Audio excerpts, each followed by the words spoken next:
when they see the UGC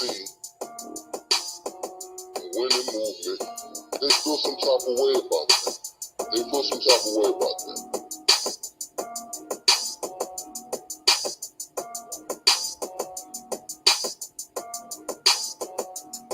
Because a lot of these guys hate what they can't be. You know, I represent the UGC. Yeah, man. Shout out to the live chat. Shout out to the playback. Flame of Fame. Please hit that like button. To everybody that hits the Flame of Fame, everybody hits the like button off top. If you're new, hit the bell and subscribe. We are the underground community. Always and will continue to represent true media. Always and forever. I want to shout out the whole clique, UGC. Big ups to Actual Facts. My bro, call them Actual Flames. 1-2 Kid. Big shout out to the Truth Hurts crew. I'm with it. My brother, Sporting Advantage, who did a live commentary for the Canelo Alvarez Abney Yildirim. All my brothers, subscribe to him. Red Glove Militant, big ups. Charles motherfucking D. Free my dog, Charles D. Iron Cone. Ronald Fink. Rocket Strike. Lisa Bells. Io. And the Rookie of the Year, Young Billy. All my UGC affiliates. Big shout out to Tony's Reviews. Keep doing your thing. Haplo. The whole playback gang. Promo gang, we up in here, man.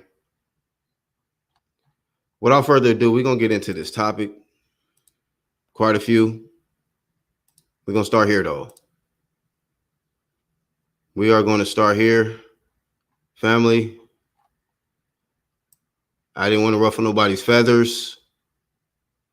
When I initially fired off the flame on Prince Ryan, because you're not a king.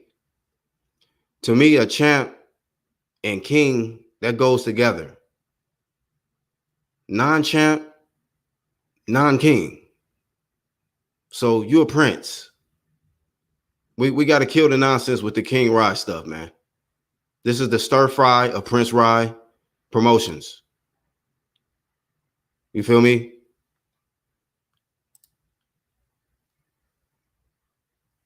B&B, what's happening? He said this dude, Ryan Garcia, is scared of Devin Haney and just capping. He's not ready for the hard hitters. My bro, Actual. The Queen in all her majesty. I say Princess Rye, but he Prince Rye for now. But your boy Black Horseman was just trying to let y'all know off top that y'all ever witness somebody get cooked alive? You are witnessing the live cooking of Prince Rye. And I'm going to tell you why. I'm going to tell you why. He ducking this dude right here. Devin the Dream Haney. Matter of fact, Devin the Dream Haney is Prince Rye's nightmare. Nightmare.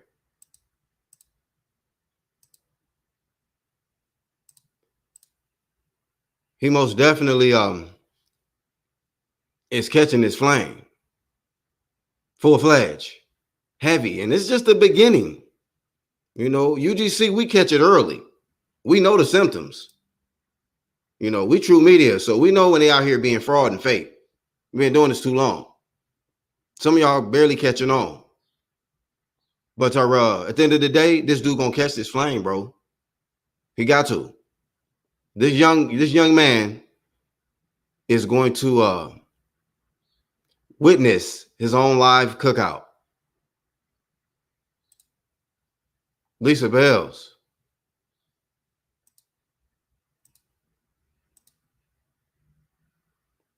Devin Haney.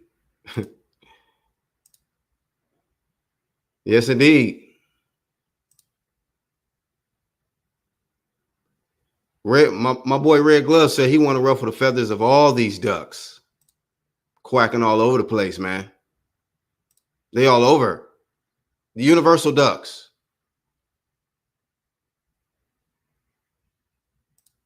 What's up, Layden? What's up, bro?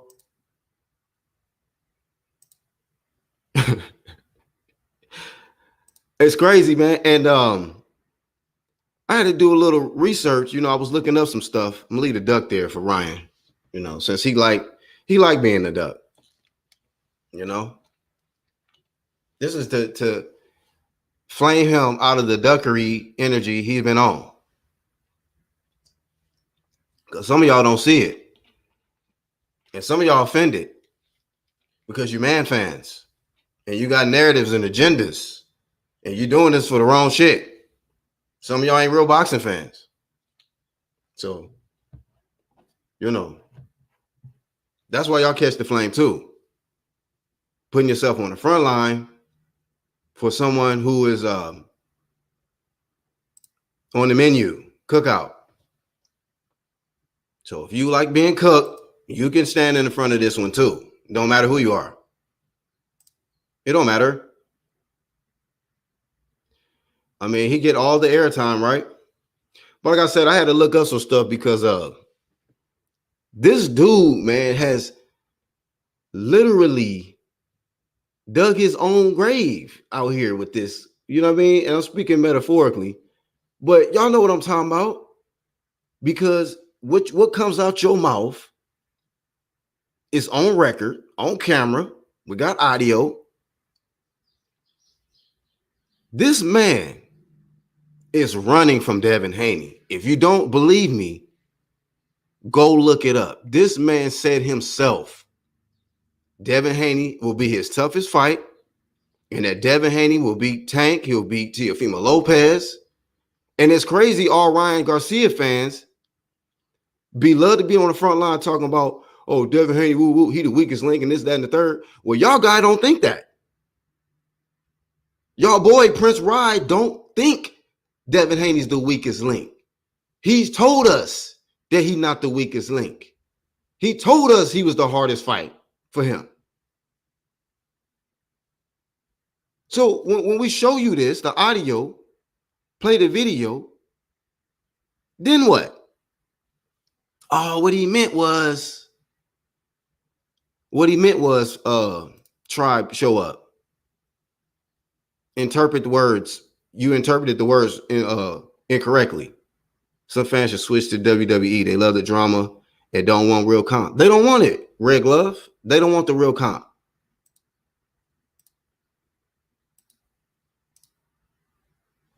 Hit up that like button, though. Jab it, stab it.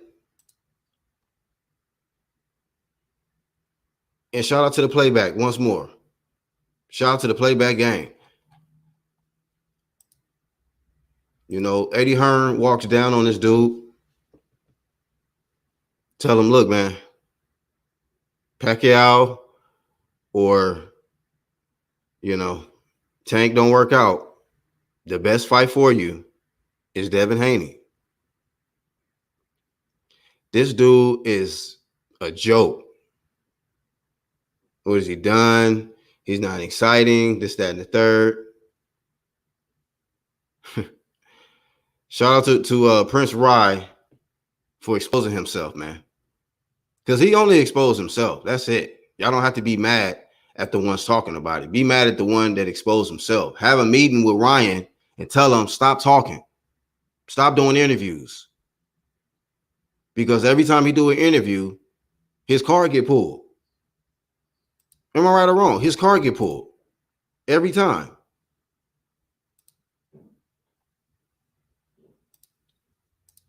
So he was at the event yesterday, Canelo Alvarez versus the weak ass mandatory Abney Yildirim.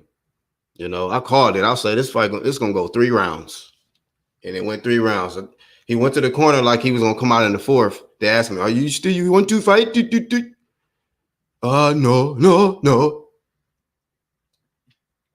No. He quit on the stool. So we already knew what that was. It was a mandatory. Canelo had to take care of business. But some people's actually out here capping, talking about this is an exciting fight. This is a great fight. Come on now. You know, man, fans out here capping like Canelo is in some exciting ass fight. But shout out to Canelo for getting the job done. Looks like Billy Joe Saunders is on deck. Shout out to Billy Joe for ducking. Hey man, we in this fight coming up that they got. Hey, we got two former cheats going head to head. So it's gonna be what it's gonna be. What we got? It's RGM. Oh man, RGM in the building. What's Show up, my man? name too. Catcher in the rye. Because he's ducking. We got to catch him, man. We got to catch the duck. The live roast. StiR of Prince Ryan. Oh man, Layton got something to say about it too.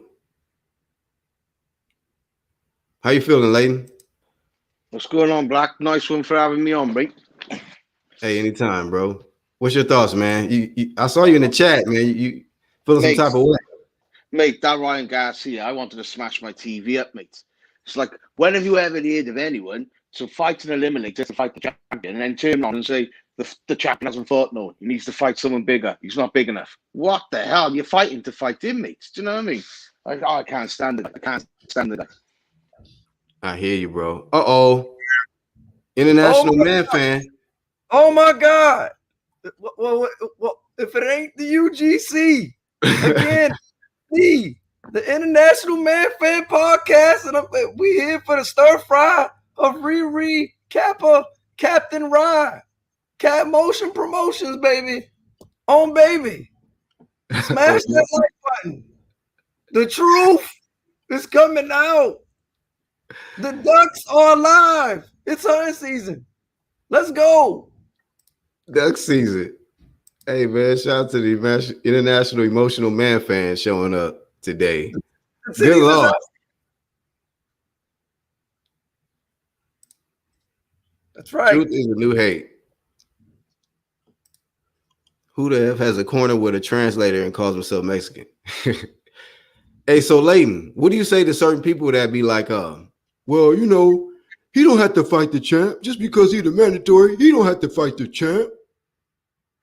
Well, that don't mean he got to fight the champ. People who say that, they're not boxing fans. They cannot be boxing fans.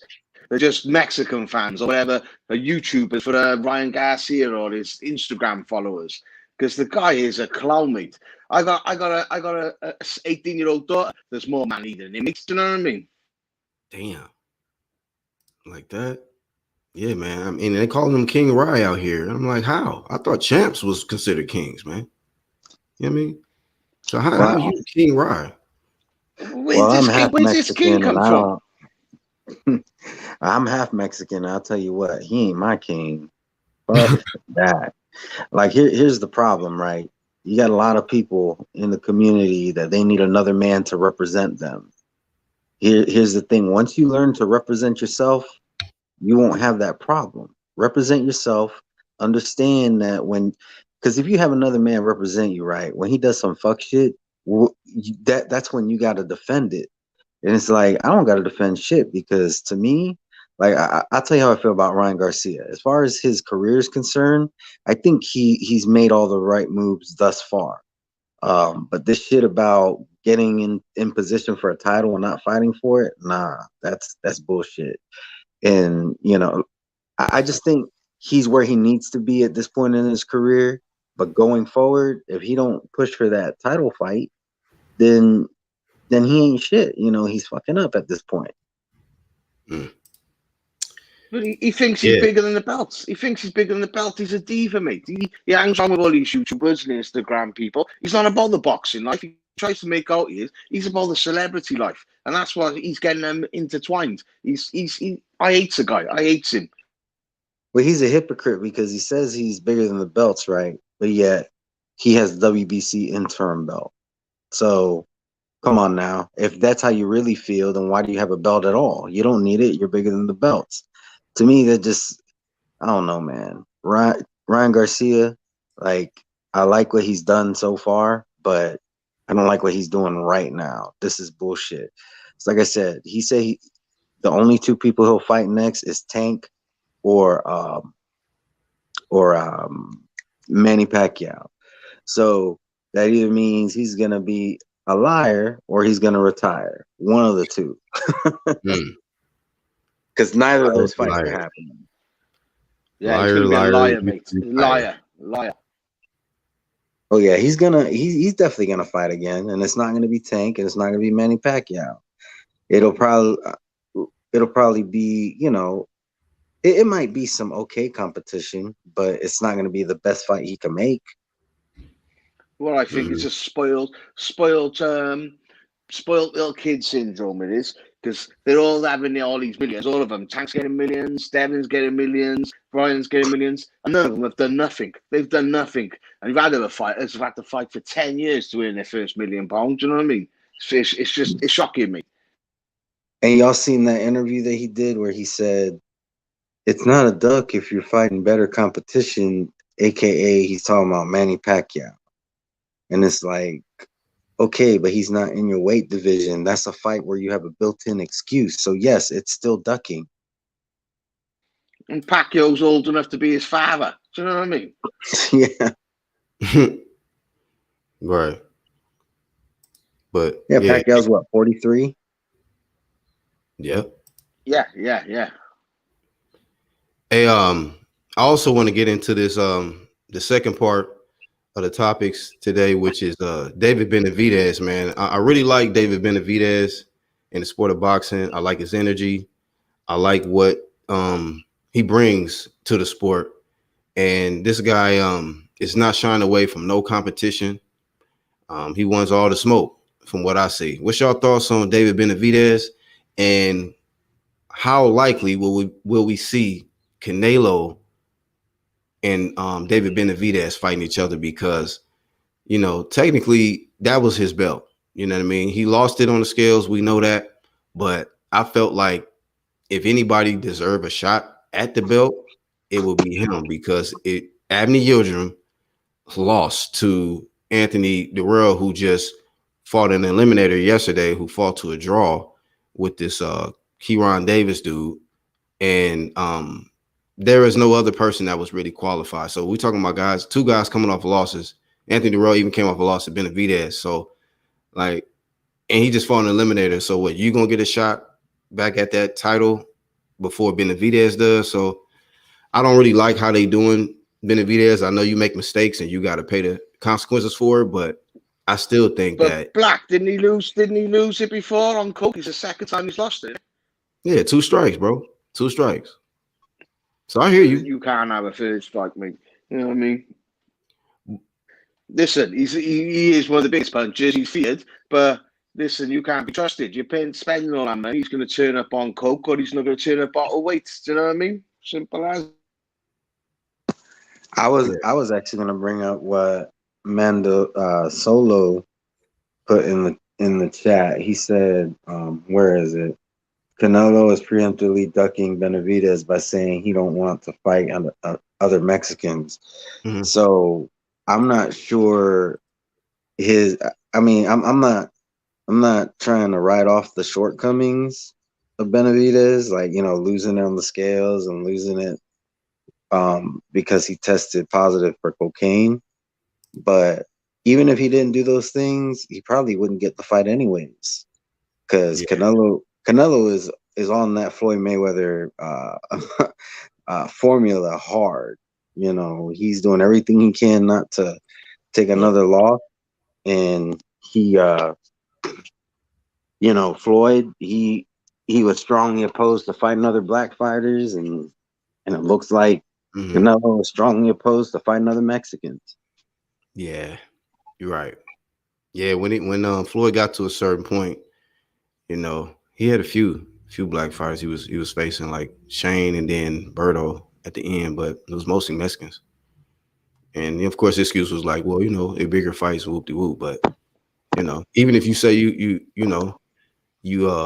you love your people or whatnot, you should give them an opportunity, a shot, payday. You know what I mean? Because technically, you really just, giving he was just giving a lot of Mexicans and Hispanics, Latinos paydays. So ain't nothing wrong with that. But I'm sure there was like guys like Keith Thurman and other black boxers that was like, damn, I want an opportunity to get a payday too. Shit.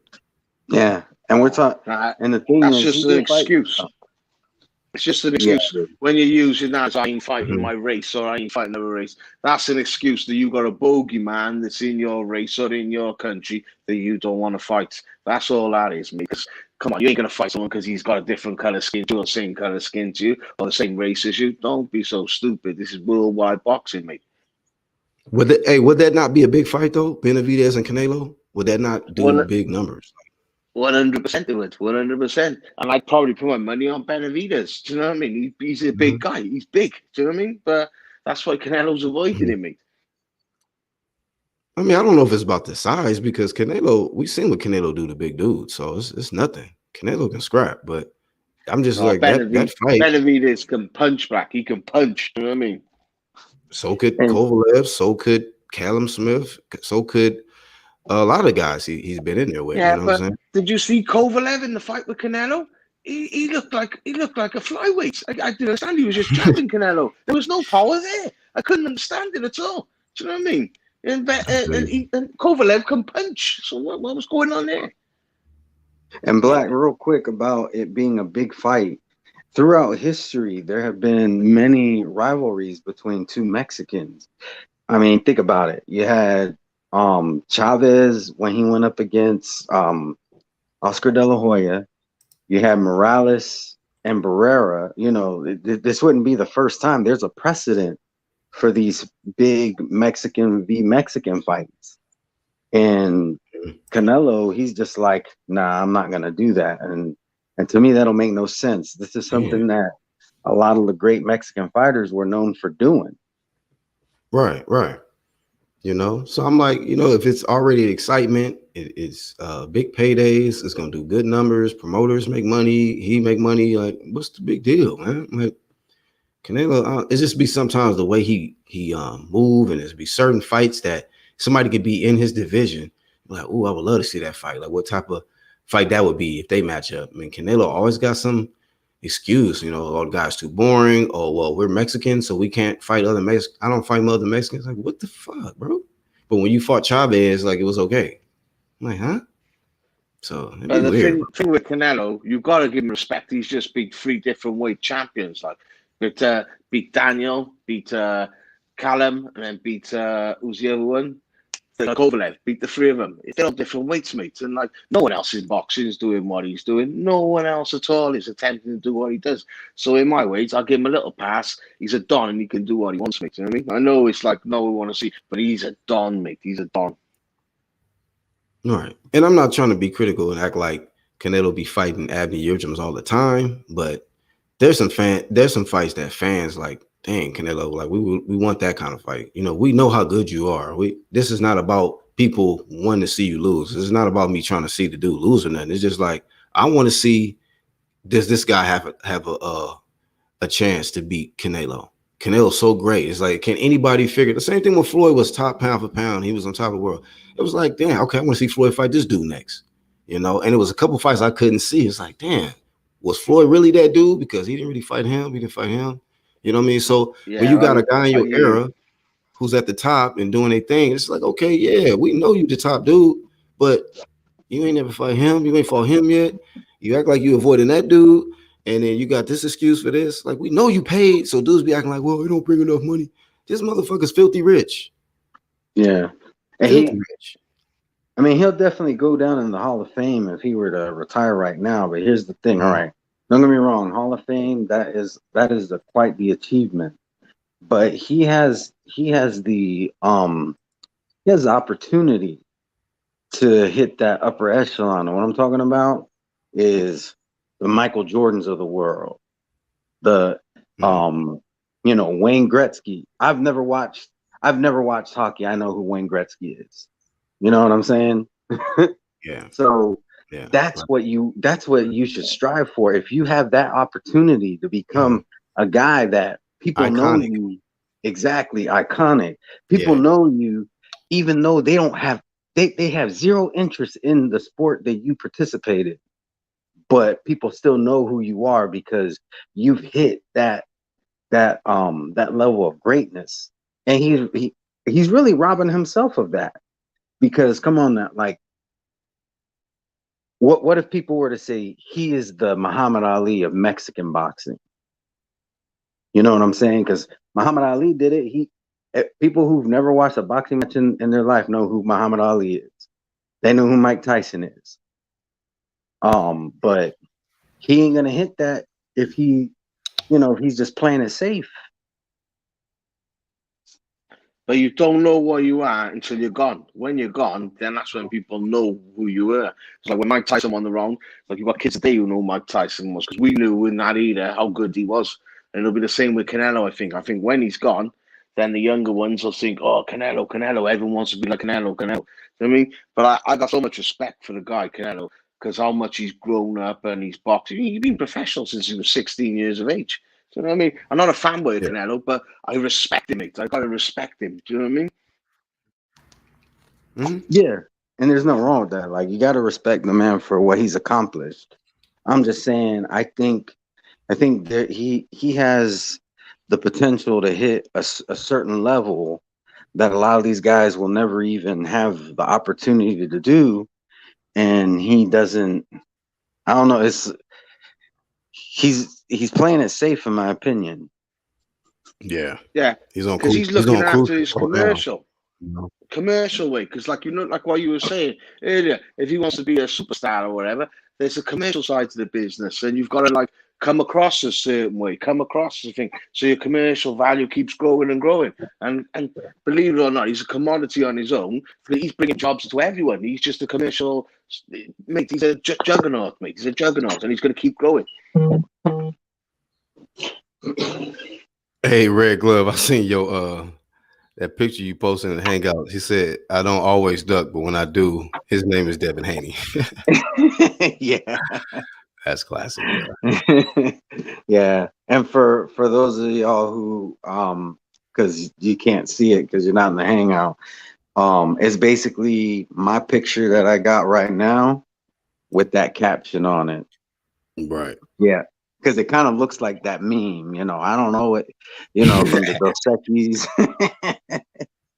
Right. I don't always duck, but when I do, it's gonna be Devin Haney. Hey, Black, I'm gonna jump off. I might get back on though. I got something I gotta do. That's a bet. Why do you think they're all so scared of Haney? Why are they all so scared of him? Because they know what's going to happen, mate. They know. They've all spat him. Ryan's boxed him in the amateurs. They all know that he's going to beat them.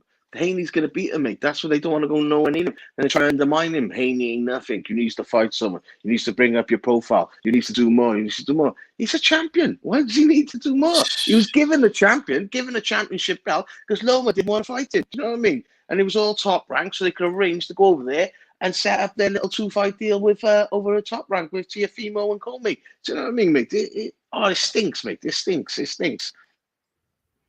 Yeah, man. It's something else, man. It's extraordinary. And I've been trying to apply as much flame as I could to these certain situations because I seen what it was doing to boxing. And we've always had to deal with certain individuals that they call fanboys. They're all over the place. They're like, when you're in a house or something, there's a bunch of trash and things build up. Next thing you know, it's gnats, flies, and shit. They just bad for the sport, man. They're like a bunch of gnats. You know what I mean? And you can swat them. But the next thing you know, so many of them, a legion of fanboys all over, running rampant. And their duty is to stand in front of these ducks with all their shields. 100. Mates, listen, I like boxing. I got plenty of boxers I like.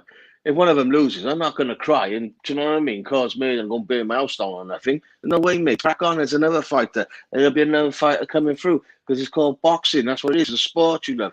Don't get me wrong. I got plenty of boxers I like. But, mate, you can't do this fanboy. The Wilder fans, no, that's a different level. That is a different level completely. Like, do you know what I mean? Man, whole tone changed up. We said, well, Wilder, oh, shit, that's a different level. Yeah, what's up? What two? Why all the hate for the WBC franchise champion? He said just like Mauricio with this shit. Shout out to 1-2 Kid with the True Hearst crew. What's happening, bro? How you feel? I watched the Canelo Alvarez rip shots to the punching bag last night. Ripping shots. Ripping shots to the punching bag. Yes, he did what he was supposed to do. And now he is the ultimate WBC supersize franchise champion. That's supersize. Right. Jose, what's happening, bro? What's happening? What's happening? Come on, man. Give us a smoke, man. Enjoy the fight yesterday. Another great win for Canelo, 58 in the books. Is it a great win? Yeah. Knockout, third round knockout, man. Well, he's a real champ. He fights his mandatories, unlike David Haney, who's not fighting Fortuna. Oh, wow. Come on, bro. Come on. I'm just joking. No, give us a flame, bro. It was just be ready for the counter. It wasn't a good fight. We all know Canelo's gonna knock him out, but I mean that's what you're supposed to do when you fight like a huge type of fighter. You're not supposed to go 12 rounds like Charlo did with Brandon Adams or Andrade did with his last bout. Like, that's what you're supposed to do when you fight a lower level position. You're supposed to do that. Get him out of there. Yes. Yeah, he so he just did what he was supposed to do. That's pretty much it. And it's a stay busy fight too. Yeah, if he wasn't fighting BGS next or crazy. I was sitting there thinking, man. My bad, Jose. I was sitting there thinking, man, because a lot of people like to rip Devin Haney for not getting the old ass Gamboa, out of there, right? But I remember when Canelo Alvarez fought old ass Shane Mosley, he couldn't get him out of there either. So we've seen this before. Just, people got selective energy, like damn, he didn't even knock out an old dude. Canelo went the distance with an old ass Shane Mosley, bro. Yeah, you know what? Like I ain't even tripping on Devin Haney because he's young. I was just fucking around. I give Devin Haney a pass because he's still young. I honestly, with this whole Haney situation and Ryan Garcia, like I'm not even tripping on them because they're young. Like to me, they're just a prospect. It's just with all these YouTube drama, all these YouTube, people hyping them up. They're like pumping them up bigger than what they actually are. Like Ryan Garcia, 100%, brother, 100%. Like Ryan Garcia, if you really listen to the people that know, even Eddie Reynoso said that his own trainer said that Ryan Garcia is not ready. Like to me, Ryan Garcia, he's still a prospect. So I don't even want him to fight the top level opposition. Yeah, this man's a prospect. Yo, last night was the result of a sparring partner without headgear. That's what that was. Oh yeah. Facts. Yeah, and that goes to show everybody too when they become with these stories. Oh, this guy knocked him out in sparring, or whenever they say that Floyd Mayweather got his ass beat by Spence in sparring. Like, yeah, that's sparring. It's not the same shit. It's a fact. Shout out to boxing guy, man. Yeah, catch the playback. Lisa Mando said the guy had no heart. Yildirim was horrible. Yeah, I called. I was like, man, it's gonna go 3 rounds. So that motherfucker, the way he was walking in and already raising his hand, he raised his hand up, celebrating like 15 times. I'm like, bruh, you know what's about to happen to you? Like, you about to get fucking blazed out in front of all your turkey fans. You know what I mean? But Black, how much did he get paid? Do anyone know his purse? What's his purse? What was his purse for the fight? I don't know, bro. They said he got $1 million. He got $1 million. See, his sparring, he blessing his sparring partners with paydays, man. Shout out to him. Shout out to Canelo. I do 3 rounds for £1 million. I got 5% of what his earnings are. Damn, you're right. Sanctioning people. He's a man. So what you think of Billy Joe then, Sulaiman?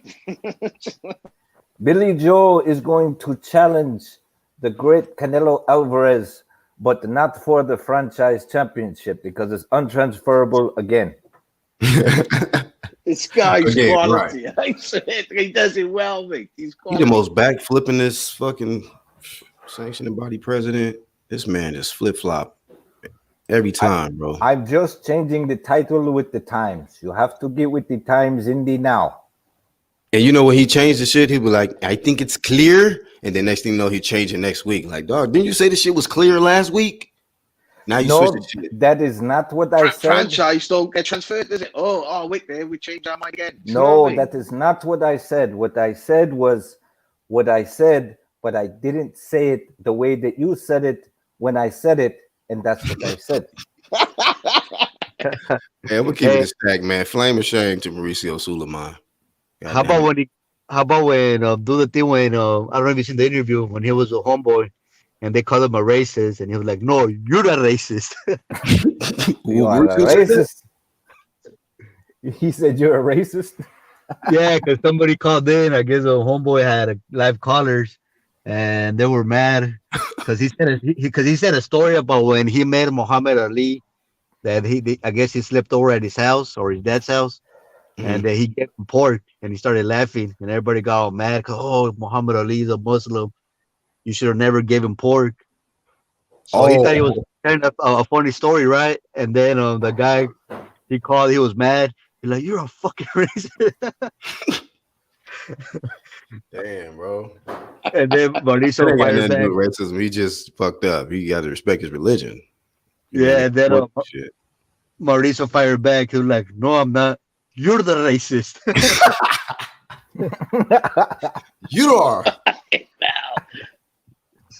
You're the racist.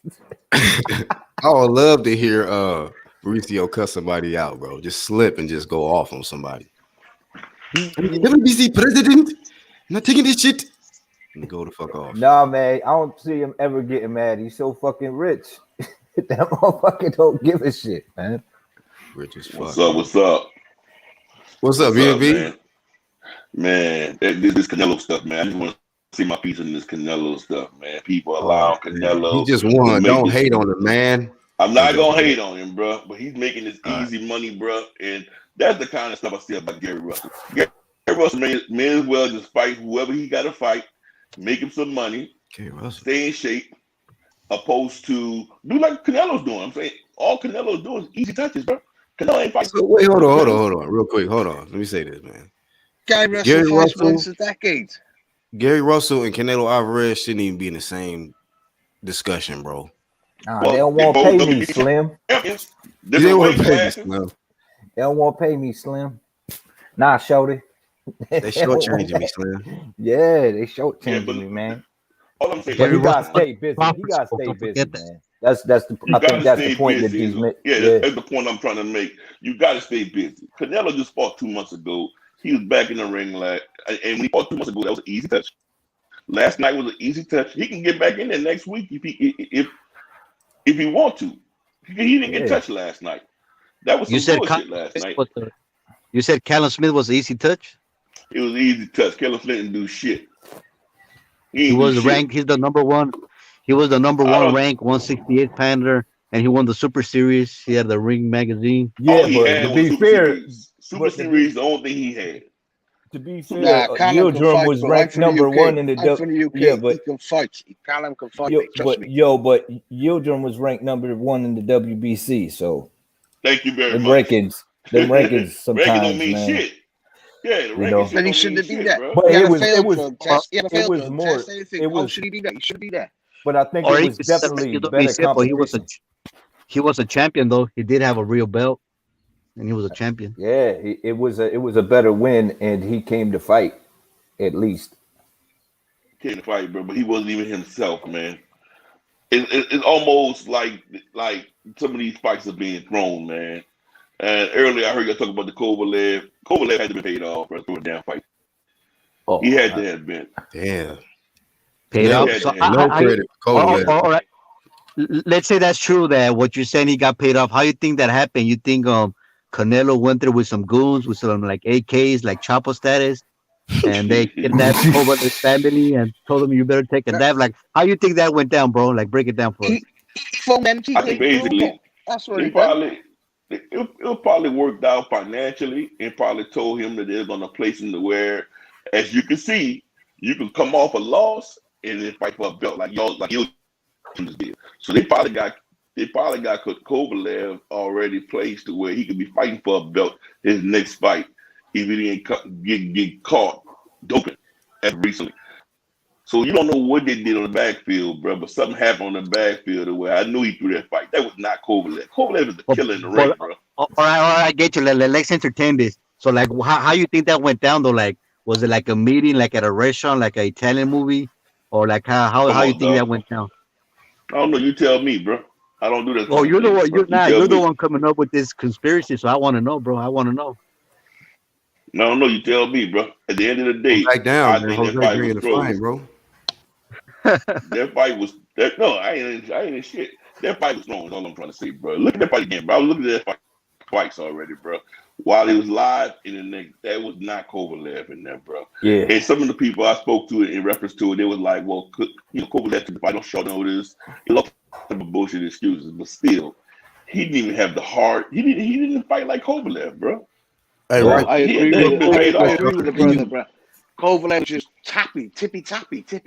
He never tippy tappies. But I don't know if it was wrong, but it was something suspect. Something was suspect. I don't care. Well, I look at it like this, suspect, man. Bro. If that was set up, man, that Kovalev needs an Oscar for that knockout because that was bro, fantastic fashion on top of. And I think the reason why he wasn't committing to his shots fully was because he was afraid of getting countered to the body because he got a shriveled liver. So. You know what I mean? I'm not gonna take credit from Canelo for that. I mean, I can see what you're saying. He didn't fight like himself, but he also never fought the likes of a guy like that can counterpunch as well as he does. Bro, he knocked out Yad with a jab. He knocked Yad out with a jab. So his jabs he was giving Canelo all night were just flicking his hair. Mate. Yeah. Hey, shout out to my dog real quick. Canelo. Hey, real quick. Canelo knocked him out. Jose, real quick. Shout out to my dog, Young Billionaire, man. Rookie of the Year, newest affiliate of the UGC. What's happening, fam? Man, bro, I heard enough. I just heard something about Gary Russell, man. I had to come on, bro. What are we bringing up Gary Russell? What are we bringing Gary Russell up about, man? Let me tell you, my brother. Yeah. Good. Basically, like I said, I threw him in there because all I was saying is that a guy like Canelo just seemed as if he's just staying active and getting paid. So I compare him to Gary, saying that Gary should do the same thing, stay active and get paid and fight a bunch of nobodies like Canelo. That's exactly what I said.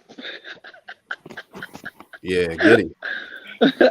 You said a bunch of nobodies like Canelo. Bunch of nobodies. Yeah, that's the sparring partner. 3 different world champions, different weights. 3 different weights world champions with his last fights, mates. You know what I mean? So Billy Joe Saunders is a champion. That man come off a loss, bro.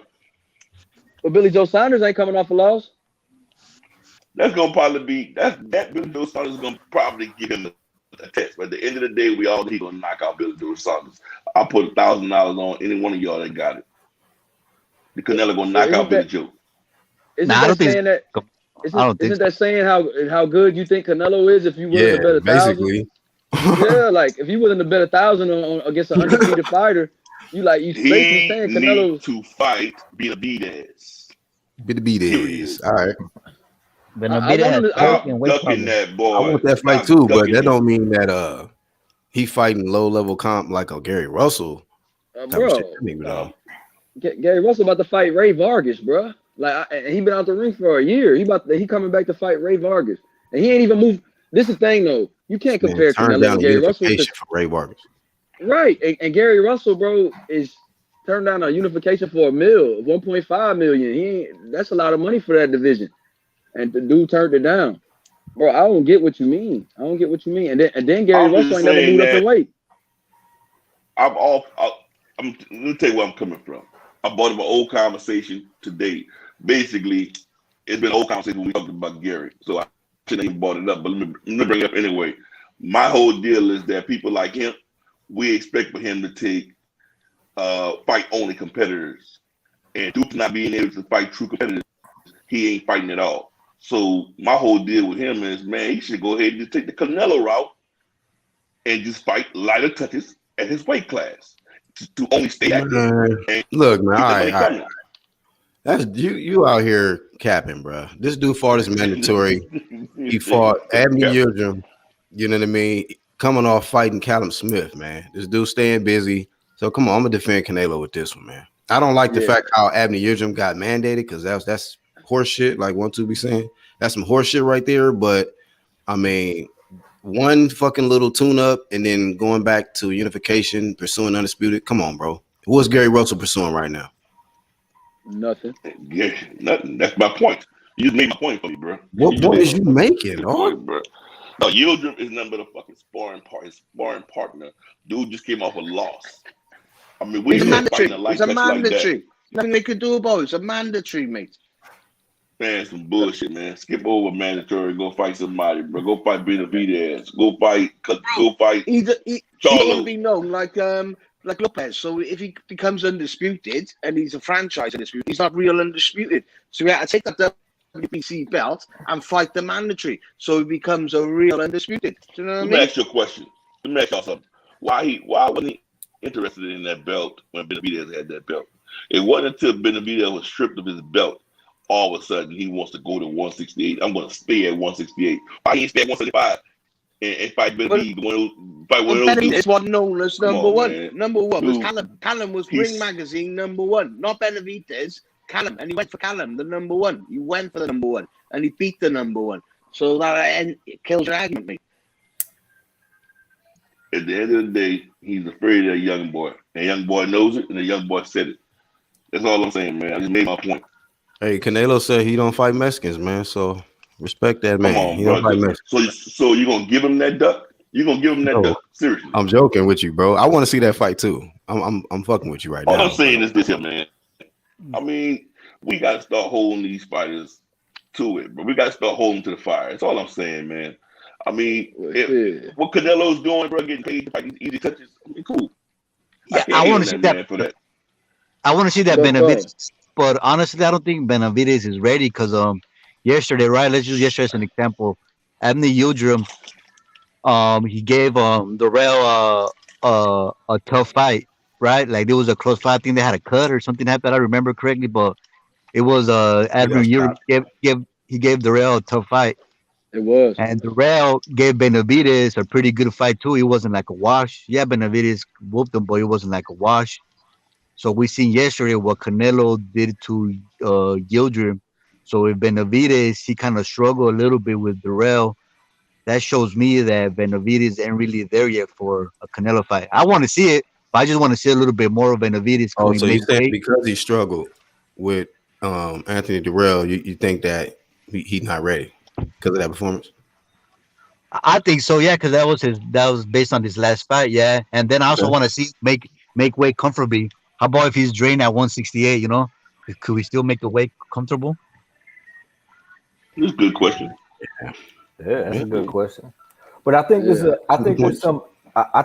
there's some buzz around that fight. And I think it's a young gun, and he's undefeated, and and he's talented. So I think that there's a good buzz around it, and the fact that guys like Canelo and Charlo are just dismissing this guy, I think is kind of horseshit. I kind of agree with Benn right there, because I mean, you can't dismiss this guy. He lost this title, you know what I mean, and I get it, you know what I mean. It's just kind of spitting at the sport by not making weight, but at the same time, it's like he didn't lose it in the ring. He didn't get his ass whooped by anybody. No one took that title from him, and no, they didn't.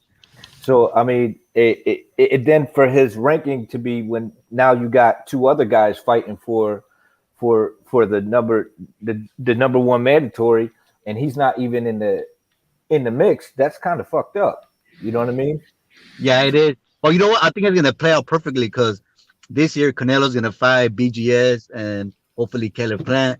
So by next year, that fight should be more than ready to happen. Benavidez and Canelo. Hey, real quick, I want to say this, man.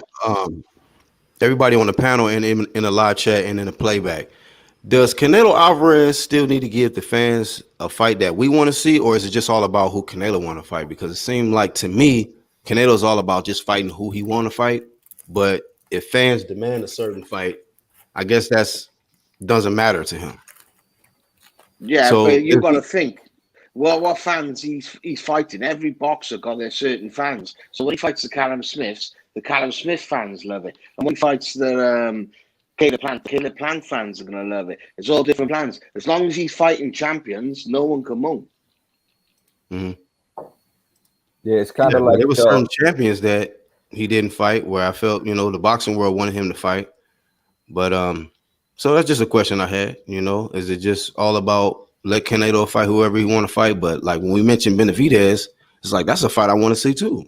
But hey, he got his own prejudices. I don't fight Mexicans, so I'm gonna fight Ukrainians and whoever else I want to fight. Who's Benavidez with? Is he PBC still, or has he gone over to Golden Boy? He's PBC. He's PBC, is it? See, that's going to be difficult, isn't it? It's going to be difficult on PBC. It's not going to be difficult. Well, it's got to be pay-per-view. He goes over there.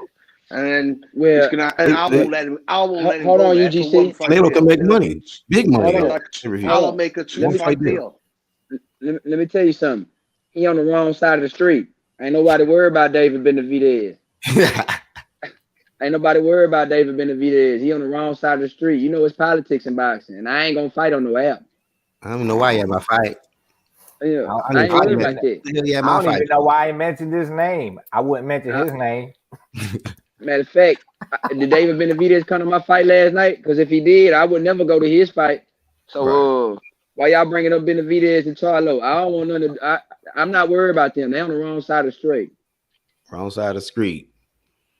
Kevin says Canelo's going to stay busy fighting 4 fights a year. I think he'll get to the fights we want.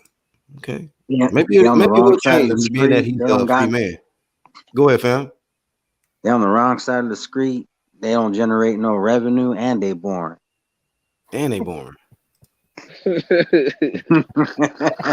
So it just be crazy, like what you just saying that, Red, because I'll be looking at it like, well, what is the criteria for somebody to qualify? So it's like wrong side of the street, money ain't there, you're boring. So say somebody's boring, but you're the money under 25, underage, right? You ain't got a vaccine. Black niggas ain't got their COVID test or whatever shit. What I notice is that when these guys have their own criteria, they don't even stick to it. And what I mean by that is this, right? Remember with Floyd, right? People were saying, "Oh, well, Keith, he don't deserve the fight. He don't meet the criteria." Mm-hmm. But then they turn around and say, "Oh, the Berto fight's a good fight." Like, come on now. Yeah. What did he do to earn it? And it's the same thing with Earl. People say, "Oh, well, Bud, he hadn't fought nobody," but then they co-sign on the Mikey Garcia. He's on the wrong side of the street. If he's on the wrong side of the street, have you ever seen a PBC walkout like what Canelo had last night? Have you ever seen that? Do you know what I mean? Do you know what I mean? That wrong side of the street shit is a pure smoke screen. Because listen, Earl created that, man. He motherfucker got this shit incorporated. Wrong side of the street incorporated.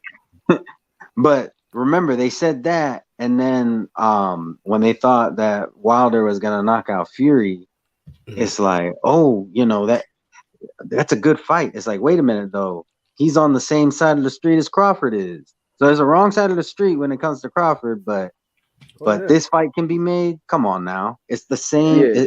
It's the same 100%. two companies. Hey, you can say that. You can say that about Canelo too, because Canelo saying he don't want to fight Mexicans, but he did fight Chavez Jr. Mm-hmm. Right, and he was debating on fighting his old manager in Golden Boy, De La Hoya. So I mean, those were all right, but now not this young boy. That's what it tends to be. Is like the prime. It a lot of times it boils down to, oh, this guy is in his prime. You got Charlo talking about he ain't gonna fight nobody who's under 25 years old. It's ridiculous, bro. I heard some of the most ridiculous excuses this last few years I've ever heard, bro. Yeah. I don't know. Floyd used to pull that shit too. I don't know. Who is that guy? This guy beats that guy. That guy beats this guy. Man, I don't know. I've heard it all before anyway. And then just skip over the name. I don't know who that is. It's like the same dude who's on the PBC with you. The same dude under Al Heyman. Yeah, that guy. I don't know. Hey, This guy beats that guy. I don't know. So I mean, yeah, you gotta keep the same energy. It goes all the way around. when did the boxers become casuals? Where the fans know their competition, but they don't know who they are. Like, come on now, you gonna tell me you don't know? Like, remember when Charlo said that he didn't know who Boo Boo was? Right. He said, "This that Demetrius Andrade dude." Like, you know everything about me. I don't even know who you are. It's like, okay, I'm a boxing fan, and I can't even really consider myself a hardcore. I'm not a casual, but I'm somewhere in between, right? I know who Andrade is. You're literally a boxer, and he is literally in your division. You mean to tell me you don't know who he is? Come on. So why did he turn down £7 million to fight him? $7 million to fight him. That too. But your boy Demetrius Andrade was on the Olympic team, and he was the beast of that era. All them niggas. Charlo and them were in the amateur system at the same time Andrade was, and they never won the nationals. And Demetrius Andrade was winning nationals every year. He was the most talked about fighter in and around those divisions. Even Keith Thurman lost to him. Yeah, Thurman knew him. Yeah. All them guys knew him. He's the last guy who beat him before Manning. That nigga Thurman shut down the whole Spence interview. They was interviewing him, asking questions about Spence. And then Demetrius Andrade showed up. He's like, "Oh shit, escape route. Let me go to talk to the guy. The only last dude that beat me. I'm gonna go over here and talk to him." I'm like, damn. Yep. When the his next interview is gonna be like, "My mama beat me. My daddy beat me. Boo Boo beat me. Manny beat me. I'd like to see you beat me. You could beat me. Beat me. Pacquiao beat me. You could beat me. I had an O and I ain't afraid to let it go. So now what? I already took one. So do it again. If you can beat me, beat me." Yeah. If you can cut my hair, cut my hair. Yo, see I this let my guy amateur O Andre's go. gonna fight I let next. my pro O go. I see this guy there, Andre's gonna fight next. He's a live wire, mate. And Andre don't know nothing about him. He's taking him easy, like he's a bum bash from Britain. But this guy can fight, mate. Trust me, this guy can fight. I'm telling you, bro. I'm telling you. I know that I've watched the guy for years, mate. The guy can fight. Andre said that he Canelo. He said he ducked Andrade for undisputed at 160. That is a fact. Mango Juice ain't letting that shit go. He like, hey, after the last weekend, not the weekend that just passed, but the one before, I ain't counting nobody out. Josh Kelly got his ass knocked out. Canelo got his ass knocked out. Canelo did not duck Andrade. He was elevated to the WBC franchise champion. Hey, speaking of the horse shit, let's talk about the horse shit from yesterday, man. I think that the draw between Anthony Durrell and Kieran Davis was horse shit. I thought Anthony Durrell definitely won that fight. And it was something else that happened. Oh, yeah, then of course Ryan Garcia showing up. That was a whole situation was horse shit. Black, I got you. Make me bigger. You talking about all the horse shit promotion.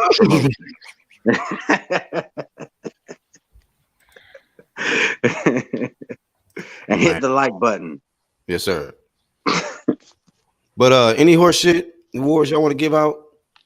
1, 2, or something that happened yesterday? Like I said, I thought that Anthony Davis actually won that fight, man, pretty decisively. He took over down the stretch.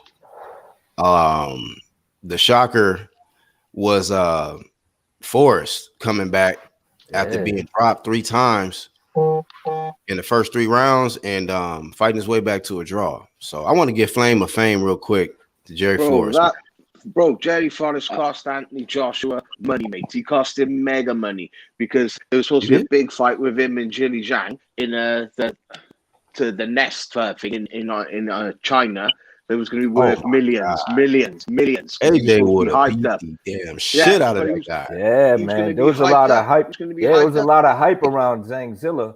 Yep. And that just took it away, mate, because it was sold out for millions, mate. Millions he would have had over there in China. Yeah, man. Crazy. I don't feel bad for Joshua. He'll be all right. He makes plenty. If he don't make it off that guy, he's gonna make it off somebody else. Yeah. They were talking stupid money, mate. It's like Dylan White in a rematch. Bird's Nest Arena, where they had the Olympics, and because Anthony Joshua beat him in the Olympics, and they were gonna have a rematch in the Bird's Nest Arena where the Olympics was, and it was gonna be like, China were gonna pay stupid money for it, stupid money, and I say goodbye now. Hey, I'm just saying, I think he'll find a way to make it though, because remember, a lot of people say, "Oh, he lost his paydays when he lost to Ruiz," and what did he do? He made even more money in the rematch, like crazy. So I think he'll find a way to make it. I mean, he may not make exactly what he would have made in that fight, but I think he'll find a way to make close to it. I think he will. But it's going to be hard for Eddie to sell this guy like he's a killer, no, isn't it? He don't look no killer. The guy was like tiny compared to him, and he was beating him up, or he was jabbing him. He was not jabbing him, and he had like a fucking 7-inch reach. You know what I mean, I was jabbing him. Yeah, man. But he looks like he's in shape. Like he is getting in shape. I seen another picture of him, man. So Ruiz, I hope he pulls it together so he could, show his real talent and show what he's really capable of, and putting his talent on display against these guys, because he could fuck up the money cart. Yeah. But Joshua showed them not to beat Ruiz. You just keep Ruiz long. You keep it long, Ruiz. There's nothing he can do. When he's fighting these 6'5", 6'7" guys, you just keep him long. Because what? Ruiz is supposed to be 6'2". He ain't. He's 6 foot, mate. You know what I mean? There's no way he's 6'2". Yeah, well, we'll see. You know what I mean? Maybe he can cut the ring off a little bit better if he sheds some of them pounds, man. The same way, AJ can move around the ring a little better when he sheds some of them pounds, some of that muscle. So it may benefit him. Stop making that gravy. Right? Yeah. 1, 2 kids, stop making that gravy. Said he had gravy in his. Where's that gravy I made? give me the gravy I mixed. That shit was so funny. It's been a year and a half, and that shit is still funny as hell. Or actually, yeah, it's been like a year and 3 months actually, because that was the second fight. Make sure y'all hit that like button. Hey, real quick, I wanted y'all to add to this with this Fury situation, man. I've been hearing rumors that this guy is saying the Undisputed might not happen this year. Who knows? There was rumors. Man. Yeah, there was rumors that they just sent each other contracts, so the teams exchanged contracts. Sugar Hill said that the other day. I said it on Friday. I wouldn't listen so much to what Fury says, because you got to remember, there's a guy who shows up dressed up like Batman. He was supposed to retire. He didn't. He says a lot of shit. Like, I like Fury to an extent, but I don't. I take everything he says with a grain of salt. I'll just put it that way. But they're not nice noises that are coming out of the Fury camp, because it's not cohesive. It's all different. It's like you've got Bob saying the fight's on, you've got Eddie saying the fight's on, you've got Frank saying the fight's on, and then you've got Fury saying inactivity. Billy Joe needs 2 fights. It's inactivity. That's why Josh Wellington lost. Inactivity. And then he's moaning about inactivity. So I mean, it's like he's making his excuses already, mate.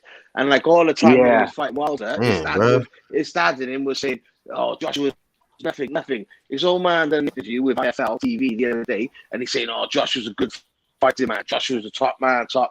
Mate, there's some suspect stuff going on over there, mate. I'm telling you, something's not right over there."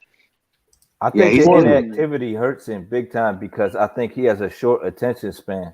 So he needs to have something lined up immediately. Otherwise, he can't keep that drive to go through it. You know what I'm saying? Yeah, he's diagnosed bipolar. He's bipolar. It was a TV show over here. And when we had it was like on the wall it was like a Kardashian thing. It was with the Furies and over here. And his wife said he's diagnosed as bipolar. He is officially proper bipolar, and that's what it is like. Do you know what I mean? He's bipolar, mate. Yeah, I have a theory. I think he might be going through anxieties, because remember, he said that after he beat Klitschko, he had a hard time, like, because he felt like he had hit his plateau, his peak. It wasn't until like the whole Wilder thing happened that he felt like, okay, now I have a reason to fight again. Right. He might be afraid. He's already beat Wilder, right? He might be afraid that, if he were to beat Joshua, then that's it for him. Because who else is he gonna fight to top that? You know what I'm saying? He retired after that. Yeah. He knows he would. He's going to the WWE. That's what he's gonna do. He's gonna take off. I'm just saying. I think the way that he is, like, just the way that he's been brought up, the way that he is, I think he's afraid that that's gonna happen, and that's why he's trying to he's back talking on this fight now. So we'll see. We'll see what happens. 100%. I can see him pulling out the fight. I think if he gets signed, he's going to pull out. He's tried all those moves with Klitschko. But even though we had a drug ban, but no one knew about it, a drug ban pending with a Klitschko fight, so he knew he couldn't do the second Klitschko fight. But he wasn't telling anyone because only he knew, like, his case was there. And he started making excuses with his legs, with his finger, and all that to pull out the fight. But really, he had the drug ban coming over. And when he's bipolar, unless he's got, like what you said there, unless he's got something to focus on, he can't focus. And he hasn't got nothing to focus on. He's had nothing to focus on for the year. And I think his head's going. Yeah. He might be going for the greatest heavyweight boxer to ever never defend a title. Nah. That fight's gonna happen, man. Watch. He's gonna retire, bro. Nah, he's fighting Joshua, bro. I'm just throwing out possibilities. He gonna fight Joshua, bro. I promise y'all. Like, I don't take nothing he's saying serious, bro. They over there playing with contracts. Sugar Hill was saying he been working. Like, bro, trust me, that dude Fury playing everybody, bro. He like playing possum, bro. Like, that's how he caught Wilder slipping. He was like, yeah, bro. Inactivity might. But at the same time, I think they've not signed no contracts, and why they've not signed the dotted line, I really believe it's got something to do with Wilder. Something to do with Wilder on Eddie Hearn's side and on Joshua's side. They're like saying, we're all ready to go. But I tell you what, mate, if you haven't got that WBC belt when we come to fights, it's undisputed, this fight ain't happening. And they cannot guarantee that WBC belt is on that line because they don't know what Wilder's going to do. Yeah, that's a good point because you keep hearing that, arbitration, it's at the end of everything that they say, but they keep saying like, oh, there's no doubt in their mind the arbitration will, be in Fury's favor, but, it's all a mystery right now. Well, when I hear Wilder say he's going to fight a different opponent, so Wilder's saying he's, that he's looking at, 3 guys that he might come back with. He's named his list of fighters that he wants to fight. And I just think Fury and Joshua is going to happen, man. It's just a matter of time. I think Fury's playing possum. You know what I mean? I really do. I think Fury thinks Wilder, it's not stated he's going to court. Wilder can go to court. Even Bob said to him, it's up to him if he wants to go to court. He hasn't got a chance.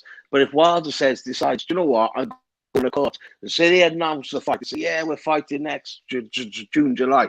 But then Wilder said, look, I'm going to court. There you go. That's going to put a span in the works, mate. It's going to, and if he gets the promotion, they can have 3 months left in the fight, and then the court could rule, Fury, you can't fight for that belt. Do you know what I mean? It's gonna. Y'all raised a good point because Tyson Fury did go for that franchise belt, and then AJ and them was like, well, we ain't gonna fight you for that piece of shit. We want that real WBC belt. That's that undisputed work. So I mean, for all them calling Tio undisputed, keep that same energy. Yeah, you're talking about with Wilder? Nah, Tyson Fury and Bob Arum went for the WBC franchise belt and got turned down. Oh, okay. Yeah, okay. They tried to duck Wilder, not Wilder, Dillian White. Because Dillian White, if you say is intermediate, he was ready for the belt. And they said, we'll go for that so you don't have to fight Dillian. Do you know what I mean? That was their way to avoid Dillian. And they said, no, it's not happening. AJ and his own was like, no, we don't want it. We don't want that belt. We want that real WBC. I'm telling you, the only hold up on this fight can be that Joshua wants undisputed. Everyone knows he wants undisputed. He sorted out his stuff with the WBO with Usyk, right? So that's all sorted. And then all of a sudden, I think Fury wants him to sign the contract, so they're fighting. And then if he got to drop that belt, he still thinks he got the fight. But Joshua team was saying, no. If you haven't got that belt, this fight ain't happening, mate. Now, Leighton, do you believe that Usyk may be getting the short end of the stick here with everything that's going down, being that, he's, going to have to fight Joe Joyce and, he was right in line to compete against AJ for some belts. So, of course, do you feel that way, or do you think Usyk needed more work? He's lost out on mega bucks. He's supposed to be guaranteed that fight, and he's supposed to have step aside money, but they jumped in because Eddie and everyone got threatened them and said, listen, if you don't jump in on the big undisputed where all the big money is, we'll just drop your belt and we'll never go back to you again. So they've gone, we'll make Usyk and Joyce as a mandatory fight or intermediate fight so they can fight for that. But then so Usyk has lost step aside. He's lost the step aside money because Joshua and Hearn didn't have to pay him a penny, mate. A penny, because they stepped in because they wants the big bucks off the Fury and Joshua fight. Yeah, and that was the part that, had me most convinced that, this AJ versus Fury undisputed was really going down, because you got these sanctioning bodies that are ruling in the favor, and, it's not official, but you're like, okay, so yeah, this is happening. It's just, they're working out the little finer details, but now it's like everything's backfiring in their face. It's Wilder, it is. It's Wilder. Because Wilder's not going to do that. They're waiting on Wilder. Wilder's got a chance to go to court, right? He's not going to court. When he goes go to court. But Wilder's clever enough, and his team are clever enough to think, go on, I'll let you lot, Top Rank and DAZN, spend all this money on the promotion, say you got the fight set up, then I'll go to court. And then you'll see it's going to cost you mega bucks. Yep. Hey, man, make sure y'all hit that like button while y'all tuning in. So let me see. We already cooked on Ryan. Benavidez, of course, won all the smoke. Predictions on Alvarez and Saunders. Anybody think Saunders got a chance in the live chat? Billy Joe Saunders. Eddie Hearn said that if anybody could beat Canelo, it's Billy Joe. Of course, I agree with that. Of course he did. That's what he's supposed to say. Billy Joe about 4 years ago, 4 years ago, Billy Joe, I would have given him a little bit of a chance. But right now, I just can't see. I can't even see Iron Man or the Hulk beating Canelo. And I'm being honest, mate. The guy is Billy just, Joe upset this man.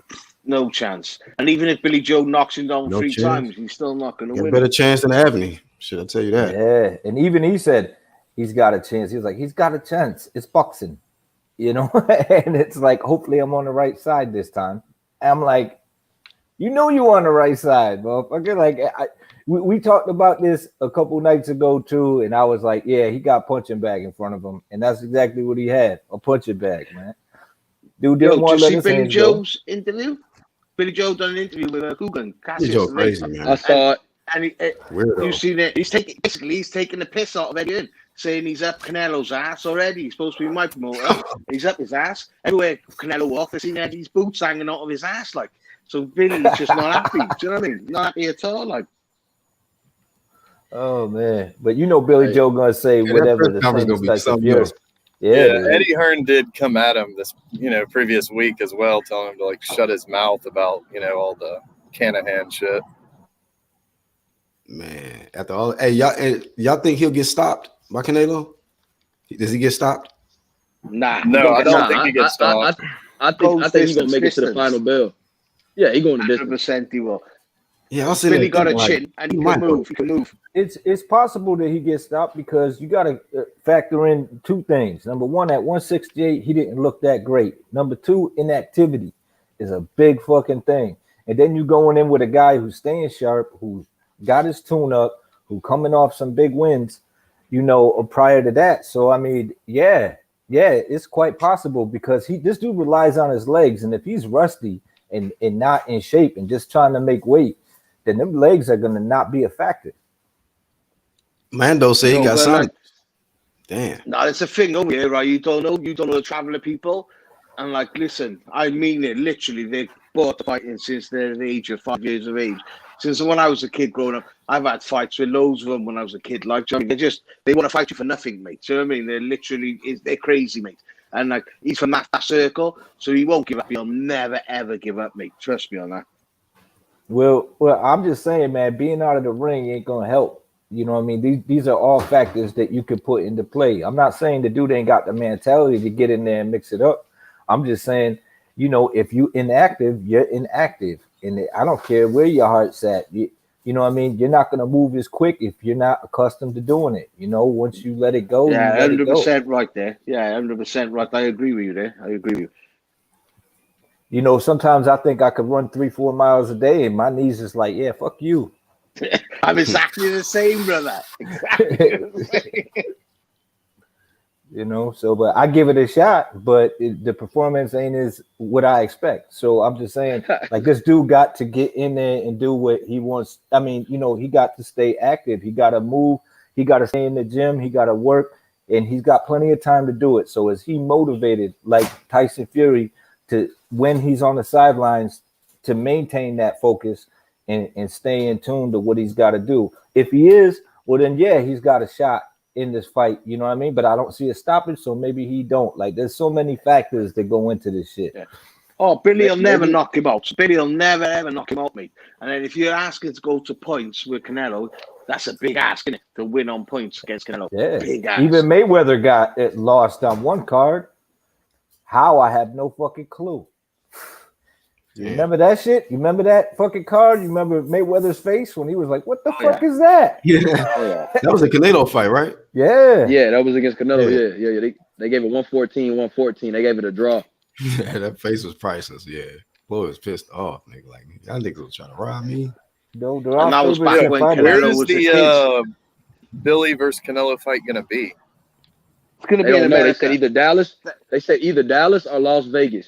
They gonna bring Billy Joe back out here? You know what happened last time he came out here? He popped. What? Oh yeah, yep. He came out here for Demetrius Andrade and he popped in his U.S. debut. He didn't even fucking make it to the ring.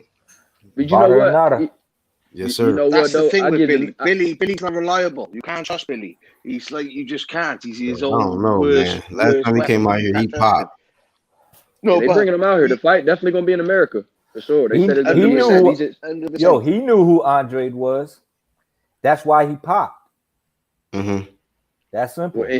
And when he was fighting Andrade, that was Andrade's first fight or second fight in like 2 years. So he was gonna catch Andrade on inactivity. Yep. You know. He still felt he needed an edge. And we got to remember that was when Andrade was ranked number 1, right?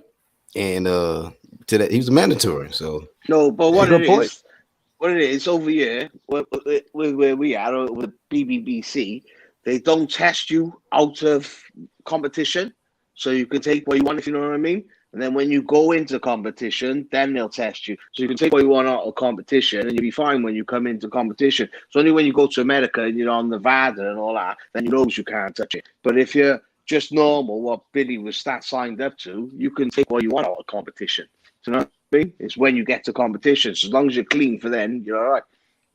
Hey, John, he dropped some comments. He's saying that Benavidez can't even make weight at 168, so he's blowing smoke up your ass. Let him go to 175 and fight Storm, Alvarez, Zudo, Bivol, or Beterbiev. Well, he was given the opportunity and ranked number 1 at 175 and was like, nope.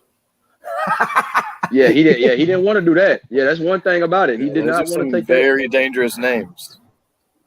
Yeah, I know, but you know what, man? I'm not so sure that I know Charlo and him. I know Charlo been talking crazy, but I'm not so sure Charlo can't beat Benavidez.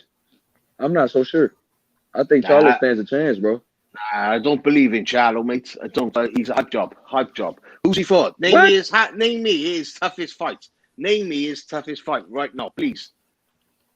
I can name you, but see, we could do that with everybody, bro. We could say, Andre's toughest fight. No. We're talking Charlo. I'm asking you, name me his toughest fight. Right now. Korobov, no disrespect at all. Just asking you. Beterbiev and Korobov were pretty decent opponents. Hold on. Okay, Korobov I know a lot of people were criticizing his performance, but he did take that fight on 4 days' notice, bro. So that's a hard fight to prepare for. So you're saying to me, his toughest fight is Korobov, yeah? No, I'm not saying that. Let me finish, bro. Watch out, man. Hold on, let me talk.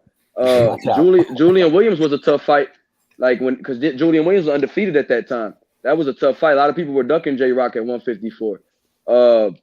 Derevchenko was a tough fight for everybody. He arguably beat Triple G. That's a tough fight. So let's not act like dude ain't been in no tough fight. Just who's his toughest fight? I'm asking you a simple question, brother. Who's his toughest fight? Brother, I'm giving you 3 names, bro. You tell me. So, you pick I want one. Who's his toughest fight? Probably Derevchenko, man. Yeah, Derevchenko. All right, that rests my case. So I'm not even gonna argue back, brother.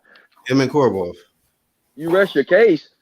What you mean? Derevchenko, is he a champion? Has he ever been a champion? Derevchenko beat Triple G ass.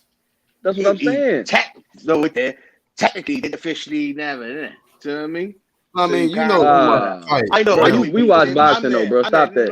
No, listen. I know he beat him. You know he beat him. But technically, I'm giving it, yeah? But it's like you want to take credit. Well, that's like me saying. No, that's like me saying. I know first fight Canelo, Triple G beat him. I don't care what you say. Triple G won that first fight. Do you know what I mean? Yeah, but just keep that in mind. Like so if he beat Derevyanchenko, like when Charlo beat Derevyanchenko, man, it wasn't argued. Nobody argued that win. It wasn't arguable at all. It's a beatdown, brother. And he's a decent fighter. I just don't think he moves like little Charlo. The little Charlo outside of the ring is making all the right moves, and I think that the Charlo brothers, Jamal, listen, I like them, but they're not fighting the people they need to fight. When everyone's screaming at Canelo, why is Canelo not fighting him and him? Charlo's not even close to fighting these people. Do you know what I mean, bro? Yeah, I get what you're saying. I want Charlo to fight Andrade, so I wasn't trying to make excuses for him. I'm just saying with Benavidez, he was offered $7 million to fight him, and he didn't do it. Right.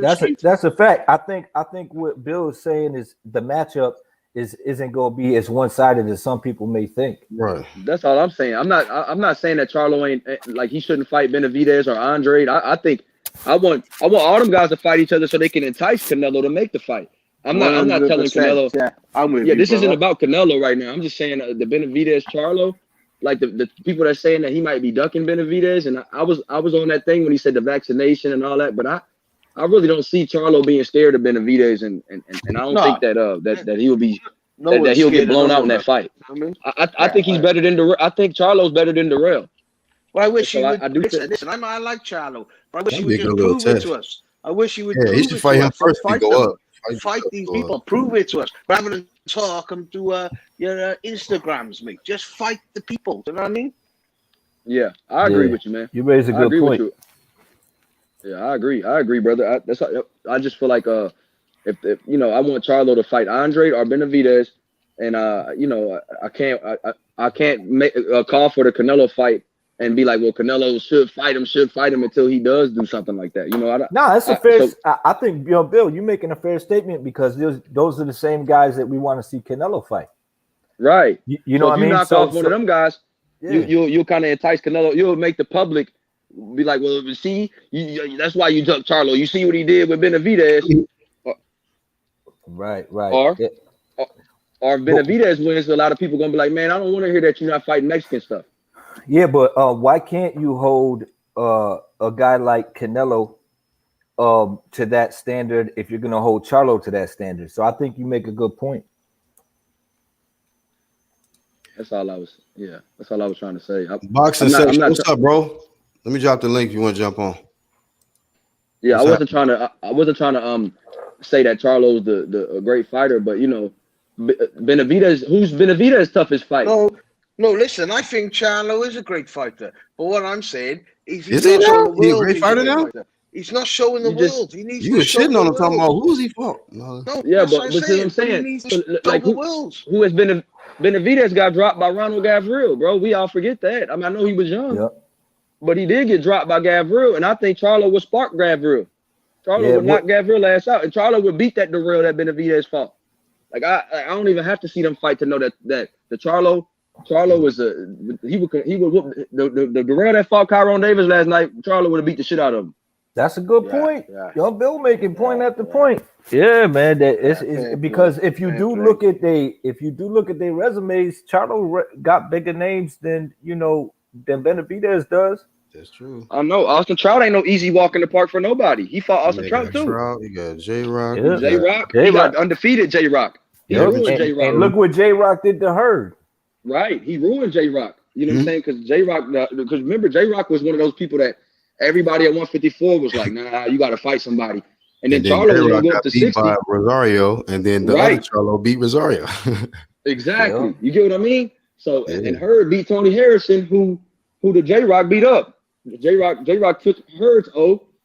Harrison, who beat Charlo. But they're not the fights that we want to see, innit? It's like you're saying, as fans, we know they want to fight and we want to pick them to see. So, I mean, when they keep having these fights, they're not going to get the respect that they deserve. And they do deserve respect if they fight these fights. You know what I mean? Trust me. Right. I get you. I see, and this is my thing. See, Benavidez is fighting Ronald Ellis, who's a good fighter, but I still would favor Charlo to beat Ronald Ellis at 68. Ronald Ellis is a good fighter. So look at Benavidez's resume and tell me who he's fought. Yeah. Tell me that I understand. That's what I'm saying. As fans are losing, isn't it? We're not getting ones we want, the fights we want. Right. You know what I mean? That's what I was saying. If we do that, if we pick resumes with people like that and we say who are their toughest fight, we'll never get the fights because we're doing what these fighters doing that's ducking these guys. Like, oh man, because if we do that and we know these guys can really fight, but if we do that, then we're giving those fighters the reason to duck.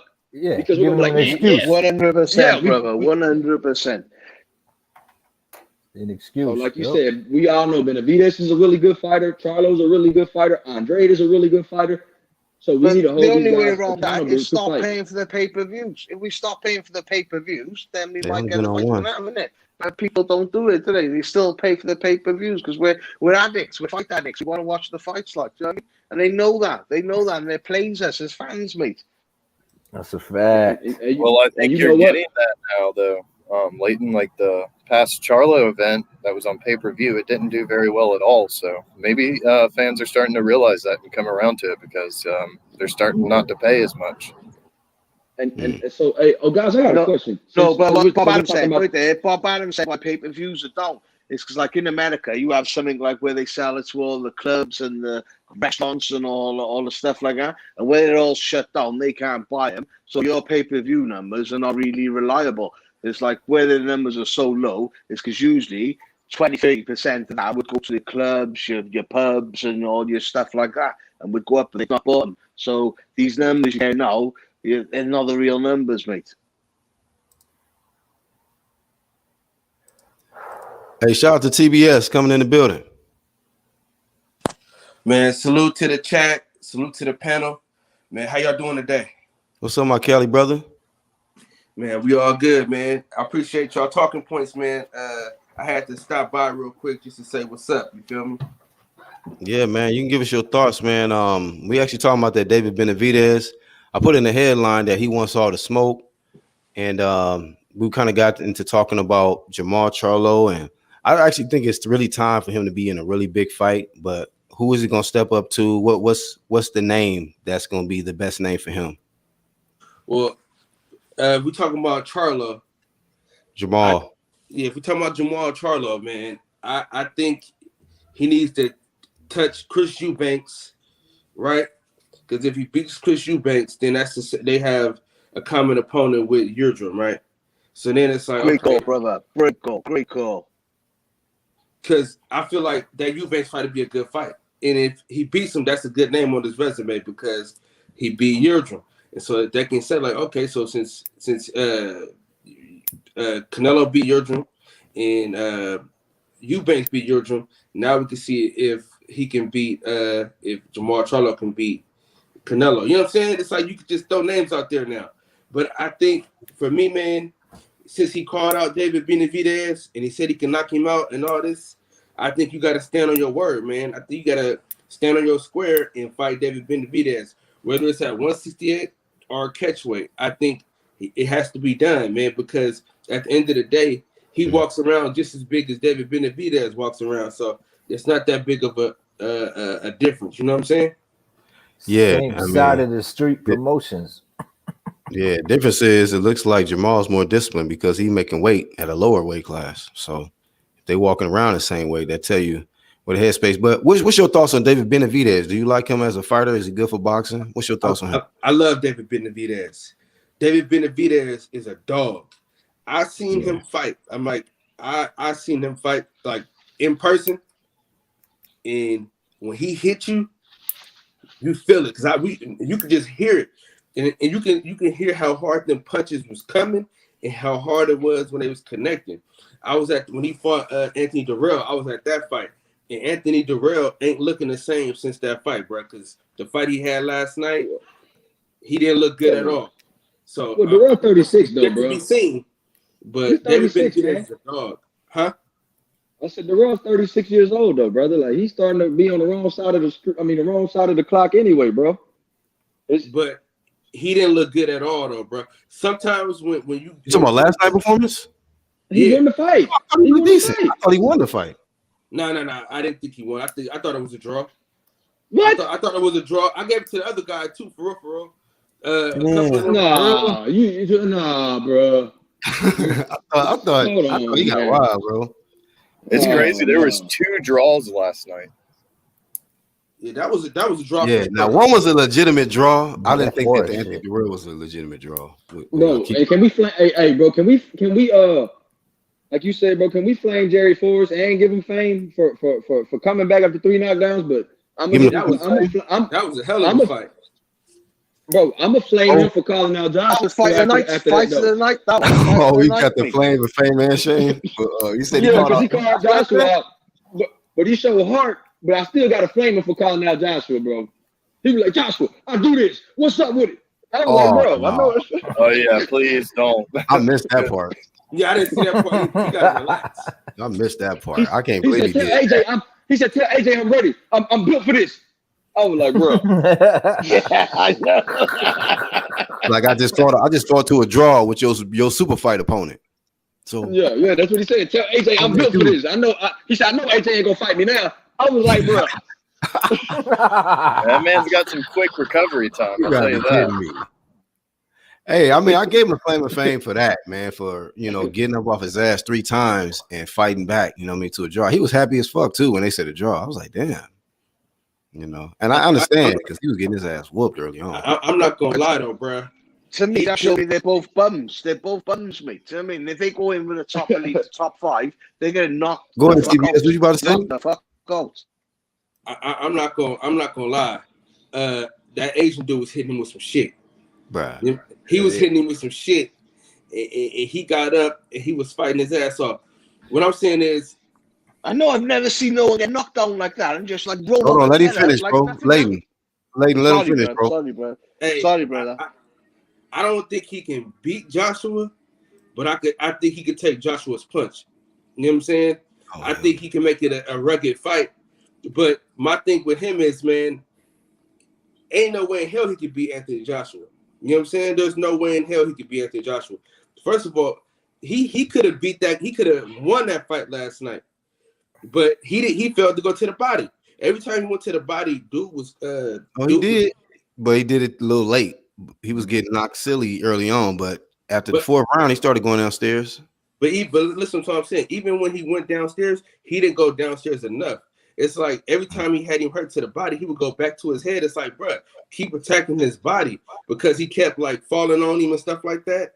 So my thing is he should have attacked the body way more than he did. And he's too greedy. You know how sometimes people, you want it all on one shot instead of just picking your spots? He wanted it all on one shot. That's why he kept getting dropped like that. Yeah, I think he was just square his head up right into that guy's punch every time. It's terrible. He was hyped. My bad, essay. He was hyped up off it. He was hyped up off that draw, and I would like to see him with that young kid, that young American kid. I think that's more of a realistic matchup. You talking about Jared Anderson? Yeah, I believe so. Oh, shit. Just recently fought. I think he'll get fucked up. Yo, let me tell you something. That young Anderson you boys got over there, that's something special. And I'm fucking telling you, that's your future. That is the only guy who's going to bring back the titles for you lot. I'm telling you, that guy looks good. I think Forrest is fool for Anderson. Moves are like a middleweight. He ain't got a shot, man. He ain't got a shot against Anderson. My bad if I cut somebody off. My fault. No, I'm just saying, if you're gonna call out AJ, why not call out a realistic fight? You know what I mean? I guess he's hyped up after the win. I mean, he did what he's supposed to do. You're supposed to call out the champ when you're coming up. So, but more realistic, I think that would be a better matchup, and I think that it would show us more about Anderson too, because Forrest has got a chin and he's gonna be there, and he's not just gonna lay down. You know what I mean? So I think it'll bring the best out of both fighters. Yeah, but I definitely disagree about homie taking AJ punch. I think AJ would knock him the fuck out. One of them uppercuts will send that man to the upper room almost. So. Yeah, I'm right with you, man. The same guy. He's already lost to Michael Hunter. I think he's got like 3 losses. I think he got knocked out by Gerald Washington. I don't know. That might be wrong. What up, coach? What's happening? Been a minute. But yeah. And then your thoughts, TBS on just everything else, man. What about Young Riri? What's your thoughts on that, man? Did you hear about did you see him at all yesterday? The interviewing and Eddie Hearn walking down on him and all of that. What's your thoughts on that, bro? You with us?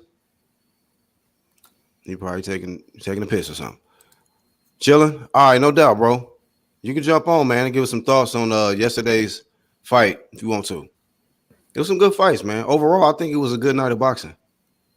You know, I didn't get to watch all of the PBC card, but was able to see Anthony Durrell, and I felt he was robbed. You know what I mean? He shouldn't even been in the WBC eliminator, but I felt like he won the fight. So yeah, you also saw that new guy Keyshawn Davis, man. He had a very good win last night. Keyshawn, man, yeah. That's the next one too. That's definitely the next one too. And for his first fight, man, that dude looked too composed. He was so composed, and I mean, he doing everything right. You know what I'm saying? I just seen him get hit with one shot. He got countered as he was exchanging with the guy, but that was it, man. That shit was damn near flawless victory. You know. So. Shout out to Black and SA for that great commentary last night. That shit was pretty good, guys. It was. Thank you. Y'all did an amazing job. It was a lot of Keyshawn, man, like you said. I had a good time last night. Yes, sir. What was you saying, Young Bill? Oh no, I was just saying Keyshawn has the goods, and he said he was sparring with Bud. Oh, what? Yeah, he said Bud gave him some work. You know, he gave Bud work. He said he sees why he's pound for pound number one. Hell yeah, he getting there with Bud. We'll find out. Yeah, Bud was working with him. You know, Bud said he taking him, but you know, he said Bud took him under his wing a little bit. You know, coaching him up. Yeah. Keyshawn got some skills though, bro. I feel like the hype around him is warranted. You know, just keep improving. Like you said, he did get caught in that exchange. He got, and that's something that he'll probably improve on. But I see a lot of talent in that kid. Not only that, man. No, with you Americans, right? When you produce your dudes, you produce your dudes, bro. The skills you produce when you produce them, it's ridiculous, mate. It's ridiculous. It's over here, Britain. We cry to have like the coaching or whatever you have over there, because once in a lifetime we'll have a fighter over here. Like, but the shit that you got over there, oh my god, it's shocking me. Because that boy, he's electric, mate. Electric. Yeah, if we could only figure it out on the heavyweights, man. Man, you know what though, Leighton? If we had fans like you guys in the UK, boxing would be, the fighters would feel so much more appreciated, and they probably would take a lot more of these fights, because they know if they take a big fight, they're going to get paid big money. It's going to be packed. It's going to be crazy. And they're not going to get written off right off the bat. What it was take a back in the day over here, we started boxing in schools. That's what we used to have, like, and then they banned it at a certain point. It was like 1997. They banned it and stopped it. But in schools, you'd have boxing, and that's why we'd always got our heritage of boxing.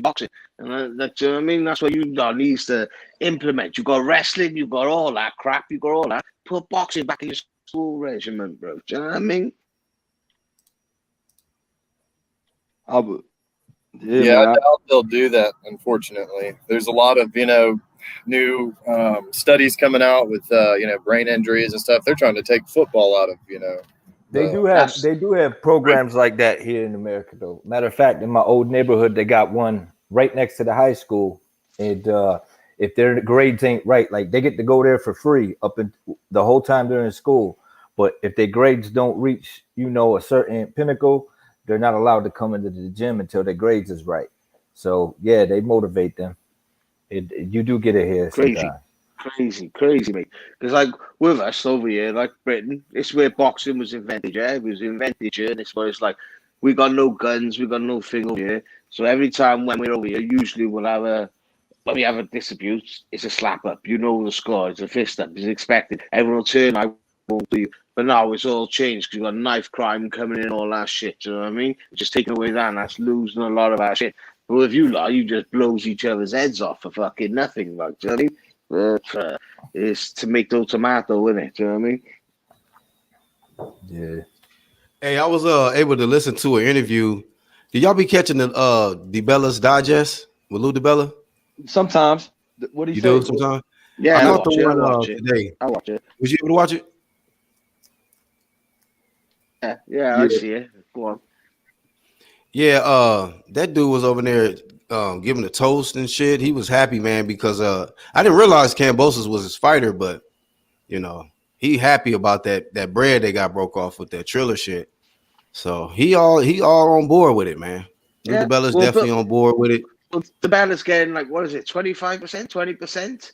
And Campbell's is getting 2.odd mil. So it's what's that, 200 grand in Lou DeBella's back pocket before he goes anywhere? Do you know what I mean? He was getting like 10 grand, 20 grand. But the one thing I gotta say about DeBella is DeBella really cares about his fighters, man. He one of them few promoter dudes and management teams that really go all out for their fighter and put their reputation on the line to get them in the big fights. And you don't see that. Yeah, man. I seen what he did with Sergio. I seen what he did with Sergio Martinez, man, and he was all over Sulaiman. You know what I mean? When they stripped him of the WBC and they were playing games with him, like it was, and that could have hurt him. You know what I mean? But he did it anyway. So I mean, I gotta give him a shout out for that. And he also almost made that AJ Wilder fight behind closed doors, and that's why he ain't working with the PBC no more. He got sacked for it. He got sacked for offering Wilder the biggest payday he'd ever had. Do you know what I mean? Yeah. What kind of shit's that? Do you know what I mean? Who sacks their manager for offering me 120 million? Do you know what I mean? What the fuck? And who takes they fighter to court for making the money they deserve? You know what I mean? Bro. Only in America, brother. Only in America. Yeah. You know what I mean? It's fucking crazy, man. Yeah, some fucked up shit, man. Yo. Hey, I want to get. Oh, go ahead, SA. Oh, I don't know. I may be having some audio issues. I don't hear anything. Okay. I was gonna say this upcoming weekend we got an undisputed match. Y'all probably forgot, but it's not in men's boxing. It's in women's boxing. The one that's that's why I forgot. Clarissa Shields, she's back to take on Marie Kari, undefeated, all belts on the line. You pay for it? Are you paying for it, Black? I don't know. I was gonna get into that. Like, what platform? I was looking at. Hold on.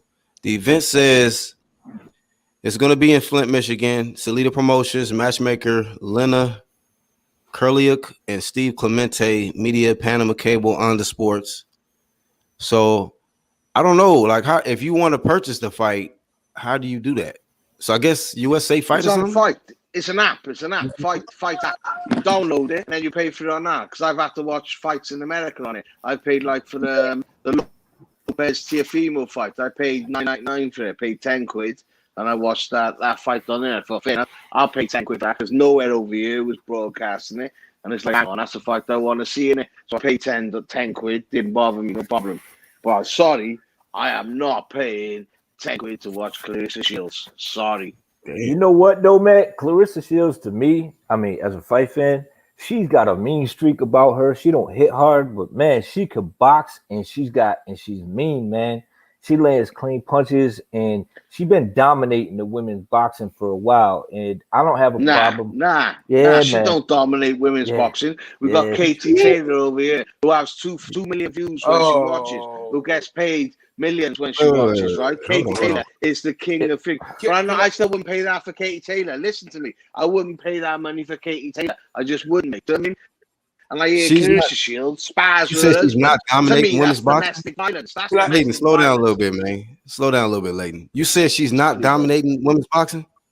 No, because where she's boxing, right? She's at 168 to that. There's no competition up there. The women ain't big like that. The average size. What about Christina Hammer? That wasn't no competition right there. Christina Hammer for her. That was a risky fight. Are you for real, bro? Are you for real, Mate, she's going to the Olympics. Christina. Who does she need to fight for you to be like, okay, she can't fight. She can't fight. Listen. She can't fight no one because she's a big girl, and at the top, there's no competition up there. There's no competition. When you come down, I don't know about this shit, lady. No, listen. I know what I'm on about, you right?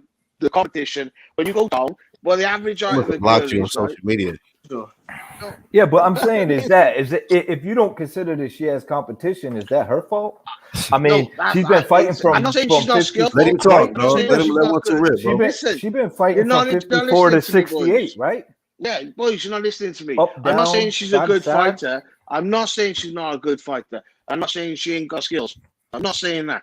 But what I'm saying is the competition that's there where she is, because she's like the Joshuas and the Furies, the women's thing. So I mean, the main weights of the women, they're all small. They're 5'1", 5'5". They're all small. That's where all the weights are, and that's where all the good fights are. She's up there. She's a big girl, and there's nothing up there for her. She's shouting out. It's She's like coming down. She came down. How many weight classes from where she started? She was 160. She's coming down to 155 something. So I mean, and she's come down to try to make big fights happen, like with but what's Katie Taylor? Katie Taylor, she's got to come down even less again. Since she wants Katie Taylor to come up and have a catch weight. And Katie Taylor, starting mate, is the face of women's boxing. Katie Taylor could sell. She won't be the face, and she won't have a nice face if she gets in there with Clarissa Shields. Exactly. Hey, can I say something? Because the weight difference. The weight hey, lady, difference. all right, bro. Let TBS rip, bro. Go ahead, TBS. All right, so let's check. Let me say this. I've been to a Clarissa Shields fight live, up close and in person, and I'm gonna tell you this: she do hit hard as hell. But if you think about, let me tell y'all this: when it comes to women's boxing, you know they only get 2 minutes. They don't get the full 3 minutes as men do. So it's harder to break somebody down in 2 minutes than it would be in 3 minutes. And let me tell you this, bro. She tried to go down to 147 and fight Cecilia Brækhus, but she didn't want no parts of Clarissa Shields. Clarissa Shields is a monster, bro, and Clarissa Shields has worked her way down to get to the better fighters. So you can't say that she's not the face of boxing when she's damn near the face of boxing. Period. I mean, she's a 2-time gold medalist. All right. I mean, Let me stop you there. She's the face of boxing. How much does she in the fight compared to Katie Taylor? She cannot be the face of boxing if Katie Taylor is earning $1 million a fight. She ain't the Katie. Oh, so it's about money now. It's hard, bro. No, it's harder for the American. Listen, it's not about that. You brought up money, bro. Why haven't the network signed it up? Why haven't the network signed it up? Why she going to MMA? Because she's not getting the money. She had Eddie Hearn. Eddie Hearn is his own, and Scott. You know Katie Taylor over here. You don't know about she's idolized. She's idolized more than the men, bro. More than the men. I'm telling you, bro. L, can we be honest though, L? Let's be honest about this though, bro. There's one thing about Katie Taylor, and there's one thing about Clarissa Shields. Katie Taylor is prettier, and she got that complexion for the protection. Not in my eyes. Not in my eyes. Don't cut him off, bro. Go ahead, TBS. I'm just saying, I have to. So if I had a chance, I'd go with Clarissa Shields rather than Katie Taylor. That's why I'm just. All right, bro. Let him finish though. Let him finish though. Listen to what I'm saying, bro. Kayla Mayer. They about to push her into that same light as Katie Taylor. Trust and believe that. That's how it goes, man. Clarissa Shields has to work 5 times harder than those two girls have to get down. Right. Half of their check is they face. That's the facts of the matter, bro. Clarissa Shields been getting her money up. She been getting prettier, but she came into the game rough and rugged. And it's hard for somebody to get that money. Just all right, think about this, bro. Ann Wolf, Layla Ali. You can't get no, man. Ann Wolf and Ali. Exactly. Let me rebuttal. The thing with Clarissa Shields is she plays the villain, bro. She plays the villain all the time. She's got to try and like, oh yeah. She tries playing like man version, bro. There's no need for that in women's boxing. You don't have to play. You don't like her personality, correct? That's what it is. I like her. I like her. Listen, I like the girl. But she can fucking fight, bro. That's all I care about. It's boxing. Exactly. No, but I'm trying to tell you. Listen, it's like it's not about that. You're selling yourself to the market out there. And when you're coming across and you want to sell yourself to me, you gotta be commercially viable. You gotta be nice. She's doing. I'm gonna put it like this, man. I like Katie Taylor. I like. All right, Layden, we heard you, bro. I like Clarissa Shields. I like Katie Taylor. I mean, I'm not gonna disagree with you if you feel like Katie Taylor's the face of boxing. But I think that as far as hold on, bro, don't cut me off, man. Don't cut me off, dog. Don't cut me off. I think that Clarissa Shields has done more to kind of like bring more attention to women's boxing. Now, I know Katie Taylor's had the right people. She's on the right side of the street. And you're saying, yeah, Carissa Shields ain't signed all that. But from the mud, Carissa Shields has been putting off on women's boxing. And she's been making certain sacrifices to make big fights happen. And it's not her fault when these other women boxers won't step up and fight her. I'm not going to allow you to get up here and disrespect the former undisputed champion, three division champ of the world in women's boxing. I'm not going to allow you to do that, fam. I respect Katie Taylor, but guess what, man? She's been in a questionable ass fucking fight with the fucking lady cop when she got a motherfucking ass whoop, you know. I respect her for running the shit back, but you talking all of this shit like she just been flawless. Hell nah. I fuck with Katie Taylor, but she got fucked up. She lost in that first fight versus that cop. She lost that first fight. She lost that. Okay, then. I agree. She lost that first fight. Do you know what I mean? Put some respect but on it's not about Carissa up in here, bro. Listen, I like Carissa, but what's when Carissa carries herself, don't sell herself commercially. That's what I'm trying to tell you, brother. But you know, it's funny because guys like, you know, if she defends herself and says, I'm going to slap somebody, you know, outside, or she's doing it for promotion reasons, or they're up there talking, she's a competitor. Now, with guys like James Toney was saying that, he was getting praised. You know what I mean? When he was like, I'll snuff you, I'll punch you, I don't play this, I don't play boxing. You know, when he said it, it was okay. So I think the fact that it's attached to a woman, right? But when it's attached to a woman as a competitor that talks tough, that goes in the ring and backs it up, how can you knock it? Because it's a woman and a man. You know, listen, boys, you know the score. It's different. Personality. Bro. Women's boxing is different to man's boxing. You know, no matter what, you want to be PC about it all that shit, whatever. It ain't the same. Women's boxing, man's boxing, it ain't the same. It's never gonna carry the same stigma. It's different, bro. I know they want to think it's equal and all that, but it fucking ain't. And you all know it's Katie Taylor and Carissa Shields are both the faces of women's boxing, man. Shout out to both of them. All right, who owns the most money? Who owns the most money? Nah, bro. See, look, you're trying to make it a competition between them two.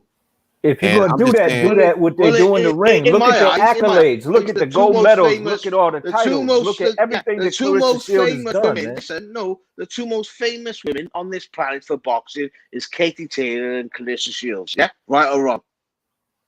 Yeah? You agree, sir. I just said that. So, and then it's perception, what you choose. And when people go, Carissa Shields and the golden girl, white girl, fucking Katie Taylor, who are people going to gravitate to? They're going to gravitate towards the white girl that's called golden and all that. And that's we know what you gravitate to. Yeah, you I'm not, brother. I'm black. Yeah, but you know what?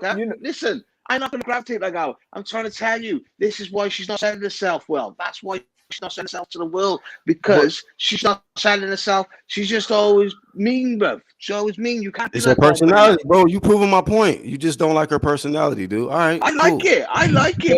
In a way, though, I don't agree with like the mean thing, because I actually do follow her, and dude, she's actually super hilarious with some of the stuff that she comes up with. Be real, bro. You sound silly. No, you're not listening to me, bro. I like bro, the girl. What I'm trying to tell her is, on a commercial view, she's not going to compete with Katie Taylor because of her attitude. If she changed the game around, just her attitude, huh? Is it just her attitude? That's it? No, her whole persona. Because it's not her fault, but she needs to change it around and be friendly. She's friendly, kid friendly. Oh, like so all right, hold on. So she need to act like Katie Taylor. No, I never said that, bro. Don't take words out my mouth. No, I'm saying she's nice, right? She's a nice person. Oh, I'm on her side. I like the girl. Listen to me. You're missing what I'm saying. But she need to change the way she acts. If I was her management team, right? I would tell her, tone it down. Let's do this. Let's go down. Let's get these Nike deals. Let's get these Reebok deals. So she need to chill out a little bit. She need to calm down. Yeah. That's what I'm saying, basically. All right. They don't need the truth. The real world don't want calm people sell fights. Calm people sell fights. Got you. It is. It's commercial. Got you. Calm people bring a lot of attention. Being real quiet and real shy in interviews, that bring a lot of attention. Cool, bro. Well, to the original question, and now after hearing all this, yes, I am going to buy the Carissa Shields fight. Yeah, Sport Advantage gonna do the commentary, motherfucker. I'm gonna buy this. We gotta support that fight though, Black. Huh? Because we gotta support that fight, bro. Yeah, I ain't listening to what Layton talking about. I'm gonna support her the big money fights, man. If we don't support this, then it's kind of like well, why the hell we putting her on a platform? You know what I'm saying? And if this does well, then it'll boost her up and get her some more sales as far as like going to these major corporations to get in the sponsorship that she needs. If this does well, so we gotta support this woman, man. Shout out to TBS for that. Hey, real quick, Layton, before you go, bro, before I let you rip, though. No, let me say it, Black. If I bring up my perception, fair enough, I might be wrong, right? Whatever I'm saying, what you lot are saying, I'll buy the fight. You boys are supporting. If I'm buying the fight to support her, I took the wrong turn. I will buy a fight. There. Sorry, boys. But yeah, I do appreciate You're just voicing your opinion on Katie Taylor, man. And I do think you have a valid opinion on it. But again, it's like, this is a platform with DAZN that she's able to get her name out there on like a main card. So I get what you're saying, and I understand what you're saying about like, Clarissa Shields couldn't get over there. I guarantee you she could get on DAZN if she really wanted to. All right, so let me look at the whole card. Hold on, real quick. Then I'm gonna let y'all continue. So shout out to Champ Ross in the chat. His comment says, how much is it? That card looks terrible as a whole. They better beef up that undercard. Let me read to y'all who's on the card from what I see. Tori, let me see. Friday March. So it says Tori Nelson, Hannah Gabriels. Wait a minute, what is this? So my bad, man. Let me get this together because this looks like a fight that probably recently happened. Because this is Gabriels and Alejandra Ayala. I think that already happened. Okay, so let me pull this up. Friday, March 5th, shout out to Black 2021. and other guys who push the women's side of the sport, like Ring IQ, because they consistent with it. They're trying to be consistent with it, and it's actually helping the fighters. These guys, are pushing it. Some of them are getting interviews. Some of them are, bringing up articles, bringing up the fights. Like my man Ronald Finkley always bringing up the fights that we ain't talking about. Shout out to everybody who's pushing the sport of boxing all the way around. I like the consistency, and I think it's a good thing, man. And ladies like Clarissa Shields deserve a bit more than what they get, than what they're receiving at the time, because she's debating on going to the MMA because the money ain't right. And what more could she do as a fighter? So, in boxing? Real quick, shout out to 1-2 Kid. Sign with Eddie N, and then she get more. Sign with Eddie N. You sign with there's somebody. Okay, anyway, so let's see the main event: Clarissa Shields versus Marie Dakar. And then they have a heavyweight matchup between Danielle Perkins and Monica Harrison. Excuse me. I said Monica Harrison. Middleweight fight between Logan Holler and Scamille Baldwin. And a bantamweight bout between Jamie Mitchell and Naomi Vasquez. So it does look like trash. I'm not going to lie. To their depth. So shout out to Champ Ross. They do need to beef this shit up a little bit, because this is only 4 fights. I don't see the price, so I got to look that up to find out how much it is to pay for this event. Hey, Black, it's $29. $29. I'm gonna pay it anyway. But the card look like hot ass. I'm not gonna lie, but I'm gonna still watch it. I'm gonna support Clarissa because it's an undisputed matchup. So she has the opportunity to become 2-time undisputed champion. It's something that we don't never see hardly. It's very rare. Black. 2-time undisputed champ. Black, can I say something? Listen, what I said earlier, right? I didn't get a perspective of what you were explaining to me, which was mute real quick, TBS, just for a second. Oh, my bad. Yeah, what I'm saying, Black, is like when I was arguing with you earlier, I'm not getting the perspective of what you were saying. You're trying to promote women's boxing and trying to help women's boxing. Brother, I'll pay for the pay-per-view. I understand now. Boxing, I love boxing more than I love most things. So I mean, I'll stick with it. And I'll pay for it. Sorry, I'm wrong, but listen, I'm with you, brother. Clarissa Shields needs what she needs. You don't feel you wrong. But I mean, it's all good. But you're right. Black Horse Promotion for a reason. You know what I mean? I don't discriminate racially or genderly. You know what I mean? So I like women's boxing, men's boxing, but I like watching the best. And like you said, Katie Taylor and Clarissa Shields are the best in women's boxing. They are the faces of women's boxing. 100%. The best. So I'm and definitely listen, gonna I'm support glad the you talk. Facebook. I'm glad you listened to you, brother. I'm glad I'm listening. I'm gonna pay for it. 100%. I'm gonna pay for it. Yeah, I mean that's dope because you paid for the Teofimo Lopez, right? So that'd be dope if you can pay the fight app for Carissa. If you knew what I paid for over here in Britain, mate, it's ridiculous. It's fucking ridiculous. I swear to God, the prices we gotta pay over here compared to you lot, because it makes out that you lot gotta pay £89 for a pay-per-view, but for us, we gotta pay like a subscription of £40 a month, and then a pay-per-view on top of that. So you know what I mean? At $20, I'm paying £45 a month subscription for each month, and the thing, it's like, mate, it works out. We're paying more over here than you're not paying over there, mate. Yeah, I do think that's a little unfair, and I do wish like ESPN would create some type of app for you guys that, you know, when it is free TV for us, that you can, you know, log on and, you know, watch the fight for free as well, because, you know, it's just it's a little bit unfair to you guys. Champ Ross, real quick, he says, I thought Raquel Miller was supposed to be on there, but I'm not sure what happened. That's a fight that I actually want to see Carissa Shields take, because she kind of was I'm not gonna say double talking, but she was like she needed to put herself in position to fight me or whatever, something along the lines of that. But Raquel holds the regular WBA at 154, if I'm not mistaken. Raquel Miller, but they fought in the amateurs, and Carissa beat her like twice. She beat her twice, but I like the fact that Raquel Miller like, hey, this is the pros, and I want the smoke still. So Carissa did kind of give her the runaround. She did tell her, you know, not so much show me something, but she definitely put that off a little bit. She did kind of down talk that fight. So shout out to Champ for pointing that out with Raquel. Do you hear Carissa come out the other day saying she'd beat up Keith Thurman? I said, God, that's crazy. Yeah. I think Carissa? she would not. Yeah. I think she would. No, I agree with you though on certain things. Some things she could be over the top with, Leighton, because I've had my criticisms for Carissa. So don't get me wrong. Like I ain't just been like, you know, but I look at the bigger picture of what she's trying to do for boxing, and I wish that a lot of men boxers had her same mentality and attitude. You know what I mean? Like she's a fucking dog, man. She's a monster. Listen, you are 100% right. It's like the only two women on the planet that everyone knows is Clarissa Shields and Katie Taylor. 100%. That's it. You got the American and you got us over here, and they are the two best. And if you want to promote boxing, which I do, I promote boxing, women's boxing, whatever. Then those are the two you got to promote. So if I'm going to promote Katie Taylor, then you turn me, bruv. I'll help out. I will help out with Carissa. I'm telling you, you turn me, bruv. We got him.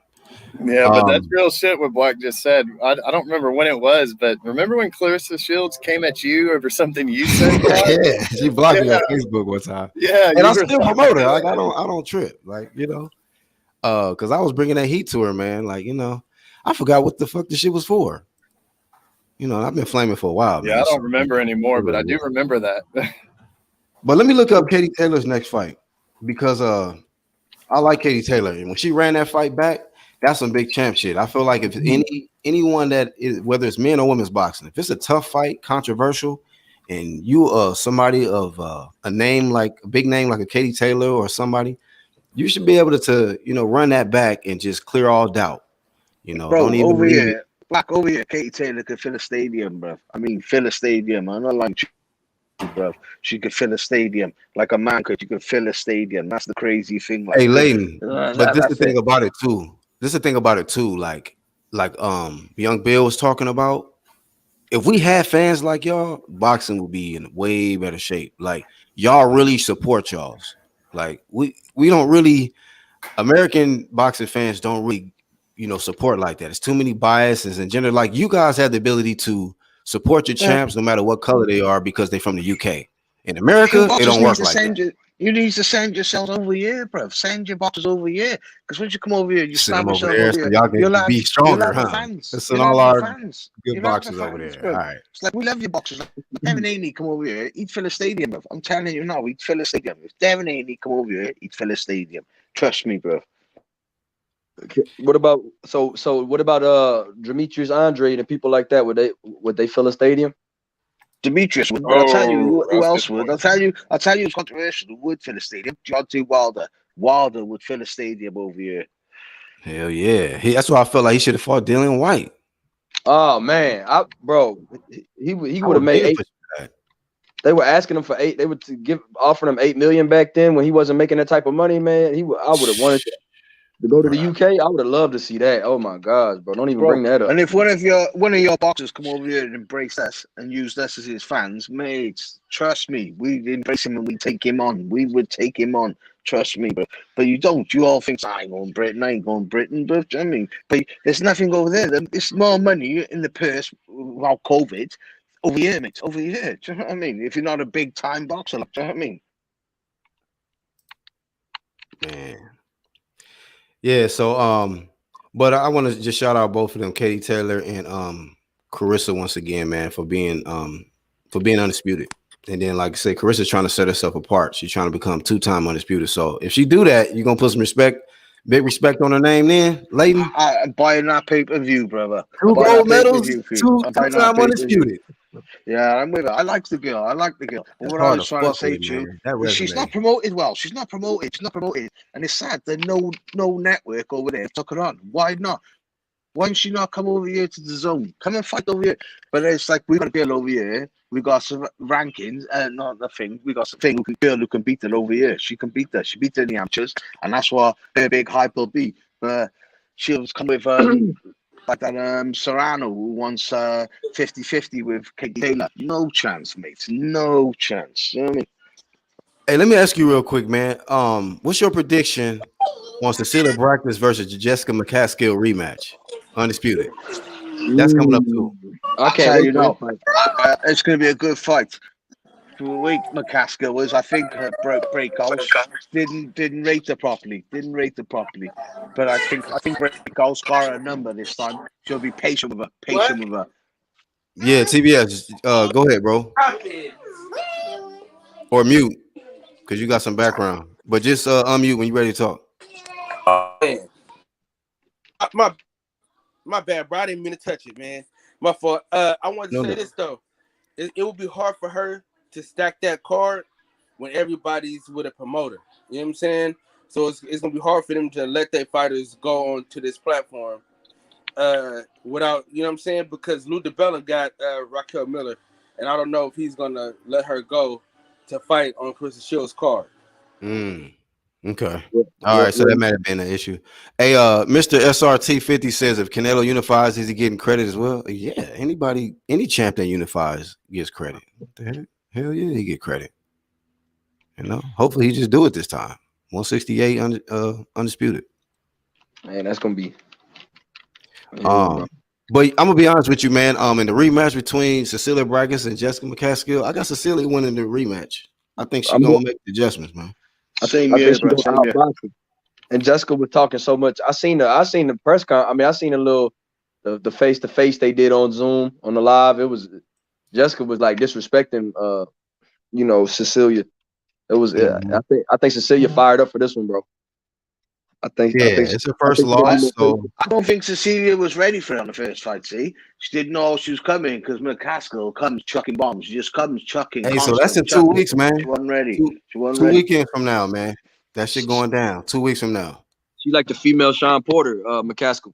Yeah, that's a good comparison. Yeah, female Sean Porter. Yeah, she is rough. She's rugged, dog. So. Yeah, man, I just feel like Cecilia, she's gonna be smarter because she actually made some adjustments in the fight, but it just kind of was like a little too late, you know. And Jessica kind of just held her own, but Jessica kind of gassed out too. She did gas out a little bit, so I think Cecilia gonna correct some stuff.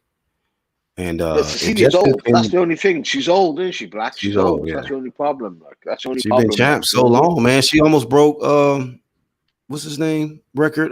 Joe Louis record. For the most defenses, man.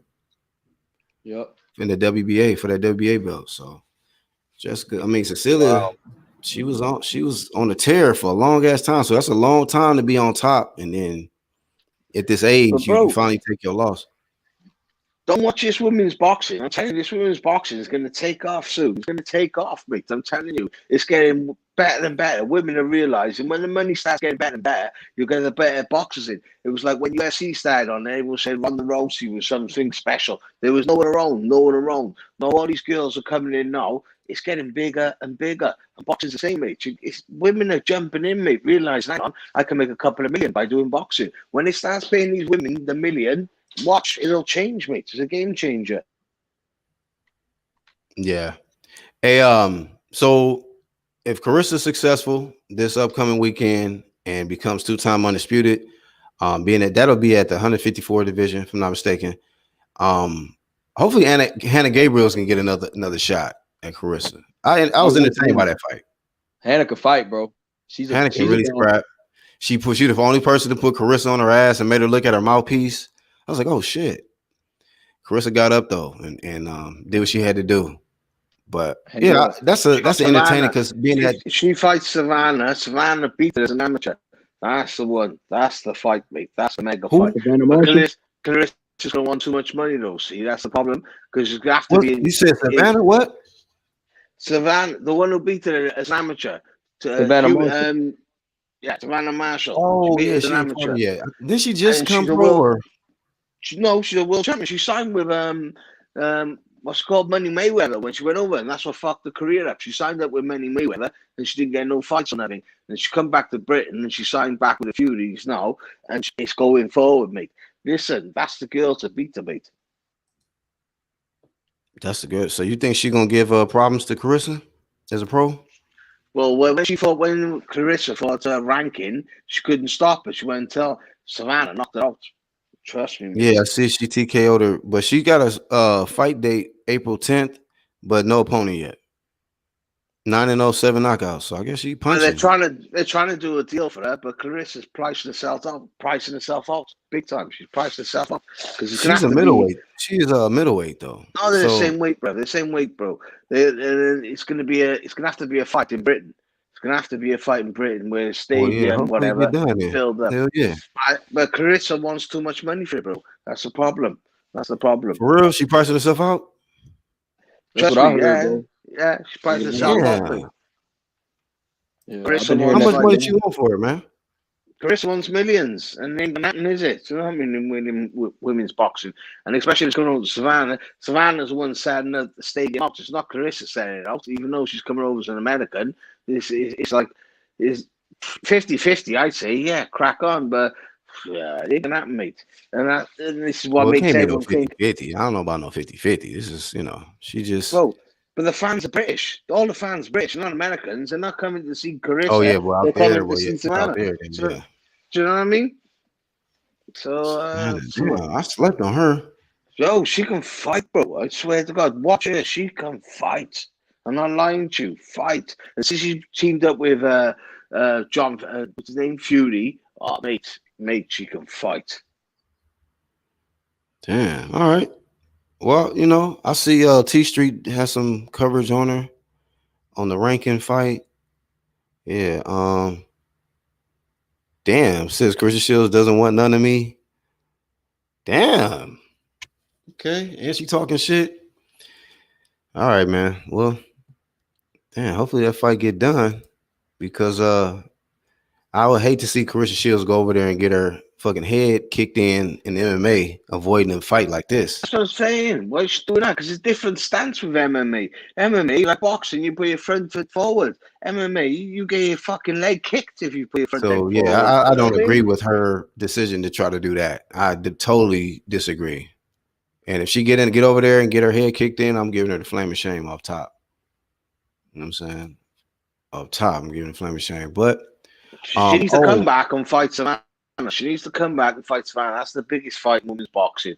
If they could do it, build it up right, do it proper, that's the biggest fight. They could both earn $1 million each. Simple as, easy, $1 million each. You know what I mean? Well, I'm glad y'all brought that shit up because I'll keep the same energy. I'm glad y'all brought that shit up. We flame all ducks over here. And if it's a big fight, a fight that fans want to see, and I don't care if it's women's boxing or men's boxing, if it's a fight that needs to happen, I want to see it. So mate, I hope if it's no COVID restrictions, right? In UK, it will fill a stadium out. It will fill a stadium out, 100%. So Carissa Shields, if you catch this, woman up. You know what I mean? You're gonna be 2-time undisputed champ, but how about avenge the loss that you got in the amateurs. You know what I mean? If this lady beat you in the amateurs, I mean, you don't want to leave, leave the sport with that over your head. Like, yeah, she was 2-time undisputed, but she showed didn't want to fight home, girl. You know what I mean? Mate, So if she comes over here, right? She comes over here, promotes it well, and fights her, right? And has a good fight, whatever, right? And say she beats her, she's a god over here in Britain. She'll be a god. She'll be a god. So she's better off fighting over here every time. Trust me, mate. That's the thing. Like, you gotta relocate. You Americans don't realize you gotta relocate sometimes. Like where your fan base is. And if she comes over here, she'll take all their fans, Savannah's fans, and everything, and she'll relocate. Relocate. That's why Katie's so big over here.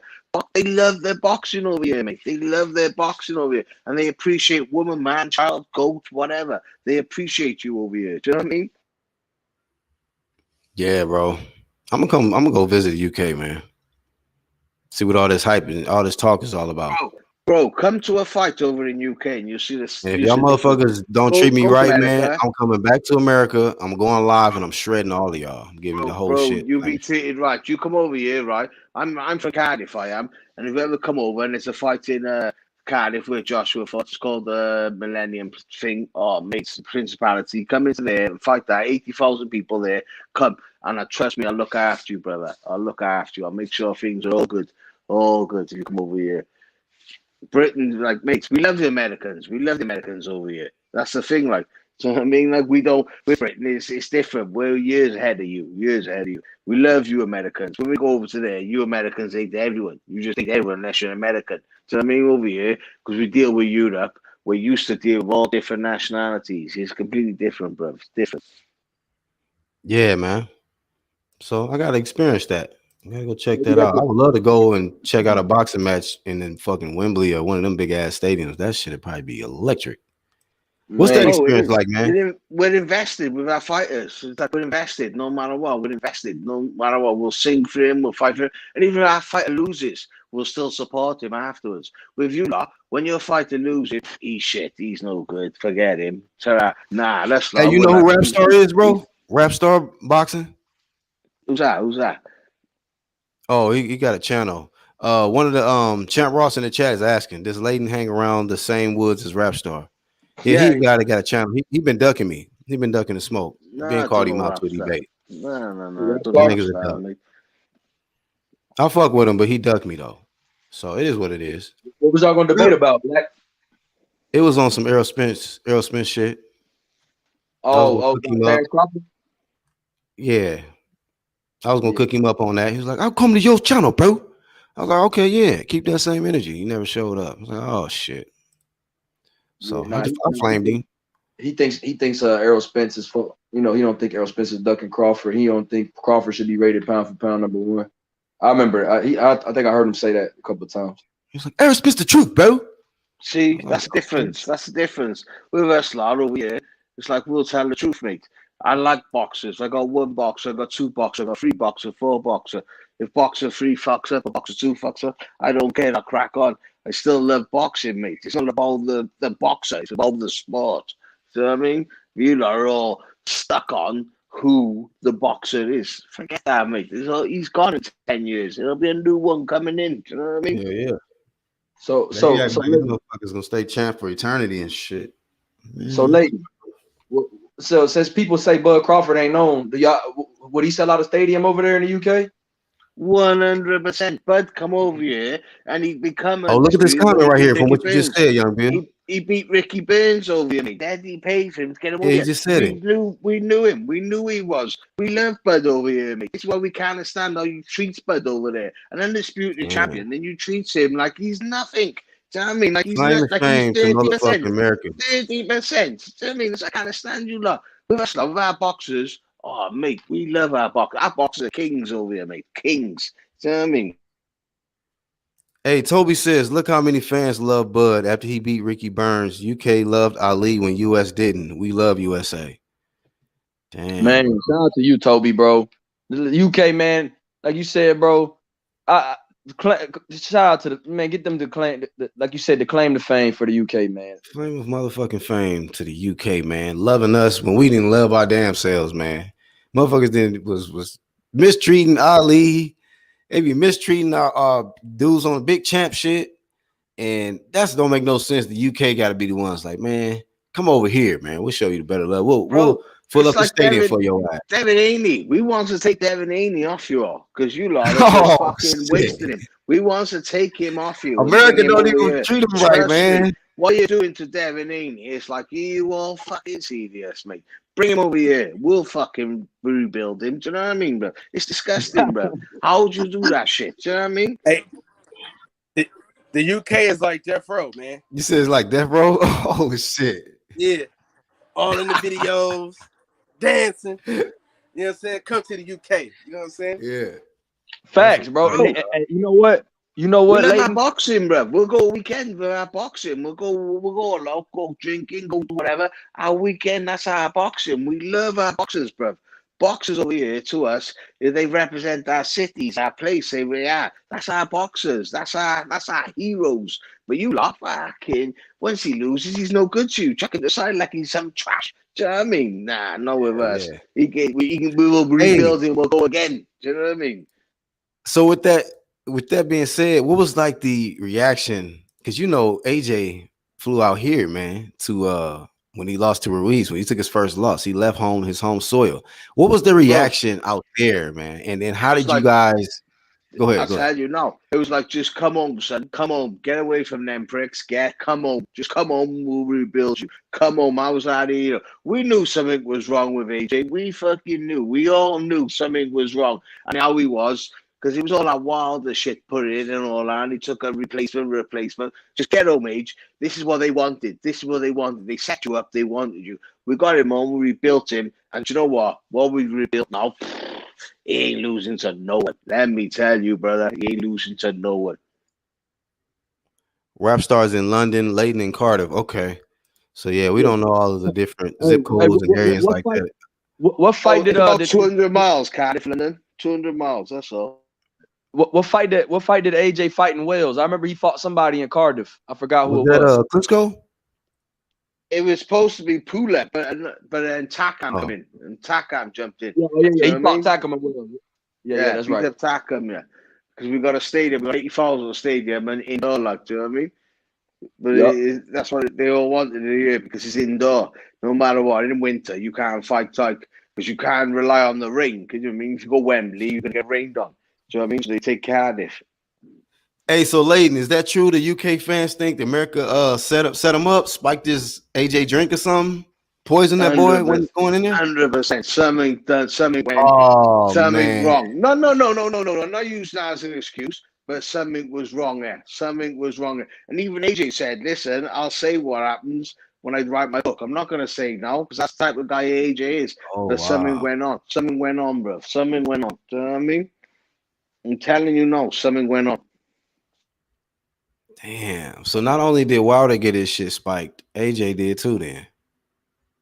No, but AJ and the pussy coming out with making excuses. AJ is going to think like a man you lost sin enough. But when AJ retires, then he's going to come up with all the shit. You said he gonna write a book or something and talk about it? Yeah, so he said he can write a book. When I write my book, in the end, when I retire, I'll tell everyone what happened. And that's what AJ said. I'll tell everyone. Whether he was concussed by a Joey DeWaco or whatever, and he shouldn't have fought or whatever, I don't know what it is. But something wasn't right, bro. When we all watched AJ come out, we all knew something was wrong. We all knew something was wrong.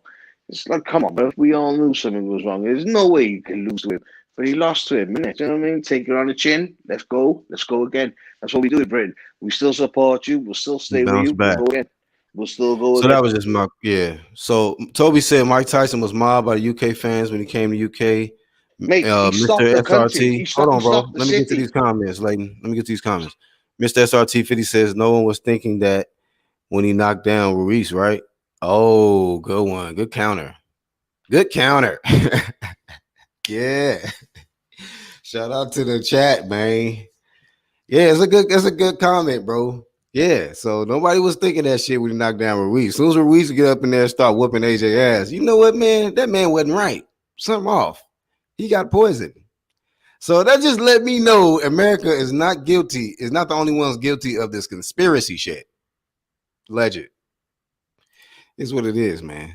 Leighton, yeah, AJ did say that 100%. I'll put it in my book. Well, we gotta wait for the book to come out. Hopefully, some of us still be here to read the shit, because I don't think he gonna retire no time soon. It says the U.S. still fuck with AJ, just fight Wilder and we'll love him. Yeah, I fuck with AJ. Shit, I think at this point, a lot of more Americans fuck with AJ than they do Wilder. Nah, the way Americans treat AJ, it's like he's white. You don't even recognize him like he's black. I swear to God, bro. It's like, what the fuck? That's America the thing for you, do. That's what I'm saying, but he's black British, but he's black. But you all makes up that he's not even black, bro. Do you know what I mean? Right.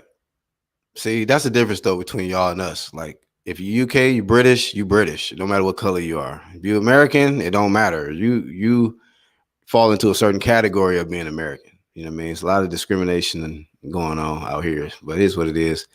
I'll say this.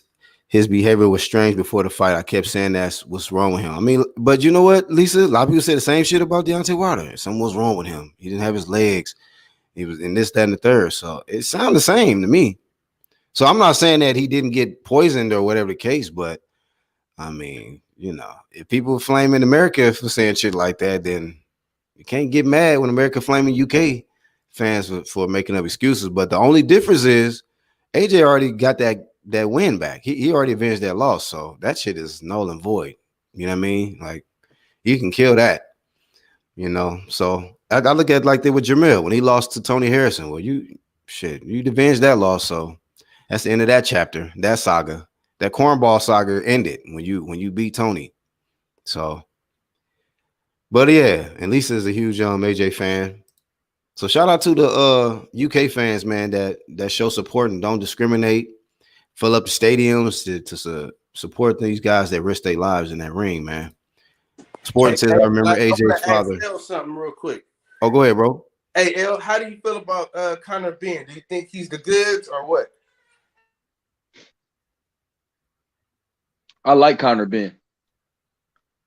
I think he's good. I want to see him fight somebody. What you think, Layden? Who you on about? Bro?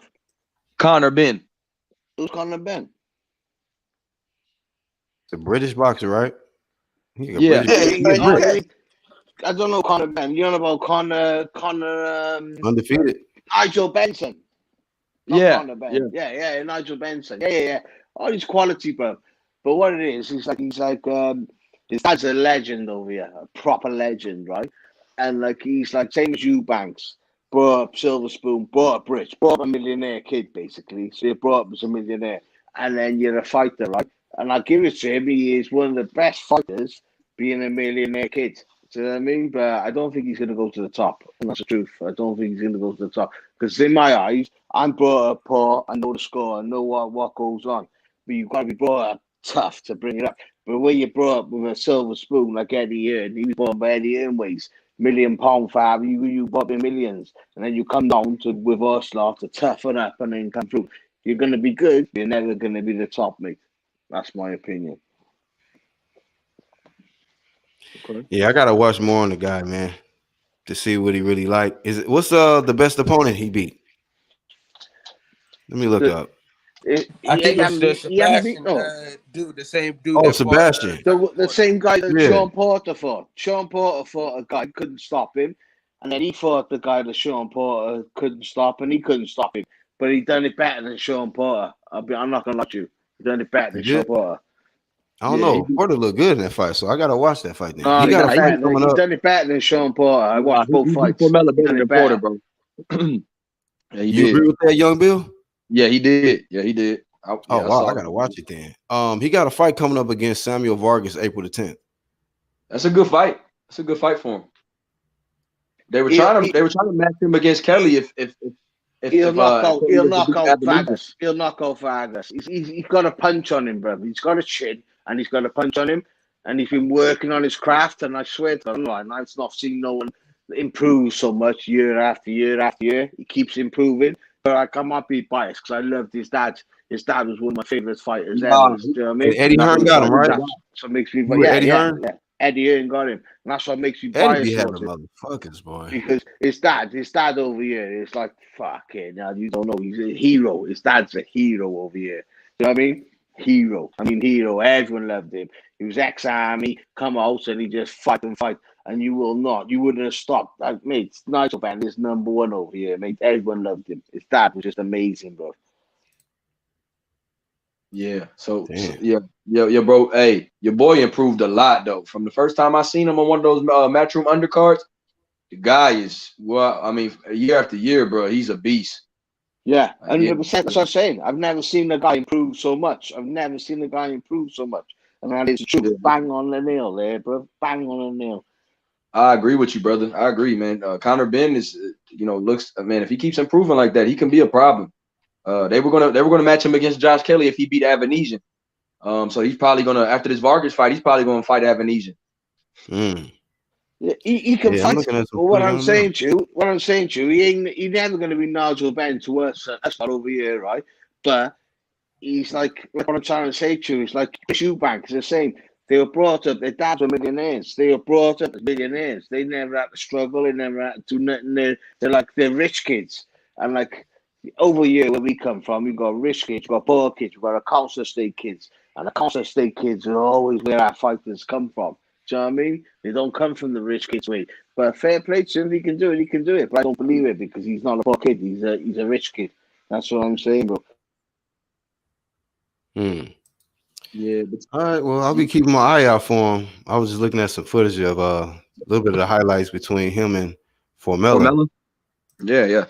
He put it on. I mean, he put a whooping on Formella though, bro. It was a for me. I was impressed by it because I just seen Formella in with Porter, and I thought Formella was going to give Conor Benn a little problems, and it didn't happen. How do y'all think he would do versus Avanesian? Oh, that's good fight. Good fight. Couldn't tell you. I'll tell you what. But Ben got a chin. Ben's got a chin, mate. He's got a chin. That's why we need him to step up. Because his whole plan was he was supposed to fight Kelly because Ben knew he could knock out Kelly.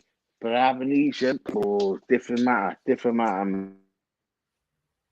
You said Ben knew he would knock out Kelly. Yeah, 100%. He's going to knock out Kelly. That's what Ben was calling for Kelly. Ben's been calling for Kelly for ages because he knew he would knock him up. But Avanesian got him first, didn't he? Do you know what I mean? And Ben was. Hey, what's the reaction like for Daniel Dubois? They taking it rough right now? No, Daniel Dubois. Let me tell you, we all knew because it's Matchroom. That's the key thing, right? Everyone stays with Matchroom. You know your Matchroom fighters. You know they're the true fighters. And then you got BT Sports, Frank Warren, right? And you know they're the after effects, like they're nothing. And we knew if Daniel Dubois was so good, why was Frank Warren? And Frank Warren was feeding him kids, feeding him shit, bro. Feeding him utter shit week after week. And we knew these fighters were nothing. And that's what kills Daniel Dubois. He's knocking out everyone. Then he fought the same guy that Joshua fought. What was his name? American. I can't think of his name. Johnson. Kevin Johnson, isn't it? Fought Kevin Johnson. And Anthony Joshua stopped him. But Dubois couldn't. So it was showing you Dubois' skills were limited. They were limited.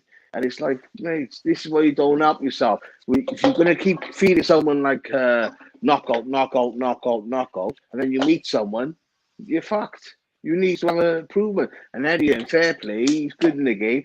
He moved Joshua up in levels. He moved in that level. 15 fights, you're fighting Charles Martin for the title. Do you know what I mean? Daniel Dubois was fighting what? Who? Do you know what I mean? That's a difference, bro. Yeah. Well, yeah, man. Thank you for coming on, lady. This is your first time coming on the panel, bro. Right? Yeah, I've been with a member of you for about 2 years, bro. I've been with you, watching you, but it's the first time I'll come on, bro. Always appreciate you. In fact, I love your show, love your people, love how it goes. You know what I mean, bro? But tonight I'll come on and have a show. Sorry, bro, if I'm talking. What time is it out there, bro? What time is it out there? What time is it? It's 9:10 in the night. 9 p.m. Oh, okay. Yeah. No doubt. What time is it where you are, bro? It's 3 p.m. Central Time. Okay, I did it ages ago. So your ass gonna be snoring and slobbing in the next hour or two. You know what I mean? Yeah, I hear you.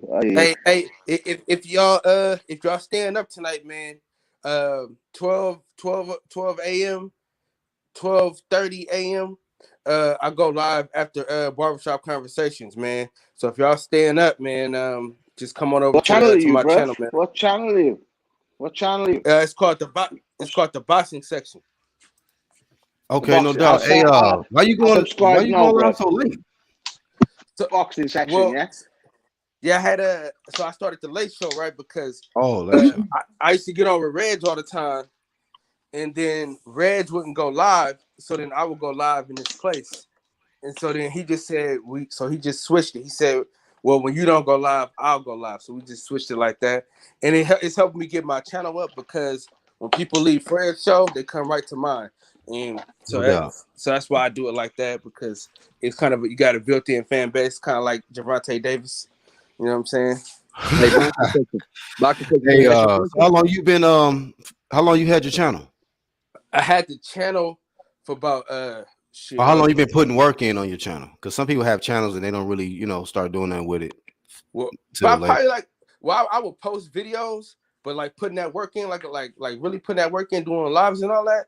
Probably like 2-3 months ago, I started jumping on lives and StreamYards, different channels and stuff like that. Because I would only go on Fred's show. So, but then H Monday was like, dude, you got to start going on other people's shows and channels and just checking them out. And I was like, shit, all right, well, wherever you go, I'll go. So anytime I go on his show and then I see some people on there, I just subscribe and I just start following. Like, that's how me and you got connected, Black, because H Money. So I was like, shit, H Money said follow you, so shit, I'm gonna subscribe and then we're gonna see what happens. And then shit, it works out. Yep. Yeah, man. We let me hey Black, can I ask him a question real quick? Yes, sir. All right. Hey, boxing scientist, boxing science or boxing section, right? Yep. Hey, were you on last night with Reggie Owens and you guys were talking about Canelo? Hell yeah. Yeah, and there was a drunk dude on there, right? Yeah. That was you. You kind of sometimes you go live, sometimes you turn your camera on, man. Yeah, with the background, with the you had the artwork in the back. Yeah. Do you do that yourself? No. I got a couple guys that I mess with that do it. So this is basically the room. Yeah. That's what I seen last night. Yeah, okay. Your voice sounded familiar, man. I just was trying to make sure that was you. Yeah. And you guys were talking about Devin Haney and Teofimo being undisputed and Ryan, right? Okay. I just dropped your link, man, to your channel. So if everybody that's tuning in live and wants catching the playback, just tap the link and y'all go subscribe to him. And he got the late night show. So make sure y'all catch that tonight if you up. Hey, brother. So let me ask you, if Canelo and Charlo fight, what is it, a 50-50 fight? What type of fight is that? Because I know you said I know you were talking about it last night, and I just want to know your opinion on it, on the X's and O's in that fight if they were to fight. How do you see it? How do you see it playing out? I say 50-50. I'm not going to be, you know what I'm saying? I'm not going to be disrespectful to Canelo too much. But I still got Charlo beating him because Charlo has a weapon that most people that he's fought doesn't have, and that's a great jab. You know what I'm saying? He ain't fought a real great jab since Lara or Mayweather. Yep. That's the last great jab. So Triple G got a great jab. And people said Kovalev had a good jab too. So. Yeah, Kovalev, Triple G, but see, Triple G won the first fight because of the jab. Yeah. In my opinion, I mean, of course, that was a draw. He should have won. I can't say he's wrong or right, but Charlo haven't fought no one to prove me anything. That's not true. That's not true. Because Julian J. Rock Williams is a hell of a fighter. Let's not forget that. He ain't Canelo, brother. He ain't Canelo. Come on, bro. Canelo's different beast, mates. You know what I mean? Okay, listen, I respect the Charlos. I know the Charlos. I know what they are. They're good, and I want them to step up, and I want them to do good. But they haven't done it yet. Right, boxing section. Me and my man from UK, Leighton, were going at it earlier. He told me to name Charlo's toughest fight, and I said J Rock. I said Derevyanchenko. I said Austin Trout is not no sucker. I said he got some name. I said he has some. I said Korbov is not an easy fight to take on 4 days' notice. Korbov was the man in the amateurs. Anybody Korbov, if he didn't get injured in that Right, in against, his last 2 fights, he would have won. So yeah, homie got popped his Achilles and shit, right? and he messed his shoulder up when he was fighting when he fought Eubanks. He hurt his shoulder because he was whooping Eubanks' ass. Yeah, Andrew, he back to business, bro. Yeah, he was. You know, and he was whooping Andy Lee ass too until he got caught with that shot. Yeah. Yeah, if anybody know about Andy Lee, everybody know Andy Lee was in that crunk gym. He got cracked, but he could punch. Yeah. But he was whooping Andy Lee too. It just he get down, man. And this is the thing too that we got to remember. Brandon Adams just beat a dude named DeVille, I think his name is, where he gave what's the dude that be with Tank, man? Truck. He gave Truck his hardest test. Truck Simpson.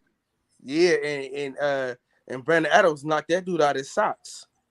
Right, but you know what? This is what I was saying earlier. I was saying that I think Charlo and Benavidez is, because a lot of people are saying that Benavidez is too much for Charlo. I'm like, man, I don't know about that. I think because I said all the dudes that Benavidez fought, I would favor Charlo to beat them too. Mm-hmm. Yeah, that's a fact. I was saying, and like Darrell got stopped. Like the Darrell that fought Benavidez, I think Charlo would have stopped him too. Not stopped him, but I think he would have stopped him. Like he would have beat on Darrell. Yeah, I mean, the thing about Charlo, man, that people just fail to realize, man, is he utilizes that jab, man. I mean, that jab is damn near like a right hook. You know what I'm saying? Like that's how powerful it is. And that uppercut he knocked out J-Rock with, man, is something that you can't teach, bro.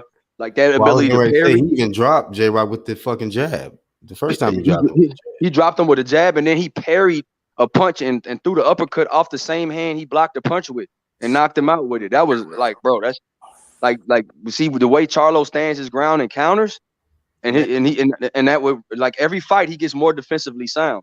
So I think against Benavidez, who throws a lot of punches, Benavidez is open for a lot of counter shots, bro. Can we be honest though? Can we be honest, man? What's up? Last night was fucking terrible. I mean, if you think Yildirim can beat Charlo, man, you smoking dope, man. Oh yeah, they on dope. yeah. Charlo would stop Yildirim too. Yildirim. Yeah. See, I think Yildirim could beat Charlo. Who the fuck said that? No, they had a panel, bro. It was like 10 people on. I was trying to get on, and I just seen, and I couldn't get on, so I just was kind of listening. I was up late, so I was just hearing people talk. It was a drunk dude, man. It was like Yildirim would beat Charlo, and Charlo ain't shit. Yeah, he was like, "Who the fuck Andrade?" And I was just like, "Bro, like." I was like, "Bro, it was crazy last night, man." And it was crazy because they keep talking about Charlo's resume, right?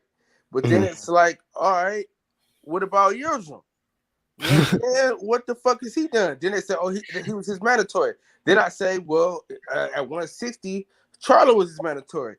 Then they give me another. Then they say, well, take this left, then take that right, and then you'll be there. You know what I'm saying? It was something else. It's like, damn. You know how like your GPS will tell you to turn somewhere? Yep, detour. You know what I'm saying? And then make you do another U-turn. It's like, damn, man, I just passed this up.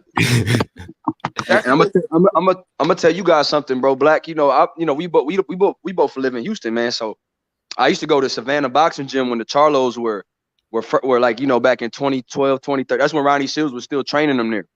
And that was when they were still working with Laura, and Rigondeaux was still in that camp. So I used to go there. Like I was, matter of fact, the first time I met the Charlos was when I went to Savannah, bro, and Laura was getting ready for Paul Williams. Oh, okay. And he was relatively obscure. Everybody thought Paul Williams was gonna smoke this Cuban dude. You know what I'm saying? They're like, who the fuck is Laura, bro?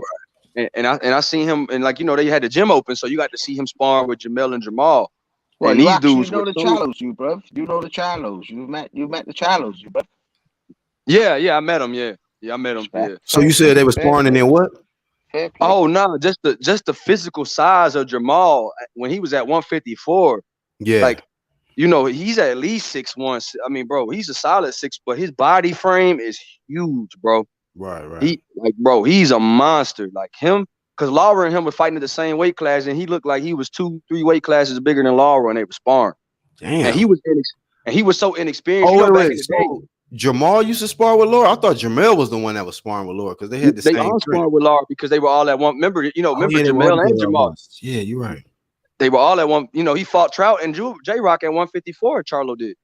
Yeah, I don't know why I was thinking that Laura maybe came along later after Jamal had left already. But then I didn't know that. No, and they fought K9 Bundridge. Remember, he fought K9 Bundridge at 154 too. Yeah. So he was huge. Like when him and Lara used to use his elusive ability, but even his jab, you know, Lara is such a good boxer. Then that was before he fought Canelo. He was even younger, so he had real fluid legs, and he was getting around that ring, man, so quick, bro.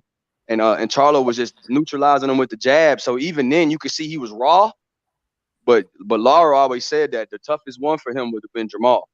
He always used to say that, bro. Even at the gym, he was like the toughest fighter.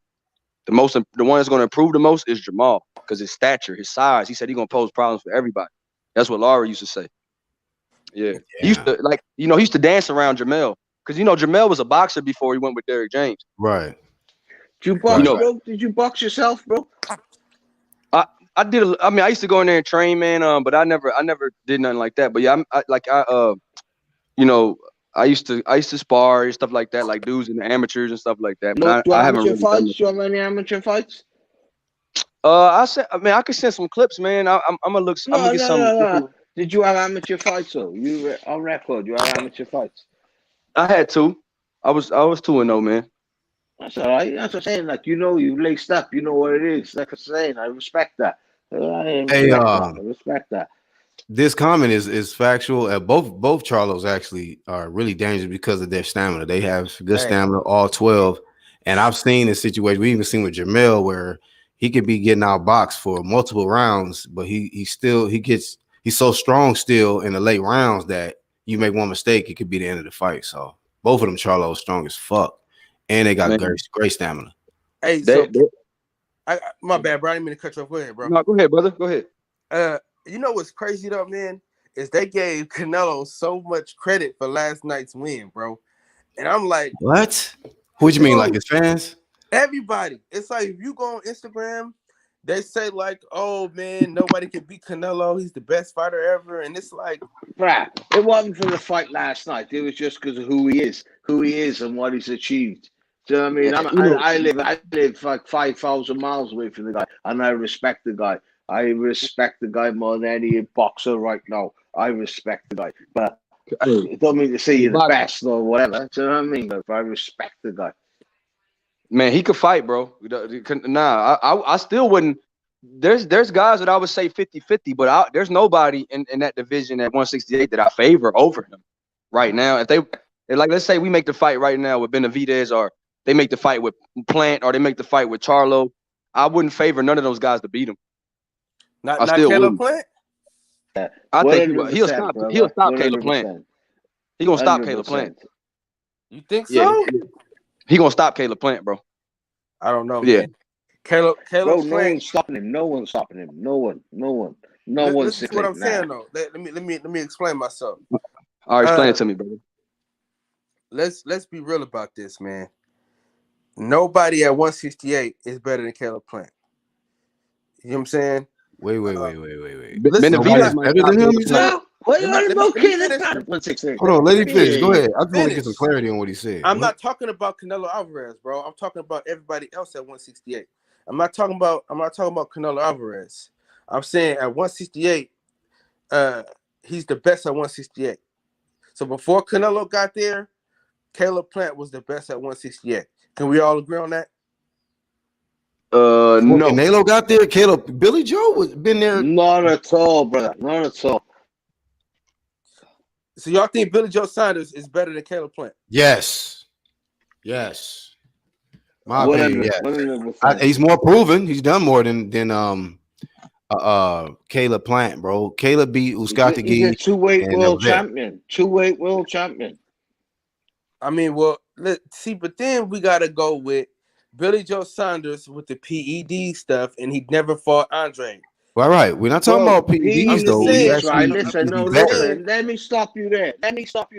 It's not PEDs. He won the PEDs. What he was done for is over here. It's like there's a thing up your nose you can snort, like when you got a cold. It's one of them things, right? Whether it's cheating or whether it's masking, I don't know, right? But that's what he was done for. sniffing a thing when you got a cold up your nose. It's like a nostril thing goes up and you sniff it. That's what he was done for. Whether they master PED, I can't say to you, but it was done for PEDs. There you go. So why didn't he fight Andrade after that? Because I just explained to you. We gave this dude a flame. We getting all that, but you're talking about Caleb Plant being the best at 68. I'm talking skill wise. Y'all think Billy Joe Saunders is better than Caleb Plant, though? I think skill wise, Billy Joe is better. You haven't followed Billy Joe Saunders on his life view. You don't know Billy Joe Saunders. Billy Joe Saunders. How many champions has Caleb Plant beat? How many world champions has Caleb Plant beat? So I know how many Billy Joe Saunders have beat. But like I say, bro, we can't never say that because it's all about the opportunities in which you get, bro. Like that's just the realness of it. I mean, hey. Yeah, I agree. But I'm trying to tell you, bro, right? Because like in America, like you think that's the world, that's the way it is. You don't watch out for the other people outside of America. You don't. And Billy Joe Saunders, like, listen, the boy's been boxing since he's 5 years of age. 5 years of age, mate. The boy's a boxer. That's not true though. That's not true. Because I just told you, I just brought up Conor Benn. That was me that brought up Conor Benn. And he's not from America, so that's not true. Right. Facts. Okay. Old man's up there. Fair enough. Sorry. Go ahead, young Bill. Section. I would take Benavidez to what Plant right now, bro? I really do. I go Benavidez. I go Benavidez and all. I would. I go if Caleb Plant and Billy Joe fought, that would be a boxer against a boxer. I still like Billy Joe. I don't know, man. I just feel like Billy Joe's a little bit more proven, man. But that's like okay. But Billy Joe got skills, bro. He got proper skills. I mean, proper skills. I feel on that, but it's like y'all say. Oh, you go ahead, Black. My bad. I ain't gonna cut you. No, go ahead, bro. It's hard to say that he's not proven because it really depends on your promoter and the opportunities in which you're given, bro. Because it's hard to say that Devin Haney ain't proven when he should have signed with Top Rank because they got all the 135s pounders. You know what I'm saying? See, and it's like it's kind of the same thing with I'm beyond 500 fucking grand a fight. No, but hold on. But you say that as if like Caleb Plant got all the rest of the 68 pounders that ain't nobody for him to fight on the side of the street or something. Like it's no, I'm saying, but it was only one. It was only one person for him to fight, and that was Benavidez. And right when that fight was about to go down, Benavidez lost the belt. So it's kind of like, all right, fuck. You know what I'm saying? So it was that's you got he can get in there with matter of fact, TBS. You know what the fuck? Matter of fact, what's the name called him out? Anthony Durrell called him out. He ducked. Facts. But TBS and Black, we talking about Canelo fighting Yildirim. Mike Lee and Caleb Truax were Caleb Plant's Yildirms. Nah, that's not true because Caleb. Okay, there was some low quality ass opponents, bro. Caleb Truax was a champion though. Yildirim, he ain't never been a champion though.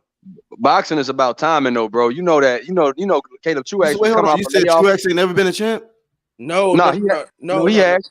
He was when he champ already. He had the WO, I think. No.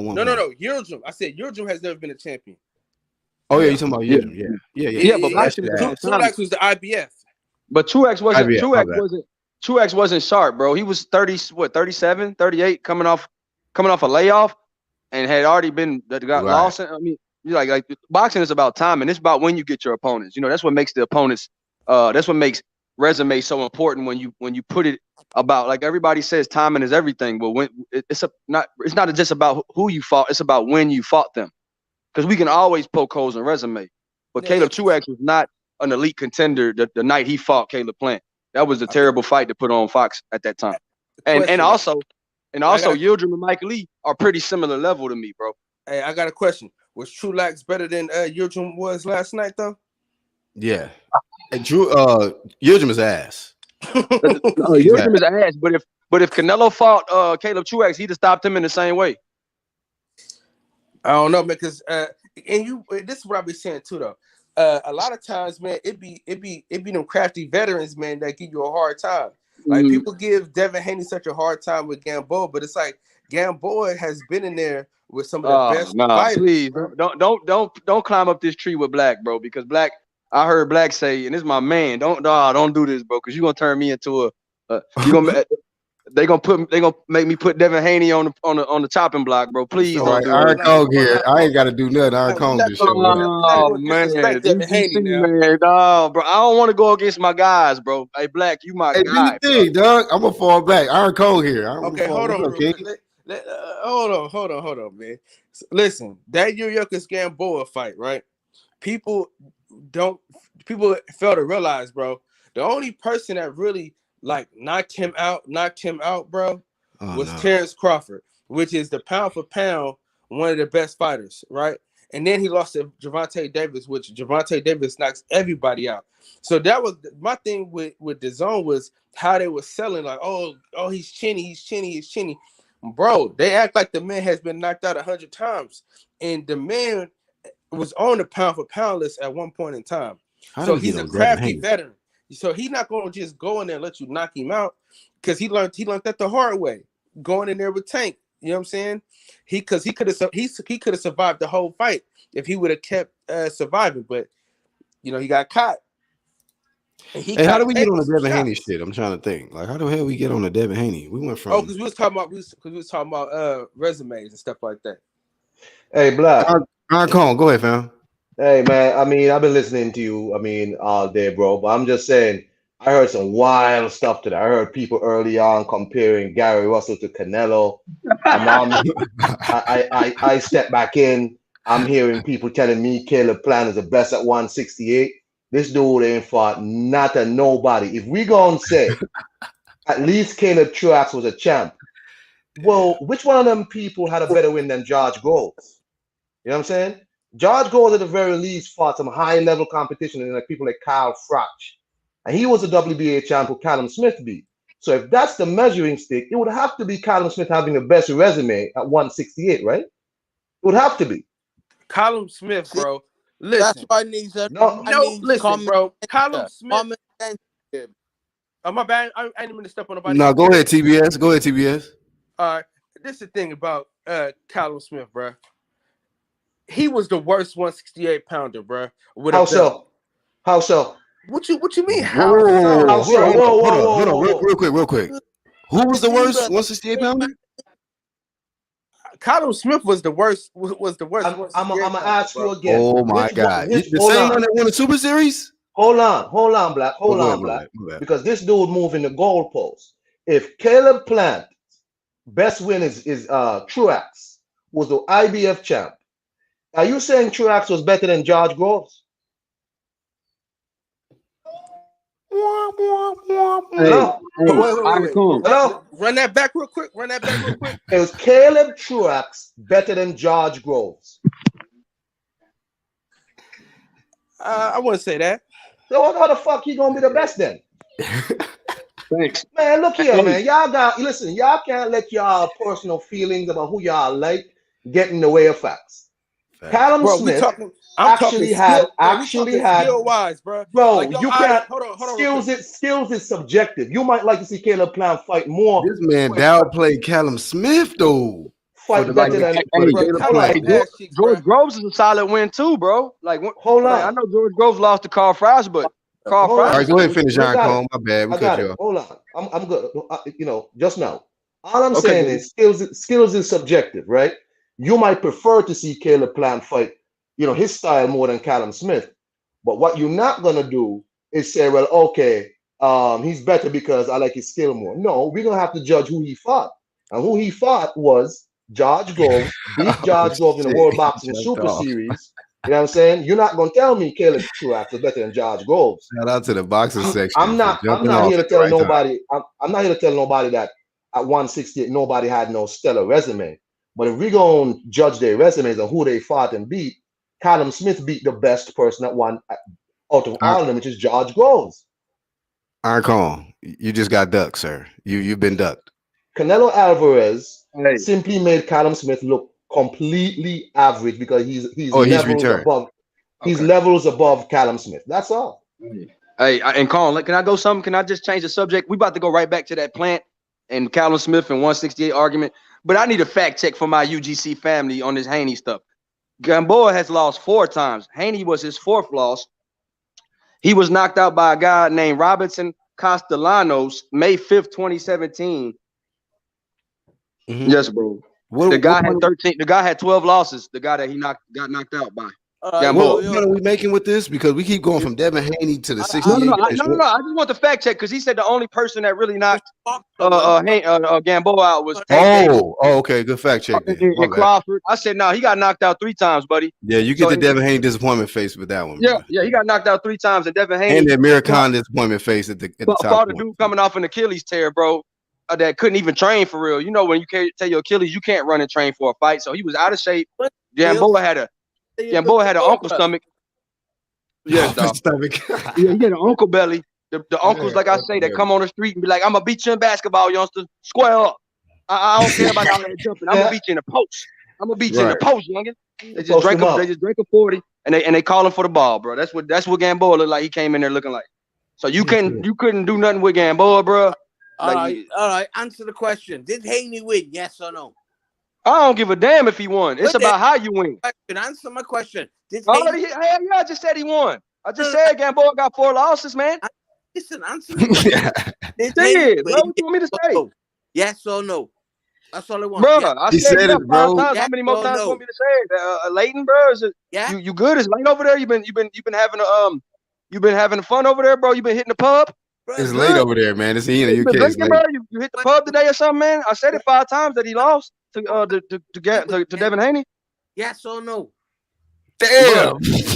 That's what Leighton, bro. I'm starting to think you're trolling. Yeah, bro. I just told you yes. Q-tips. Well, there you go. Haney won. Yes, there. Move on. No, it's not about moving on. I'm fact checking the guy that said Gamboa only got knocked out by Terrence Crawford and Javante. I feel like Iron Kong still had more to add though. Yeah, no. We going back to Plant. Let's go back to Plant. Let's go back to Plant. Because let me add this before we go back. If Callum Smith and Plant fought before the Canelo fight, I wonder who would have been the betting favorite. Oh, yeah, I gotta go with Callum. Who would y'all have put y'all money on if y'all didn't see Callum Smith and Canelo fight when Callum Smith was still undefeated? Callum, bro, coming off of World Watch. I would have put my money on Callum simply because of what he's done. You would have to based on what he's done previously. Based on what he's done, you would have to. He would have to be the betting favorite, right? No, who you like is 2 different things. That's subjective. Right. Like. Facts over feelings, man. I'm gonna just keep it real, bro. Skill wise, he's better than Callum Smith, bro. Callum Smith, listen, let me tell you this. Callum Smith is big as hell, and he can't even utilize his jab in the correct manner. You know what I'm saying? Let's be honest about this.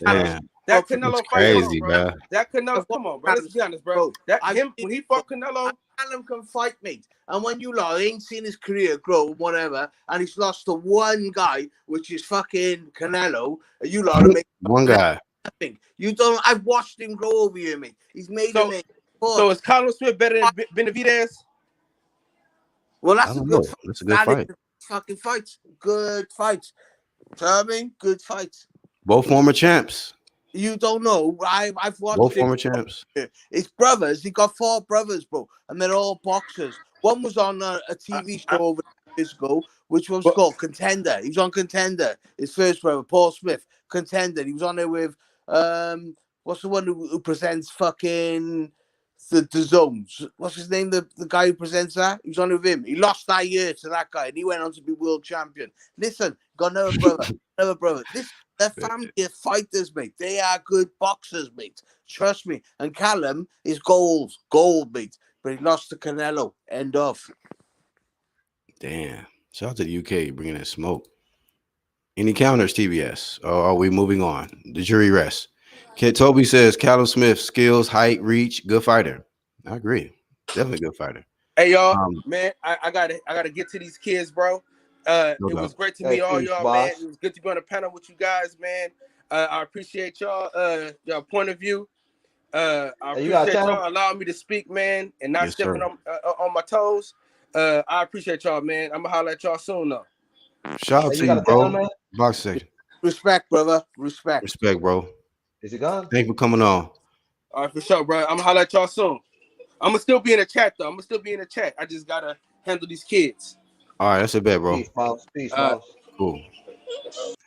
Well, hey, Iron Kong heard something that raise his antennas, and he jumped right the No, fuck on. man. I mean, hey, Black, you had some wild stuff today on your show, man.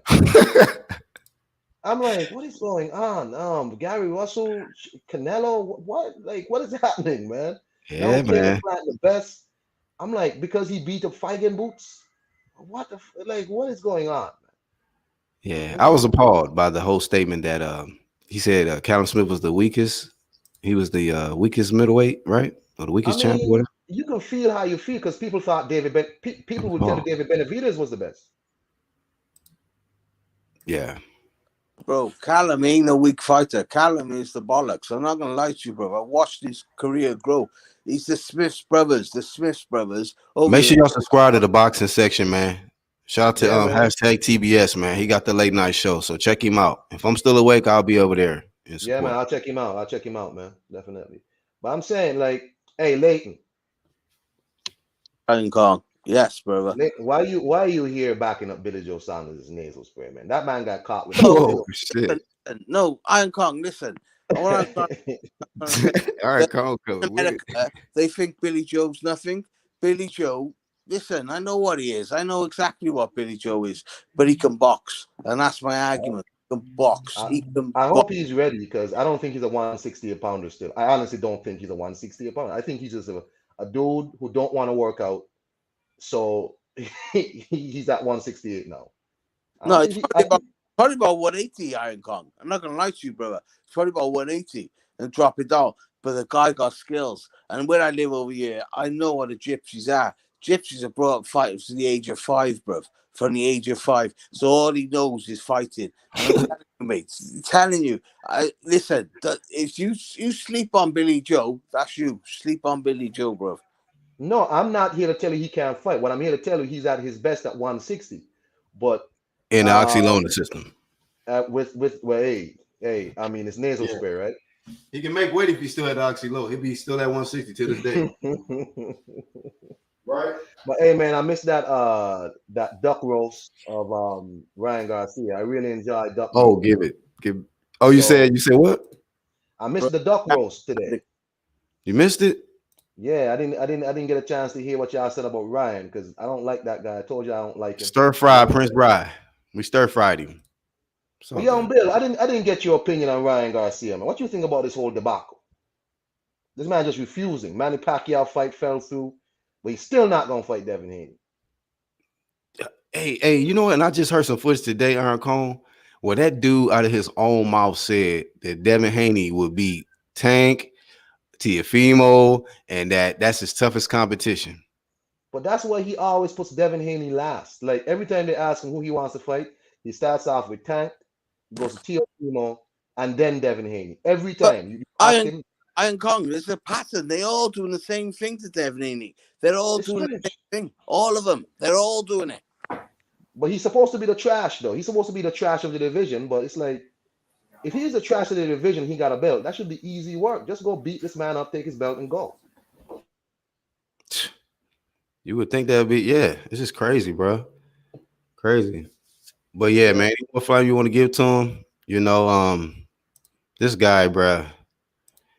I mean, I don't think nobody else is getting more cooked than him. This is a live cookout of Prince Ryan. You know, that king shit, we got to get up out of here, man. Only champs can call themselves kings. You know, he a prince. Prince Ryan. Black, like I said to you earlier, what you need to do, send Haney over to Britain and we will adopt him. We will take him on as ours. And we fill the stadium up and all that, right? We will keep him, bring him on, bro. Do you know what I mean, Devin bro? Haney versus James Tennyson. Who? We'll go on from where we're going better. Now we'll bring on Devin Haney back. We'll bring him back stronger and better. With a crowd, with a fucking huge. He come over here, he can fill out stadiums. He based himself over here for 6 months. Mate, he could just trust me. You lot don't appreciate when you got good. You don't know why you got when you got good. Because like you're listening to Ryan Garcia, and I look at him, and I told you this earlier, Black. My 18-year-old daughter is more man than he is. So I mean, oh God, shocking. Hey, this is what it is. See, Ryan. See, you did it. You brought this on yourself. Ryan brought this shit on himself, man. Running like Forrest Gump. Hey, Mr. Kong, you like my picture? I do, in fact. Look at that. Oh, look at that. King Rye. Hey, that man said, I don't always duck, but when I do, it's Devin. His name is Devin Haney. King Mallard. King Mallard. You get my 1-2 kid. What the fuck did I just look at? What the fuck was that? You ever seen that movie Howard the Duck? Yeah. I know what it is. That's Howard the Duck. Or I think it might Red be Glove gonna be coming up with some creative ass shit. Holding a martini, and it got Ryan Garcia's face on it with the duck bill and his little king's crown. Look at that. That's fitting. It looks so natural, man. Like, yeah. King Prince Ryan. I wish somebody slapped the crown off his. I wish somebody would have slapped the crown off his head when he won. Man, I was mad at the Zone last night, man. The Zone showed this dude for like an hour. I was like, hey, damn. I didn't pay $2.99 to watch this. Yeah, watch me get interviewed by Drake.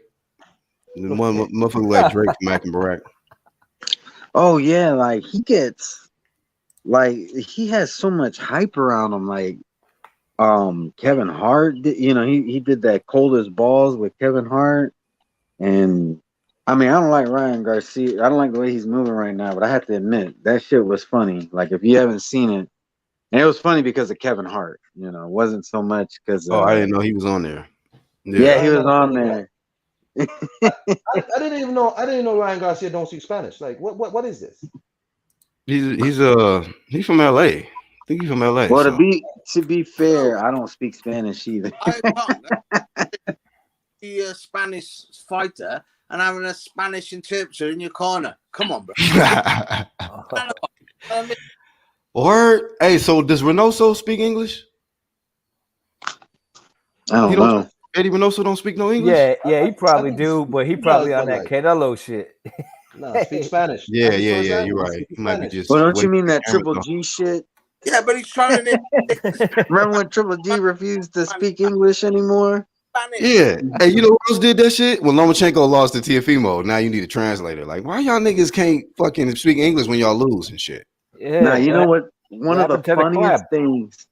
Hey, I gotta say this real quick. One of the funniest things I ever seen was Better Beef. All right, he had after one of his fights, he had an interpreter. Right, he had he had to interpret for the fucking interpreter. Like he knew more English than the interpreter knew. It was funny. If I ever find the clip, I'll send it to you. It's hilarious. That's hilarious. Remember when Chavez freaked out on the interpreter because he said some shit that he didn't say? He was like, I didn't say that. He was like, yeah, he freaked out on him. I remember that. Junior or senior? Senior. He went crazy on dude. He tried to. He went after dude. Like he was like, "What the fuck's wrong with you?" He was like, "I didn't say that." That's somebody you don't. That's somebody you don't want to piss off. Hell no. His little ass will beat your ass. If I was the interpreter, I was like, "Well, then motherfucker, translate your own shit. Then talk English, then, motherfucker." Yeah. Worried about me saying the wrong shit. Well, I'm saying the interpreter basically like misquoted him. It basically called him, said that he was like scary or something, and dude was like, "What? What'd you just say?" Yeah, like he was like, "The fuck you?" I forgot what it was, but man, I know he was hot as fuck, man. It was a good little clip. Maybe I'll find that shit. Yeah, man, but that's crazy. Them dudes, some of them guys, man, they wait till the cameras come off and they speak fluent English, but when the camera in their face, man. And it's crazy because like Canelo, he'll get interviewed, they'll ask him a question and he'll just respond in Spanish. They'll ask him a question in English, he'll just respond right in Spanish. So we know he speaks the shit. Maybe it's a Garcia thing because Danny that way too, right? Welsh. You know what I mean? Who's like that? Danny Garcia. Danny don't speak no damn Spanish. Right. Just like Ryan. I said maybe it's a Garcia thing. Oh. 1-2 kid. Garcia thing. 1-2 kid. But I know Mikey does. What's up? Did you see the video from I think AB Boxing where the guy asked, where it was Andrade, Crawford, and Danny Garcia talking in the crowd, right? And the guy asked Danny Garcia, so what we got to do to get this fight cracking with you and Terence Crawford? Danny Garcia ducked the question. He said, man, I'm just enjoying life right now, man. You know what I'm saying? I'm like, what? You gotta be kidding me, Iron Cone. Go look for the video. I'm just enjoying life right now. You know what I'm saying? I'm like, I hate to say it, but that's that PBC energy, man. Flaming shame that Danny Garcia was a ducking ass, man. Ducking questions. Right in front of Terence Crawford. I was just like, man, get the. They be doing shit on that. It was Like, real hunky dopey, wasn't it? They was, Danny Garcia was really, he was king, no smoke. But everybody be talking, all them PBC dudes be talking about Bud. When he show up in the flesh, bro, everybody friendly, bro. They was all friendly with Bud, bro. And Jamel, and Jamel and Bud had beef. And Jamel was at the fight. Derrick James was at the fight. I wonder if they wrote up on Bud and said that to him. I don't know. Because they know in his face he's troublesome. Yeah. So I guess when it's a Canelo event, everybody can come together, no matter what side of the street you from. Everybody come together for Canelo. Hey, Black, don't say that. You letting the cat out the bag, bro. Because ain't nobody worried about Terence Crawford. Ain't nobody worried about Top Rank. Ain't nobody worried about the zone. Wait. What you saying that, young Bill? Was Smith at this Canelo fight or no? No, he wasn't. Because Bud was there. Oh my goodness. Oh my God. Could you imagine that? Bud was there. Yeah. That would have been some shit, right? So you showed up at Canelo last fight. He must have got the memo that Crawford was gonna be there. Yeah. He didn't come to this one. Because I'm staying in my range. This one right here, the next one, if they really fight in Dallas in May, I believe Bud gonna go to that one too. So we'll see. I want to see what the energy is, bro. We'll see. I think because Errol ain't got no excuse not to be there. It's gonna be in this city. This EJ city. So I guess we're gonna see. I don't even know why he came. And the homeboys in the crowd, man, boy, this EJ City. You ain't getting in the ring. This EJ City. EJ City. Shout out to Jose, man. I can't believe Danny. Didn't he say to him, you gotta go and pick up some straps, bro. Pick up some straps. He picks up some. I mean, bro, the excuses that Al Spencer keeps putting on, Bud, it's just ridiculous. So even in the UK, y'all know it's some duck shit. But you don't. Go ahead, young Bill. Sorry. Hey, no. I ain't got no problem, bro. I just want to ask Leighton. Hey, if Kell Brook was healthy when he fought and he didn't fight Triple G first, how do you think he would have did against Errol Spence with Kell Brook pre-injury? He would have done better, bro. He would have done better. He was a better boxer because if you watch the fight, he was winning the fight, bro. He was winning the fight. But Kell Brook was like, he won as special as Errol. I'm not gonna lie. He won as special as Errol. But Kell Brook was good, but he wasn't as special as Errol. Yeah, I think when it got to the later rounds, Earl was still digging and was still in good. He's always in good shape. He got good stamina, so he just kept pushing the pressure, and Brook just folded. I never thought about that though. Like if he didn't even. Errol's a special boxer, bro. Errol's special. No matter what way you want to put it, Errol is special, mate. We want to see his special ass in there with Terence Crawford. Let's see how. Okay? So, but Terence Crawford's better. 100%. 100%. Terence Crawford is better, and that's why Errol Spence is doing everything he can to not fight him. Yo, that chick y'all was talking about. Oh, go ahead, Con. No, just quickly. Errol Spence been on this get a strap nonsense for a while, right? Because I remember when Kell Brook walked up on Errol Spence somewhere in America and was like, "Hey, yo, why don't you rematch me?" He's like, "Nah, man, you gotta get a strap again. You gotta get a belt at 154." That's what he said. 154.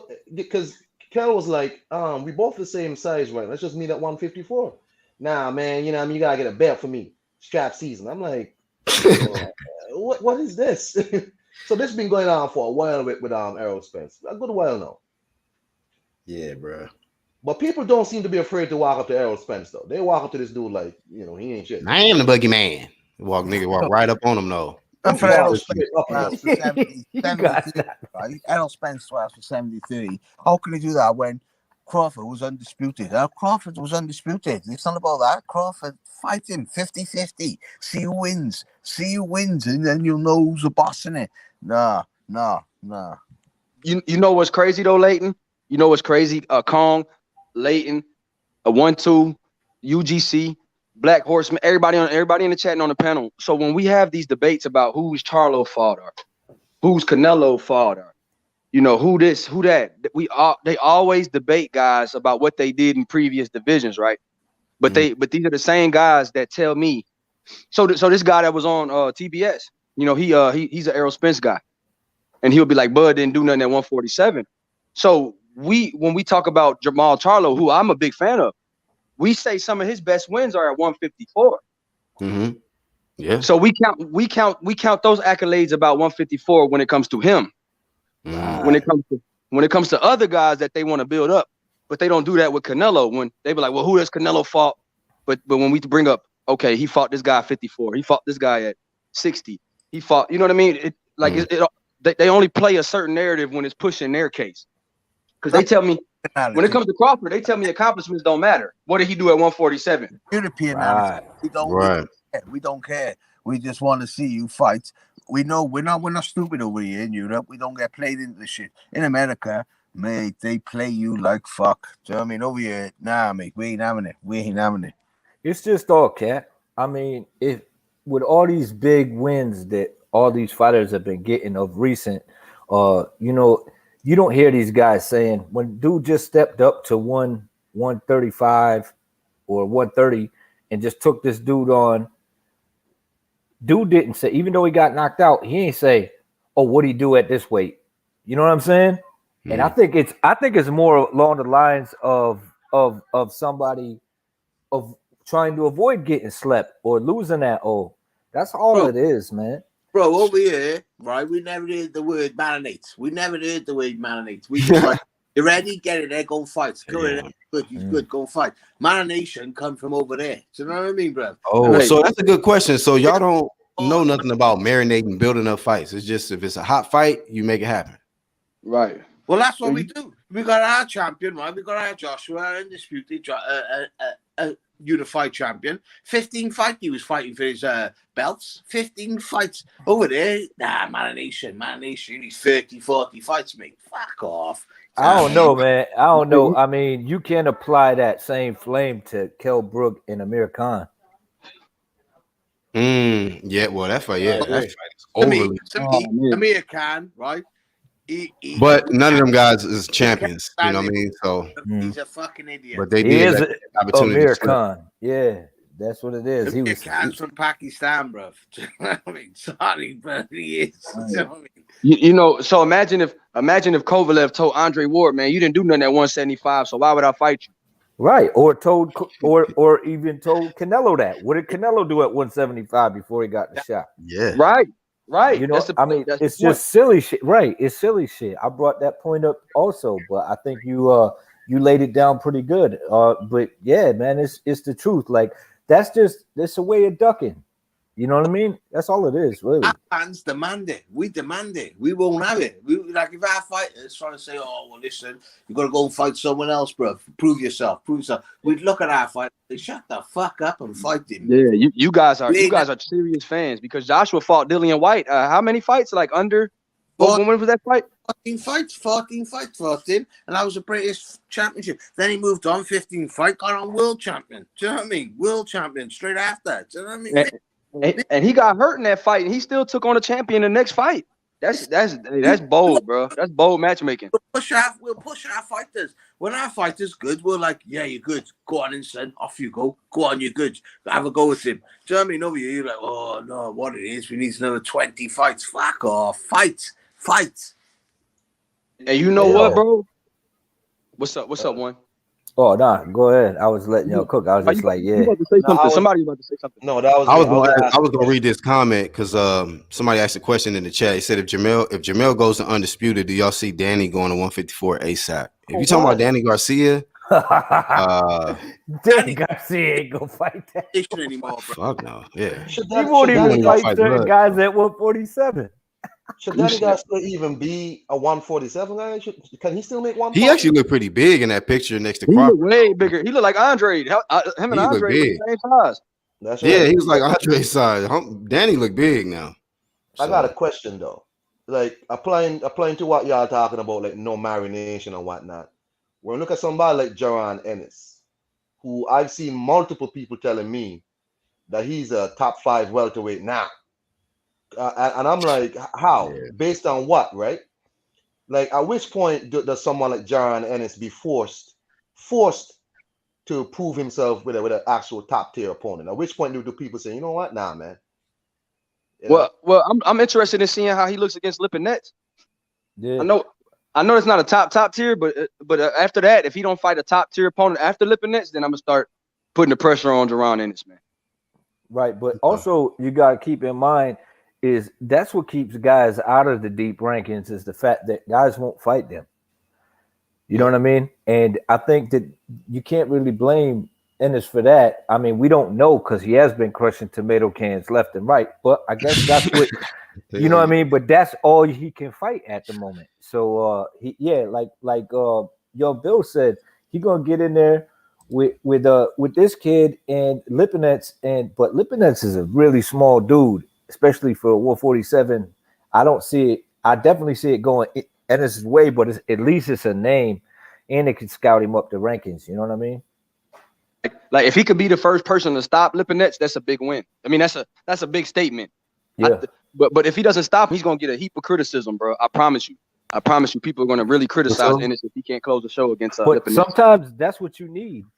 Sometimes that's what you need to get a fight when they say, okay, this dude couldn't get this dude out of there. I'll fight him. Right. If you look vulnerable or couldn't get somebody out that he should have. Yeah. That's when Triple G start getting fights when he looked vulnerable against Kell Brook. Mm-hmm. Hey, the Manny Mayweather fight got come after.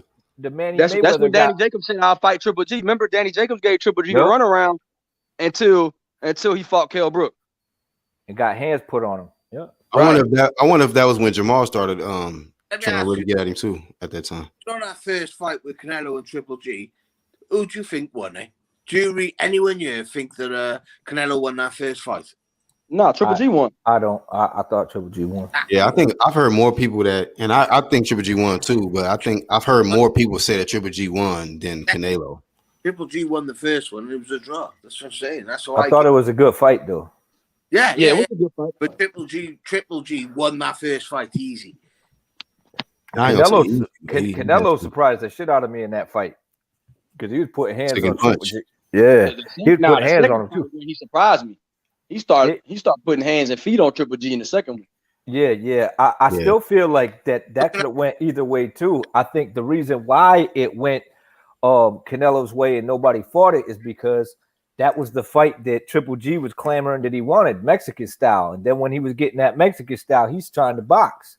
That shit didn't help him. You know what I mean? That's kind of like the same shit with Devin Haney when he said he was going to do what he wanted to do to Tank. And that's why he gets criticism because he said he was going to knock him out.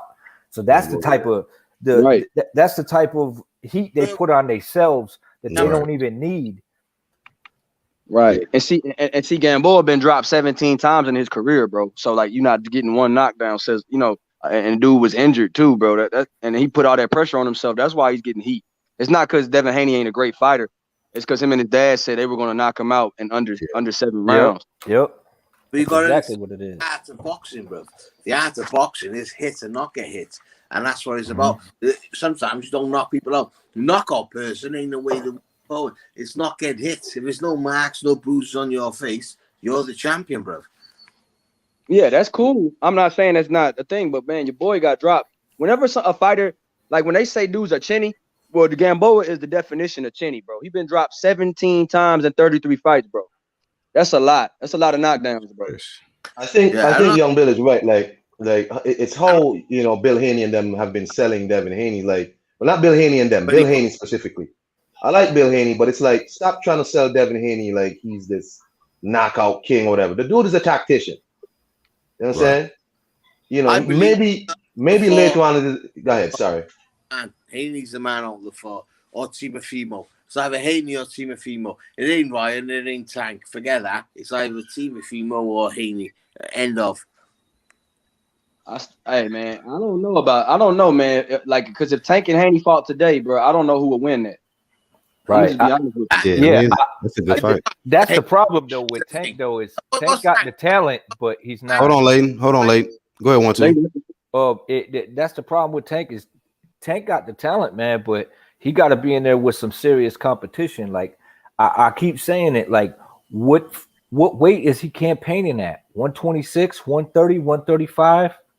We don't know. Tank is a 130 something. That's what he is. He just I'm a 130 something. 130 something, right? Yeah. So I mean, when they keep throwing his name in with these guys, it seems like he could go a different route or chooses to go a different route. Same with Ryan. Ryan gets the baby belt, and now he's acting like he's calling the shots. You know what I mean? It's like you can't stop there, man. You gotta go get it.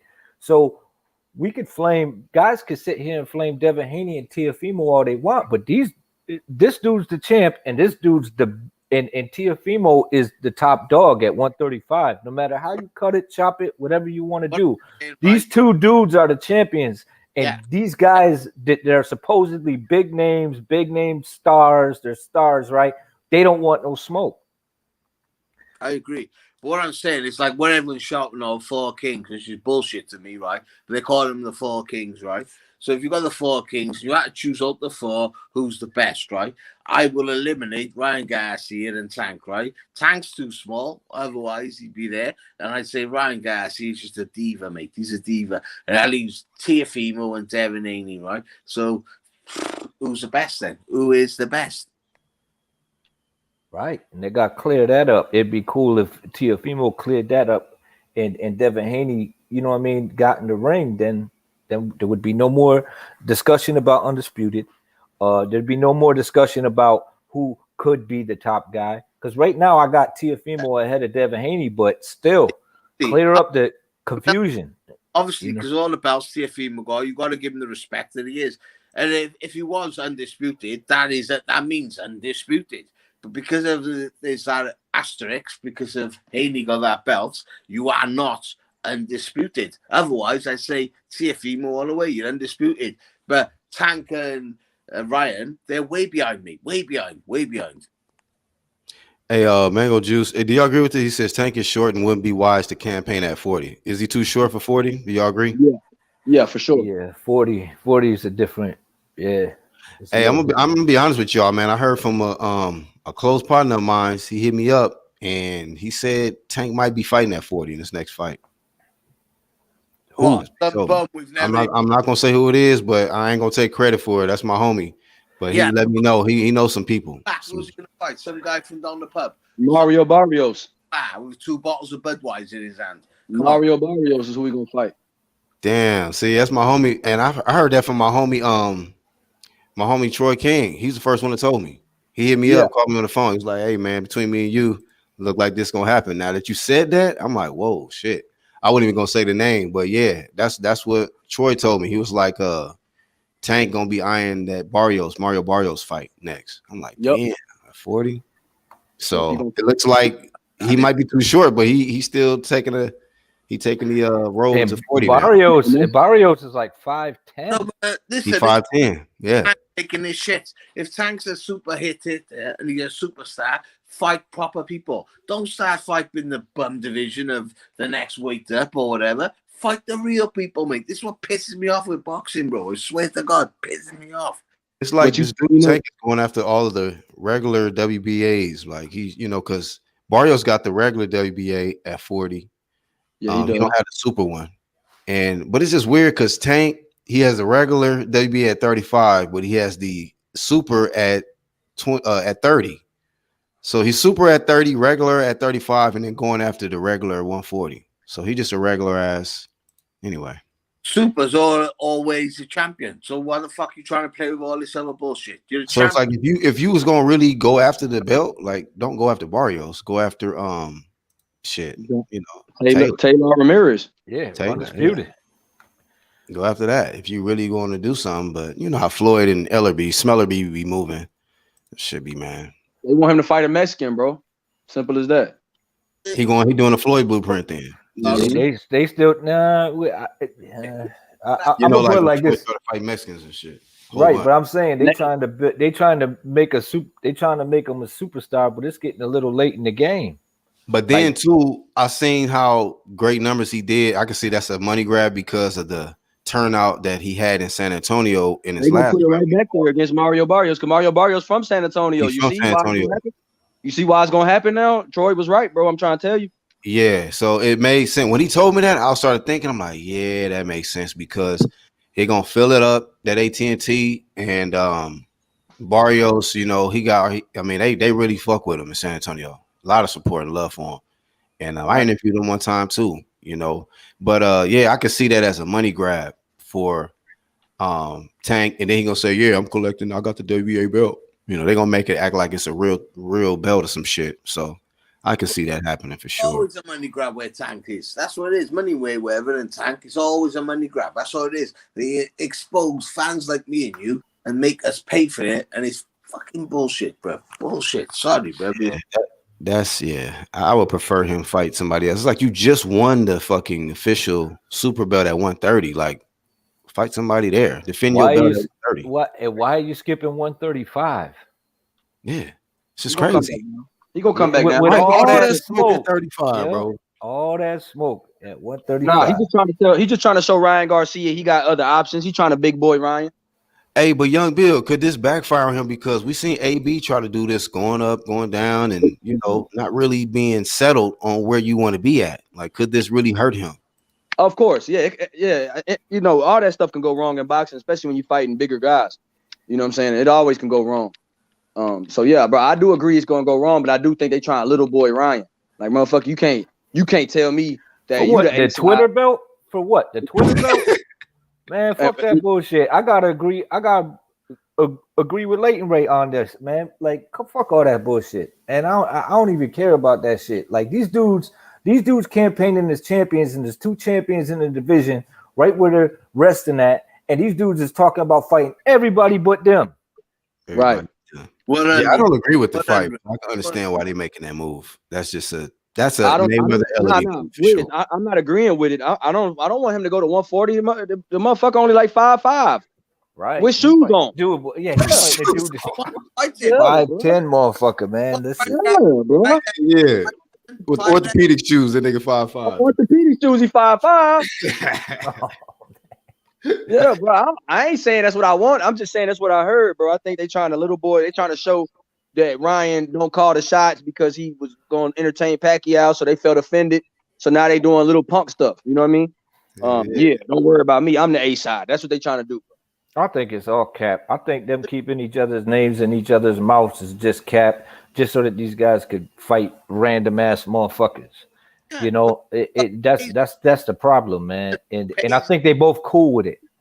You know what I mean? Because they both doing it. So yeah, I don't like it, man. I don't like this shit. They got that duck energy.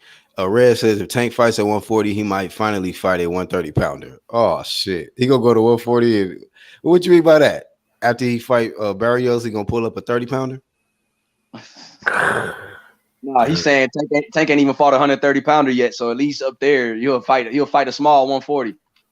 He's fought 30 pounders, so he's definitely fought 130 30 pounders before, but you know what though? Tank did impress me.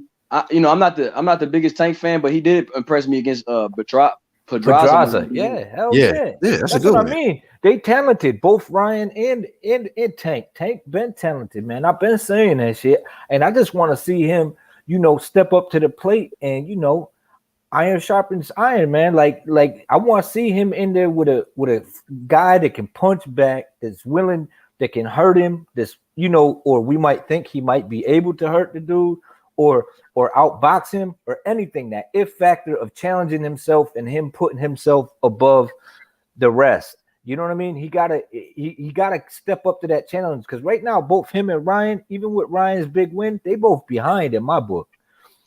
Oh, of course, yeah. But see, the thing with Tank is that, like, even though Gary's a 126 pounder, I still would have wanted to see that fight. Mm-hmm. Yeah, I want like, I know that we was comparing some guy. I mean, since we were talking about Gary Russell, I feel like that's a good fight, right? Hey, if Jerry gonna call out Bud, then yeah, go ahead, get in there. Get your ass in there, bro. $5 million to fight each other. Why? I'm not fighting him. I'll fight someone else. They ain't making $5 million ever, but that's what they want. They want stupid money, bro. And that's do y'all think Floyd would allow Tank to fight Gary Russell? Somebody like Gary Russell? Is that too much risk? Or? I do think it's too much risk, and I think that they being spiteful because Gary Russell called Floyd a bitch. Oh, yeah.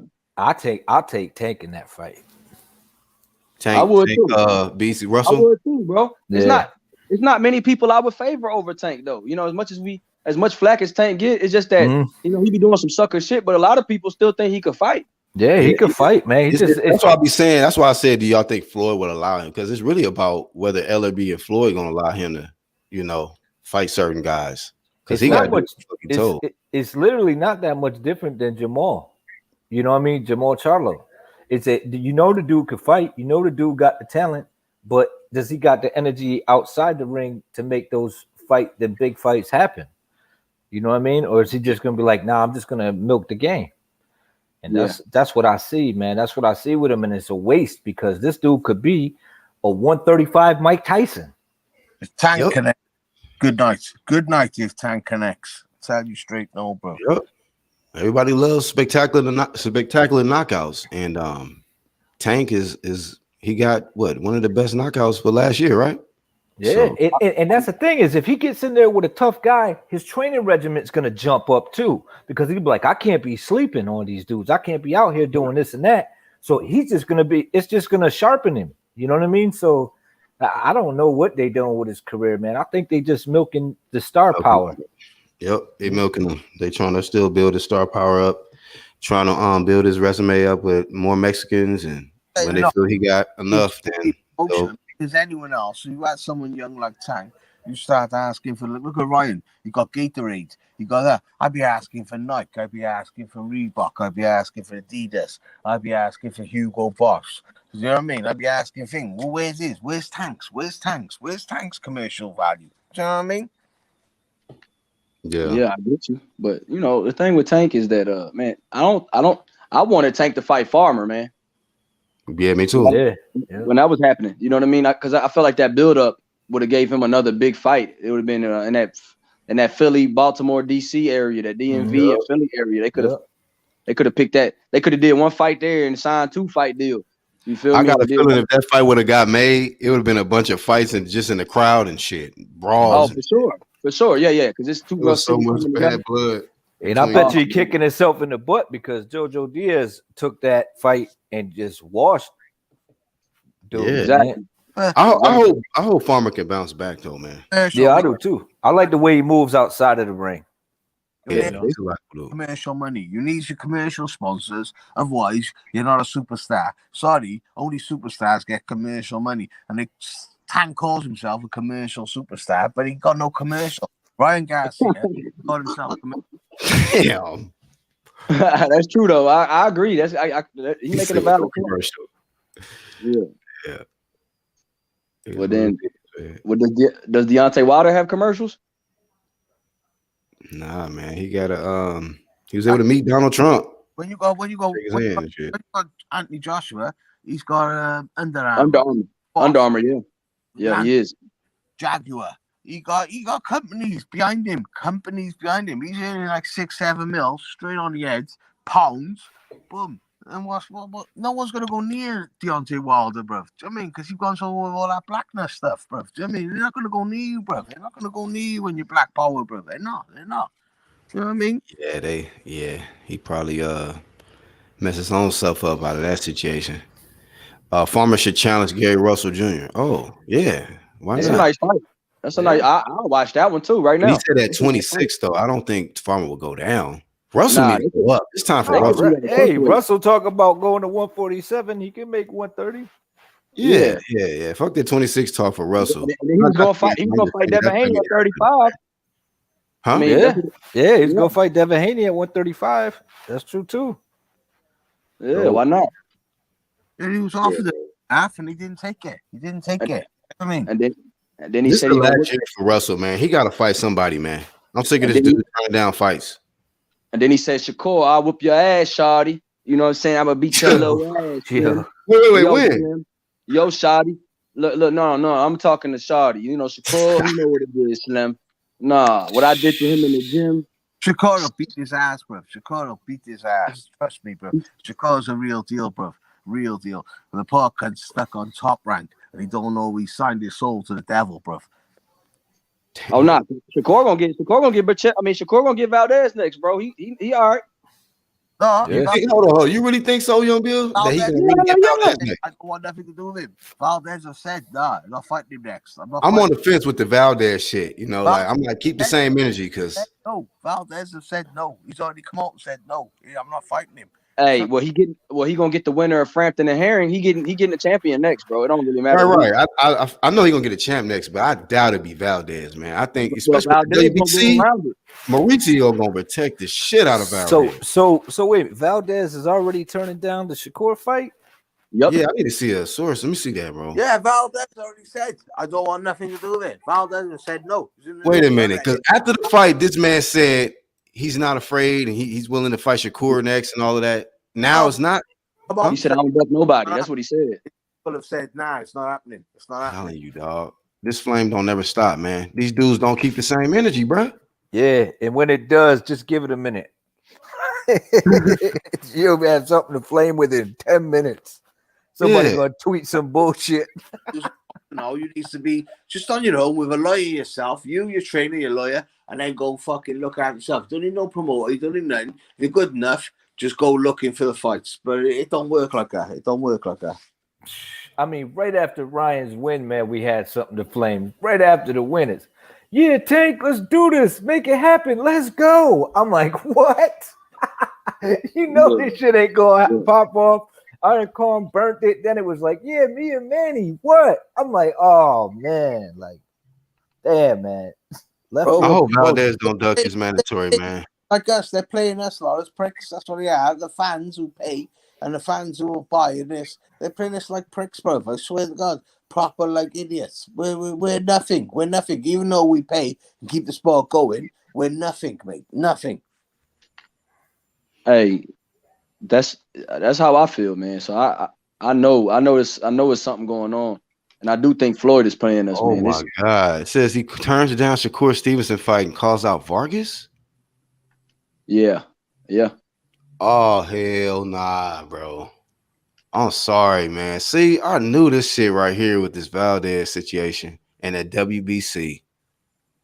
And Shakur ain't gonna get no shot at that WBC belt, bro. That's right. They got you lot paying $80 a fight. Fuck that. There'd be riots over here. Hey, man, I told y'all too, Shakur, motherfuckers gonna be ducking and dodging the same way they was doing Mayweather when he was coming up. Motherfuckers didn't want no piece of pretty boy Floyd, man. And I think that's the route that motherfuckers gonna take when it comes to Shakur Stevens. They just gonna be like, oh, now I'm moving up, or nah, man, not right now. All that bullshit. Yeah, I agree with you, bro. I agree with that one. But he gonna get the Frampton and Herring winner, so at least he gonna get one champion. Yeah, he gonna stay in. He gonna get the mandatory for the WBO. So he gonna get the WBO love, but that WBC, they ain't fucking with him. Shakur and Valdez ain't gonna fight till the fight is built up for pay-per-view. That's what I really believe. Pay-per-view over there, 50% goes to the broadcasters. Over here, it don't happen like that. They get 10% or whatever. And I know our pay-per-views are smaller and tinier, but like you're paying 50%. It's like, what's the point? What's the point? I mean, why? So I want to say, and shout out to Red Glove. You're right, bro. Breaking flame of shame right there for Oscar Valdez. You know, and let me see. He said he want to fight Vargas. So which Vargas? There's so many goddamn Vargases in boxing. Yeah, bro. Let's figure that out too. And let me see if it's this guy Vargas. Where's he ranked? Because we know Shakur #1. So where the fuck is he ranked at? Right. You know. Now, don't get me wrong. I mean, he wasn't he just fucking fought Miguel Berchelt. But still, bro, I just don't like the fact that when it comes to stiff competition, in a certain fighter that they want to protect in the WBC, they don't ever want to mandate it, man. And then you know what's gonna happen? There's gonna be all kind of motherfucking hate coming towards Shakur way and shit like that. Because if he start pressing him, you know, because this is the second division, man. This guy's held the WBO strap and avoided Shakur Stevenson. Well, he had the WBO first in the lower weight class, and now he got the WBC. So second time he was champ, and Shakur was mandatory, and he over here, he running, bro. Oh, is he talking about the Vargas that Burchell stopped at 130? Must be. What's his first name? That's the one. That's the one. But it ain't happening, mate. I read on it. The fight's It's not. 1 minute it was like Francisco Vargas. Yeah. So that's what Oscar want next then. Francisco Vargas.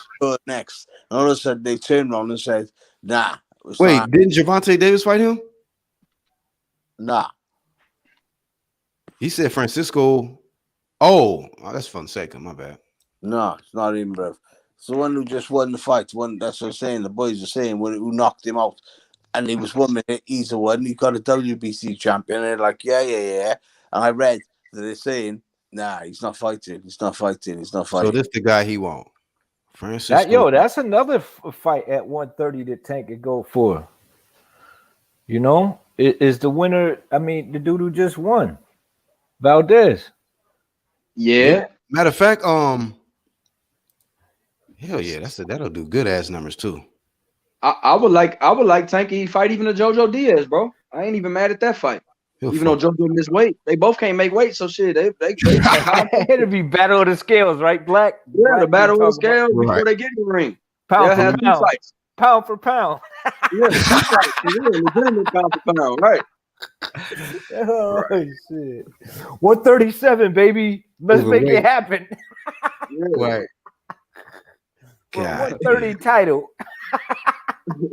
Yeah. They should him and JoJo should fight. No weight clause, man. Fuck it. Just get in there. Whatever weight y'all come in at, y'all just scrap it out. That'd be an y'all not champs fight. anyway, you know. Yeah. That'd be an entertaining fight though. Yeah. Anything's better than him going up to 140, bro. I just don't see that weekend. I don't like that move. Red said Shakur might become the Dylan White at lower divisions. I mean, he gonna get his shot at the WBO. So at least he gonna be a champion though, unlike Dillian. You know what I mean? I won't be shocked if Herring vacate. Y'all think Herring will vacate if you win his next fight? Shakur, that's Shakur action. Nothing surprised me of boxing. Motherfuckers vacating titles and shit just to avoid fights and shit. Like champions, like, nah, I don't want it like that. Can't I be elevated or something? Elevated away from this motherfucker. I don't want to fight this motherfucker. Elevate me. Right. Red Glove called JoJo Fat Joe Diaz. Yeah, he Fat Joe now. Good shit. Yeah. Shout out to Fat Joe Diaz, man. Hey, bro, but unlike Tank, bro, this man missed the weight by 3.6 pounds, bro. That's a lot, fool. That's like that's damn near to the 135 limit, bro. People that fight at 35 make 33 sometimes. Red Glove said that whatever weight division and Broner gets the winner. Right. There you go. Them niggas will come in and weigh whatever they want to weigh. Since they doing all this circus shit anyway, fuck it. You know what I mean? Yeah. You got certain dudes don't even want to be disciplined anyway, so y'all at least we get a scrap, a decent one, somewhat decent. But when like I don't understand, like that's what I mean. Like you got Tank campaigning, like it's weird. It's like he's campaigning at 135 and he's not even there. People just talking about this dude like he's a 135 pounder, he's a 130 pounder, he's a 126 pounder, but he don't want Valdez. Ryan don't want Teofimo or Devin Haney. It's like, and then Tank gonna jump up to 140 to fight this dude. Like, oh man, I feel you, Bill. And the only 135 pound guy you want to fight is Ryan Garcia, bro. Who y'all one got an interim belt and one got a regular belt, and that's the fight y'all talking about making, bro. Like when there's two champions out there, that shit weak as fuck to me, man. Yeah, man. Fighting on Twitter, straight up thumb wrestling and shit. Hey, thumb thugging it, bro. Red Glove says, if you want to be elevated, Mauricio Sulaiman got your back for a sanctioning fee. Yeah. Anything you want for a fee. It's not about the money for me. Yeah, man. There you go. You got to put that shit up. It's about the legacy. Yeah. Shit. It's all about the legacy. I will elevate anybody to a new champion if given the opportunity to do so, because these sanctioning feeds feed my family. Why? You don't want my family to eat? Is this what you are saying? You're racist. You are a racist. You don't want me to eat? I gotta watch that video. I want to hear him say that shit. Whoever called in and called him a racist, I want to hear him counter that shit back. You're a racist. Man, I'm Black. the WBC president.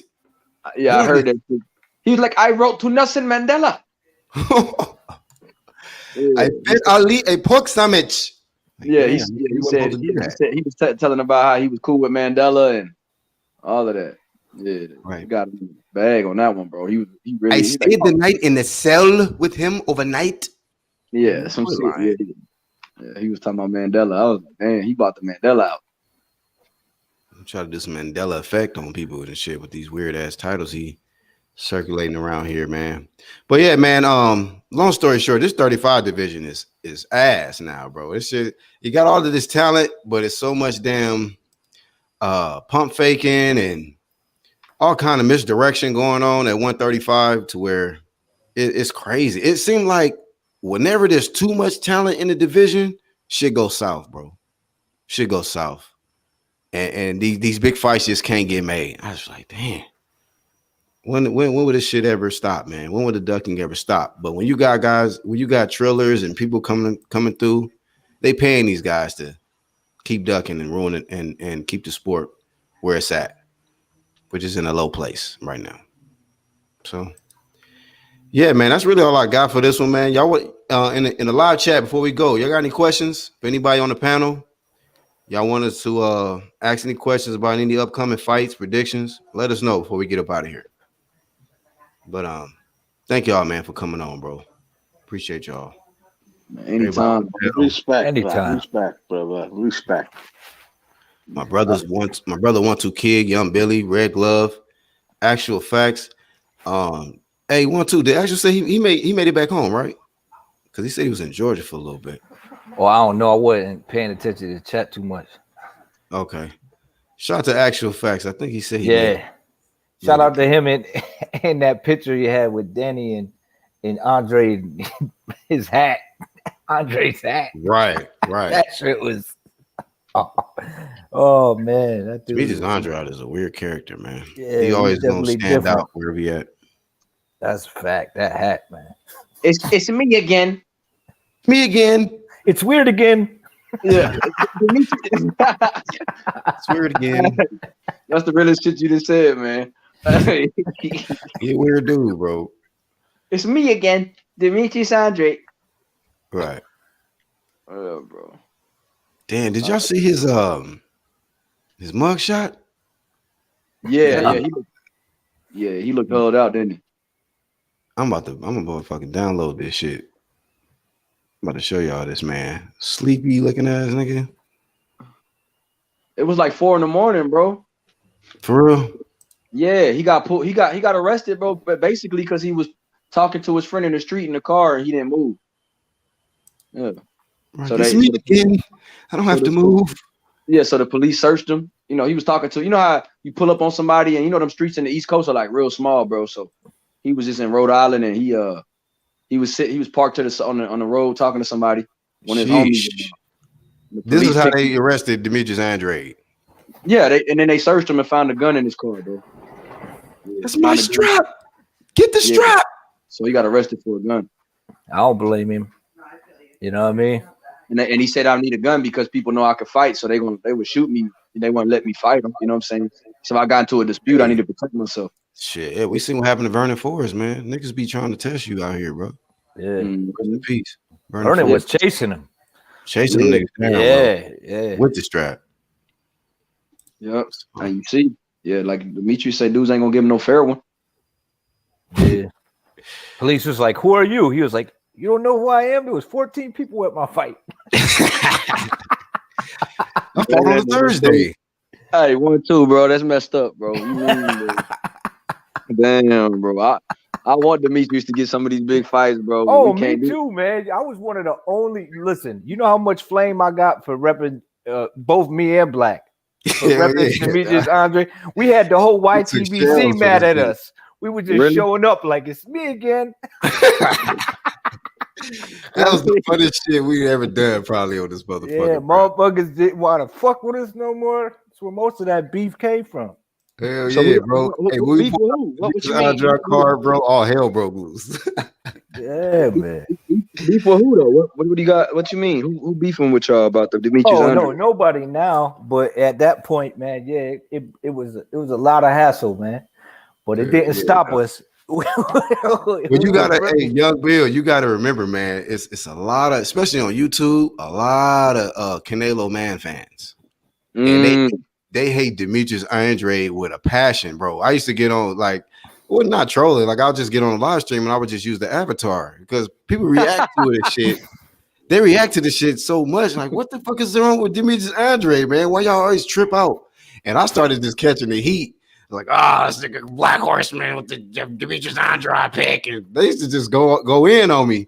But it was funny, man, because Demetrius Andrade, bro, no matter what it is, if you saying it's me again, if you show up with his picture, boy. And we didn't even have when we was talking about the skill set and things like that, we didn't even have an opportunity to flame the things that Demetrius doesn't do because we was too busy, like everybody jumped on us. So I was like pulling up to motherfuckers' panels and like, like what y'all said, Andre? They was like, this motherfucker. Yeah, so I mean, I repped him, but like I said, like I gotta keep it real and call it down the line. When not given the opportunity, then is the dude don't sell. Even though I like him as a fighter, I watch his fights. You know what I mean? I think he's got a good skill set, but he don't sell. So I clown it a little bit too. You know what I mean? So hey, this is how they be looking when you start talking about Demetrius Andrade. Hey, so this is like my I got the Devin Haney disappointment face. This is my Amir Khan disappointment face. Bro, you be coming out, bro. You gonna have these faces stored, bro. Like you just be waiting to leave that shit. Bro. Shit. Hey, that Devin Haney face, bro, is classic, bro. Like, I don't know which one is better, the Amir Khan or the Devin Haney. I'm gonna alternate these hoes though. Yeah, whenever we pull up, they be like, "This motherfucker." This nigga again with the Demetrius shit. Look at this motherfucker. Shit, Black Horseman just showed up. God damn it. What are y'all be saying about Andre, bro? Y'all just was like, what was y'all saying to them, bro? It's me again. That's it, bro. That's it. Yeah, I had some videos. I broke out some videos about it too, like that. I think it was Cuckoo Andre skill set, you know, and it just broke it down that he could do certain things and shit, you know, that a lot of people ain't giving him credit for. Because that's what it really boils down to. All the bullshit we talking about, it really boils down to the fact of what these guys can do in the ring. And that's what we want to see. We want to see these guys test themselves.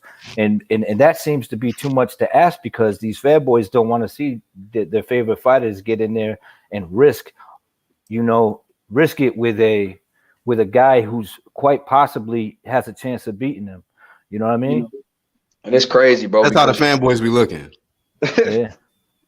Hey, so let me ask y'all. So if Demetrius Andrade and Charlo fought, are y'all favoring Andrade? I mean, it could be a 50-50 fight. Right. That's 50-50. That's why motherfuckers want to see it. Exactly. You know what I mean? You know what I mean? Want to see like a skill set like of a Demetrius Andrade in there, or a skill set like a Charlo in there with a Canelo Alvarez, because even though these guys, Charlo sells, but people are going to pay to watch that fight.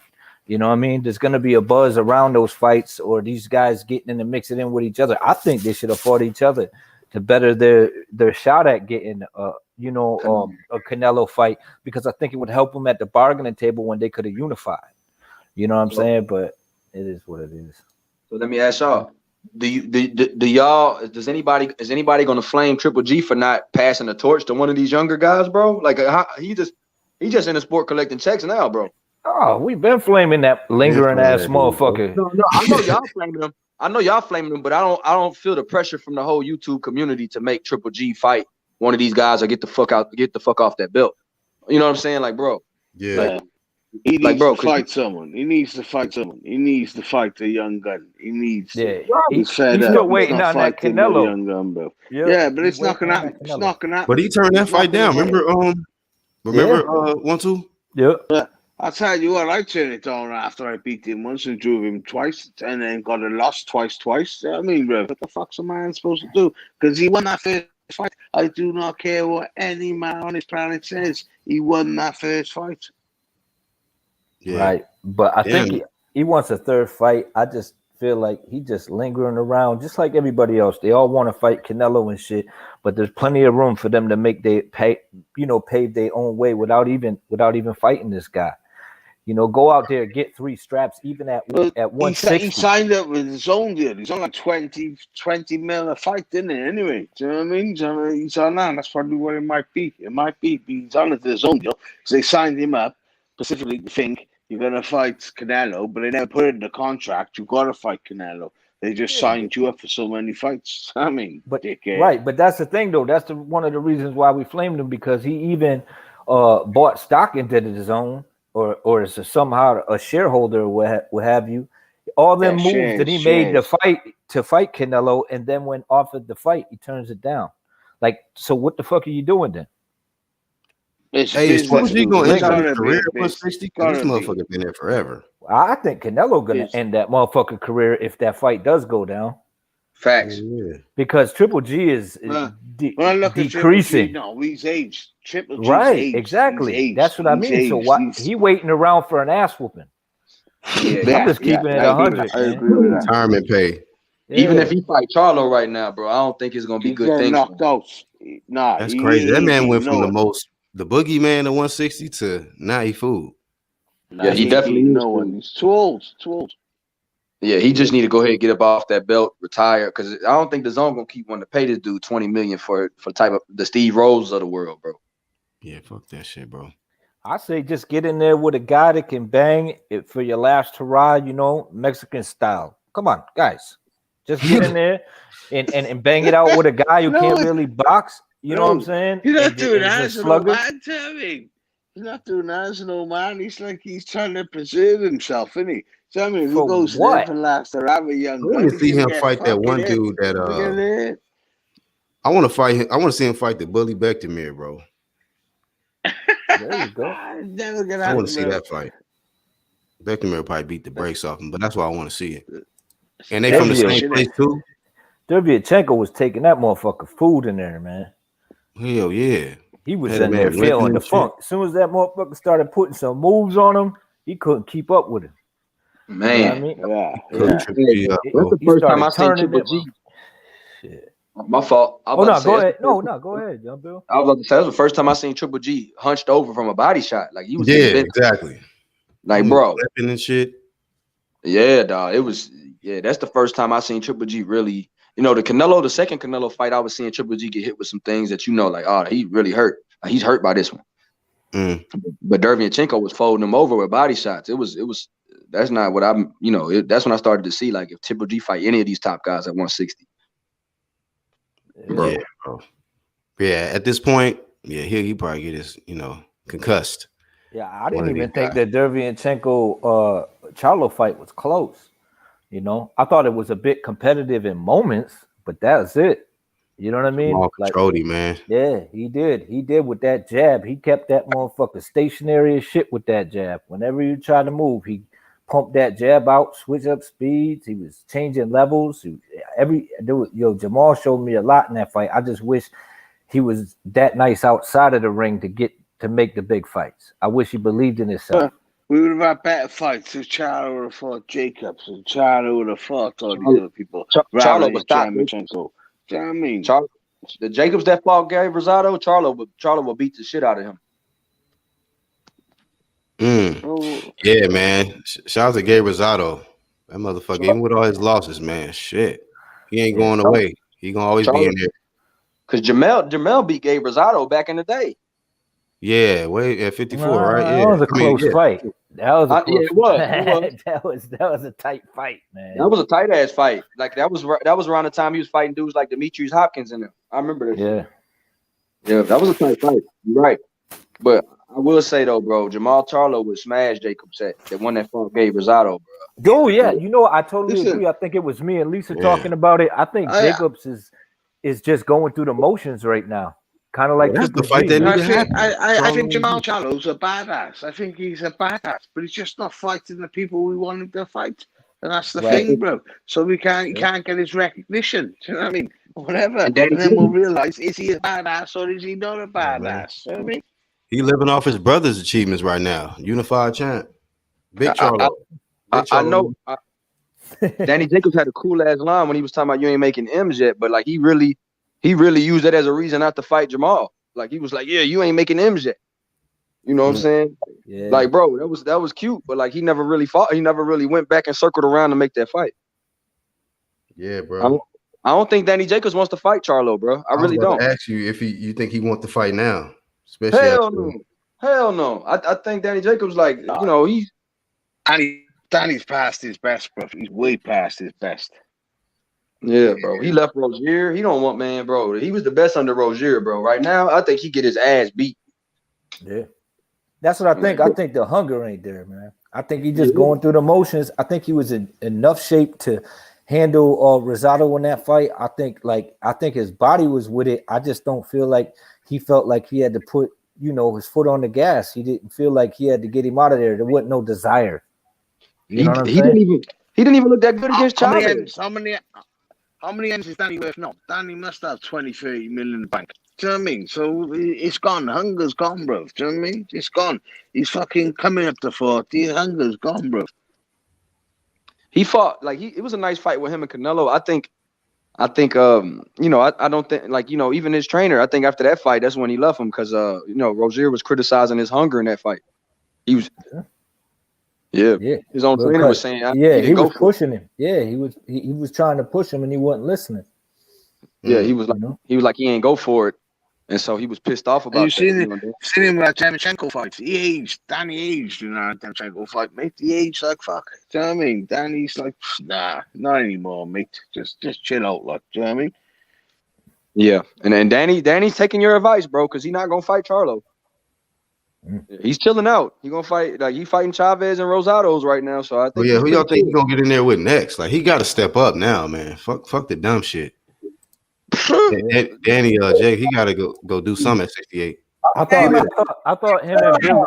thought him and Billy Joe was Daddy's sold. The perfect time. Okay, y'all talking about me, right? All right, look, hey, I can't be nobody. Road runner. That's what I'm talking.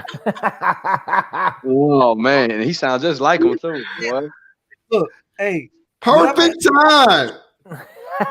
Brownsville never ran, never well. Look, I'm over here making M's, and y'all want to talk about me making M's while they not making the real fights? Come on, man. Road runner. I done been called out Charlo. You know what I'm saying? For real. BK all day. See what I'm saying? What's up? The fuck? Guess one, bro. I lost confidence in Danny Jacobs. Very skilled, but too timid. He was in there timid, bro. Rosado. That's a no-go. It's called control chaos, not timid. Learn your boxing. Come on, son. Man, these terminologies y'all be coming up. That guy said, I thought Golovkin turned over the zone far more than anyone until last night happened. Y'all really paid 50 for that? 50? Y'all called me timid. I say humble assassin in the ring, man. See, y'all don't understand me, man. You didn't assassinate shit in your last fight, though. Shit. I made Chavez Jr. give up, quit. You know what I'm saying? He went Super Saiyan Blue game mode and he left the building. Come on, man. You know what I'm saying? I'm turning these boxes into characters, cartoon characters. You know what I'm saying? Charlo ain't won nothing. He was talking all that trash. Then I stepped to him in the hallway and he got quiet, all silent. You know what I'm saying? You know what I'm saying? I stepped to him. You know what I'm saying? BK status. You know what I'm saying? Y'all making it and I'm taking it. BK all day. What up? BK all day. Best style. So who you going after next? Oh, come on, man. Abney Yildirim. Once I get the Abney. Fuck it. Now they just passing homie around. Anthony Durrell to Canelo to Danny Jacobs. He wants to rip shots to the bag. Ripping shots. New York versus Turkey. Let's get it. Man. He tested him. You want to go after the gobbler. Might fucking catch some red catch work. You know what I'm saying? Fuck it. You know what I'm saying? And I'm jumping weight classes too. Canelo could do it. I could do it too, B. That's Regis work, man. You can't take red catch. That's Regis work right now. All right. Then give me fucking Tony Harrison. You know what I'm saying? Chiller. Okay, that's a little better. That's better. Shit. Matter of fact, speaking of Tony, what Tony fucking doing, man? Damn. Listen, I'm fighting the same level fighters, man. Yeah, what you boys think about Triller? What you boys think about Triller, bruv? What you think about Triller? Do you think Triller's taking over or what? Do you know what I mean? Nah, they made a splash though. Made a splash. They trying, they definitely making their mark. Definitely making their mark in boxing. Well, won't every boxer go to hang on? Let's go purse bid. When it's Top Rank or the Zone or whatever, let's go purse bid, and let's hope Triller will bail my ass out. Do you know what I mean, bruv?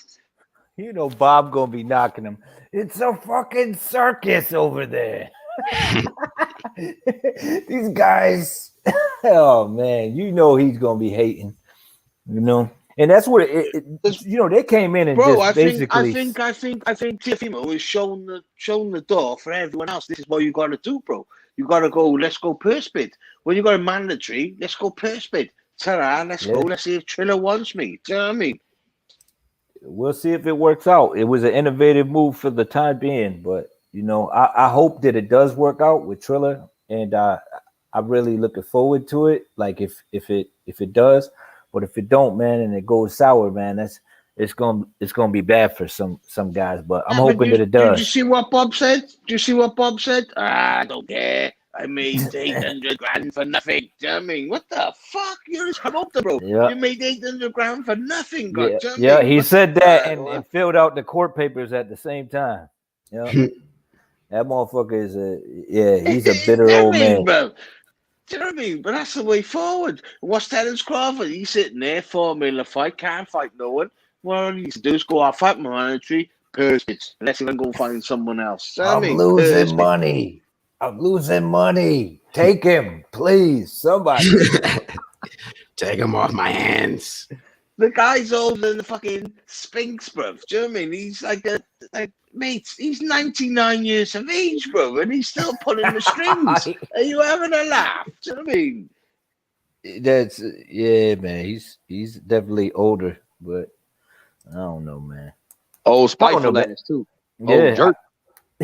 Oh, jerk. Spiteful like a motherfucker, bro. Spiteful like a motherfucker. That's the thing, man. Do you know what I mean? If he was young, then he'd got slapped up or shot or whatever you do over there. Do you know what I mean? But he's 99 years of age, so it's not even worth doing anything to him. You just got to accept it. Do you know what I mean, bro? Fucking hell. He wanted them cheap old dudes that have a whole bunch of kids mow their lawn and then try to give them a nickel. In my day, day, that's what it is, man. That's all it is, man. But it's wrong. It's wrong. It's wrong, bro. It's wrong. These boxers, like themselves, their businesses, like Tiafimo, fair play, right? He's undisputed, well, technically, without the thing. And Bob wasn't paying 1.5 million. Are you fucking shitting me? Are you shitting me, mate? And how much his contract? I can imagine, because I don't know how. He hasn't signed an 8-year contract, but he's got 3.5 years left, yeah? So what's his contract going to cost to get out of him? Fucking 20, 30 mil to get away from Bob. Do you know what I mean? But he's fucked. He's fucked. Hey, I'll say this, though. What Triller did, I think it kind of exposed what these promoters be doing, how they be robbing the fighters. Mm-hmm. Yo, that's facts. Question though, is anybody here gonna be paying $50 to see him fight Cambosos? Hell nah. I mean, nah. I know on the undercard of somebody. I watched the legend be on the undercard of Tyson and Holyfield or some shit. Or if they built up that card, let's say they had it like a double main event with something else that we really want to see. But that would be it would have to be something like that if it ain't Tyson Holyfield undercard. Nah, listen, over the UK, we don't pay those prices. We won't pay those prices. You're used to paying $80. You're used to paying $80. You're suckers, bro. You pay $80 over here. Nah, it ain't happening, bro. You get 20, 30 quid off me. That's your ass. That's your ass. Yeah, I mean, that's why everybody beat. That's why Joshua. So if Joshua does, Joshua's pay-per-views are like what 20 quid. Yeah, like 30, about 20 quid. They're like $30, equivalent to $30. Shit.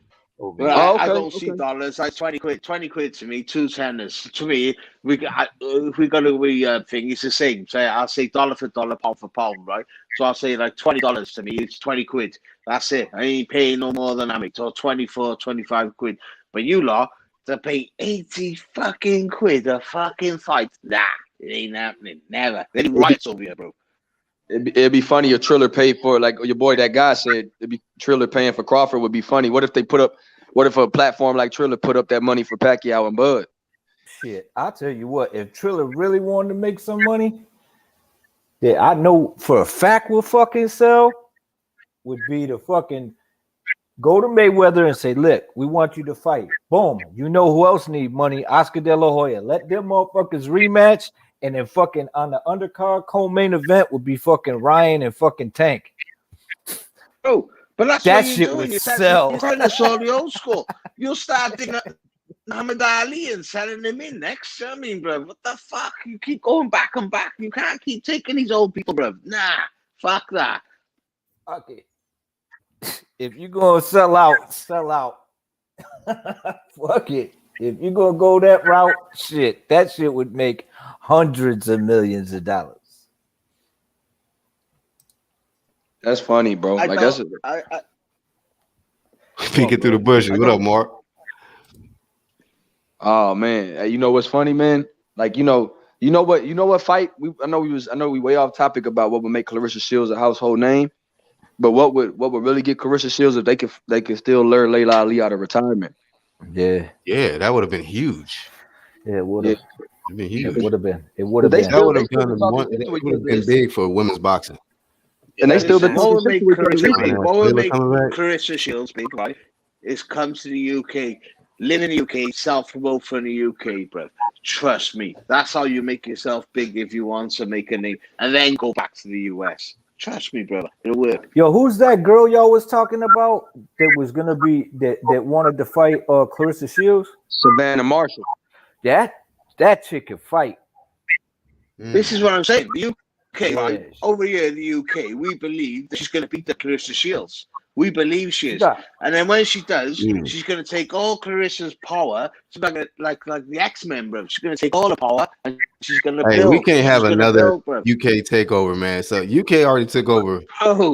Bro, you don't like your fighters. This is what I'm saying. We love our fighters. You don't love your fighters. That's a competitive fight on paper, definitely, because she got long-ass reach. She switches constantly. Like Bud. She's business. Yeah. She's the business. Trust me, she's a business. And she's trained by Fury. She's a business, bro. She can fight. Because she went up to America originally when she was younger. And she signed up with Mayweather, innit? Mayweather signed up. You never seen her fight, Black? Nope. Yeah, she could fight, man. Mate, the Mayweather signed up. They fucked the whole career up. That's why she was inactive. She never had no fights. Then she's come back. She with her now, right? Mate, she can fight. Trust me. You said Floyd messed her career, but she with Eddie Hearn. She went over. She signed up with Mayweather. That's why she signed over with the Mayweathers. She signed up with the Mayweathers. She never got no fights. She never got nothing. The career up. But is she still with them though? No. She's come back. She left them, come back home, and she's with the Furies now, isn't it? So she's with the Furies. And Peter Fury's got her. And mate, this girl, she beat Clarissa in the amateurs. She beat her in the amateurs. Yeah. Well, damn, man. Shit. I hope that she don't run from that one too long because we're gonna have to apply that flame to the women's side of boxing too. You know. Well, listen, she got a belt, which took her a while. She got a world championship belt. And the whole idea was Eddie was trying to build it up so she fight Clarissa. And all of a sudden, then when she got a belt, Carissa's gone whoop. So I run away. Carissa's run away, bro. Clarissa went on to MMA and come back and say, no, I'm fighting this girl. It's all built up. It's all set up for a big power fight against this girl. But this girl, Carissa's got to come over to the UK and fight her on her terms, like, because it's going to get Eddie Hearn's fucking promotion, isn't it? Do you know what I mean? And I got a feeling she's gonna lose, bro. And I'm not being honest. And I love This Carissa. is the I love first time Carissa. I'm I hearing love about Carissa, but I Carissa think it's actually all ducking set to somebody. lose. It's No, crazy. Carissa's the bollocks, bro. But she had no competition like this girl. She haven't had competition like this, bro. And this girl is all she got a country behind her, bro, ready to take it off Carissa. I don't know the details about her ducking. I just know it's a decent matchup. Savannah Marshall been calling her out before she turned pro. She was like, I want Clarissa Shields. Clarissa Shields don't want to see me. There's a lot of interviews, bro. If you just type it in on YouTube, she'll be talking reckless about Clarissa. So what y'all trying to say is, bro, y'all saying that's her wolf, her and wolf. Yeah, there you go. Yeah, So she beat her. She beat her in the amateurs. Do you know what I mean? Who else beat Carissa's fucking Shields, bro? This girl's already beat her, and this girl's looking shit on. She's fought the same girls Carissa have, and Carissa didn't stop these girls. She's knocked these girls out. She's having knockout after knockout. This girl's a knockout queen, bro. Yeah, she's a beast, bro. Savannah's skilled too. Like you said, she switches stances. She put pressure. She's a dog, bona fide dog, and she talked the talk too. So do you? And she's big for a weight. She's not little for a weight. She's big for a weight.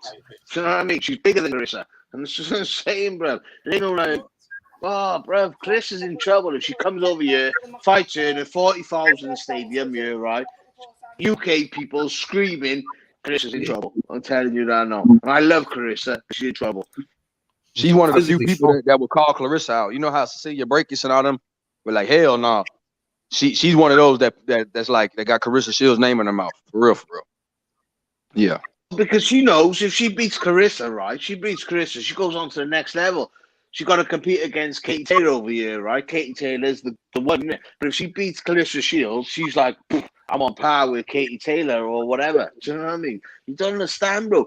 Boxing over here is a different level to what it is over there, mate.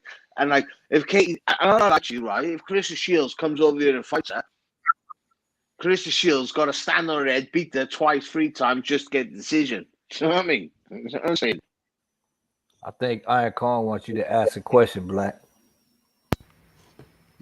all right, my bad. I was listening to a little interview. Ask the Welshman if he thinks Liam Williams going to beat Andre. Right? Layden. I think, I'll tell you, no, I'm a Welsh man. I know the score, right? I'm telling you, no, right? I think fucking Andre's a better boxer than Liam Williams, right? Much better boxer. But Liam Williams is, he's up for it. He's up for it. And I think that Andre ain't seeing what's coming towards him. Andre thinking this is a little British bum that's nothing. And if he thinks like that, he's going to lose. He's going to lose. Because this other guy is coming to take his head off. So I'm telling you now, bro. I know how we are like over here, bro. We're fighters, bro. Do you know what I mean? Not saying we're the best fighters. Far from it.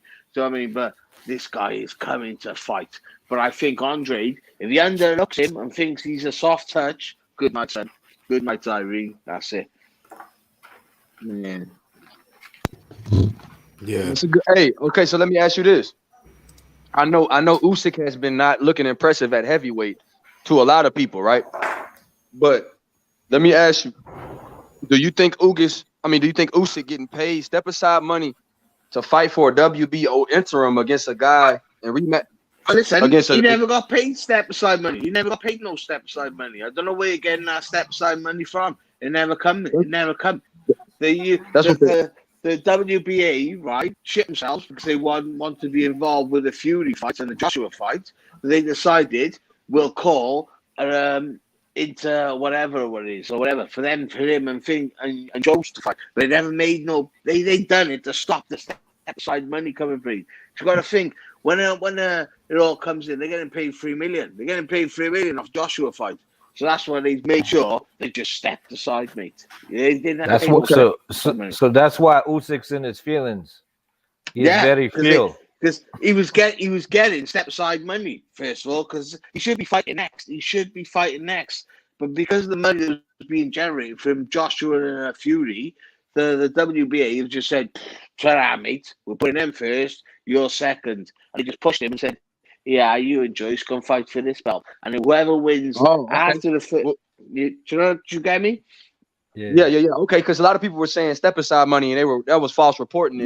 No step aside money. No. So let me finish my. Okay, so now, WBO.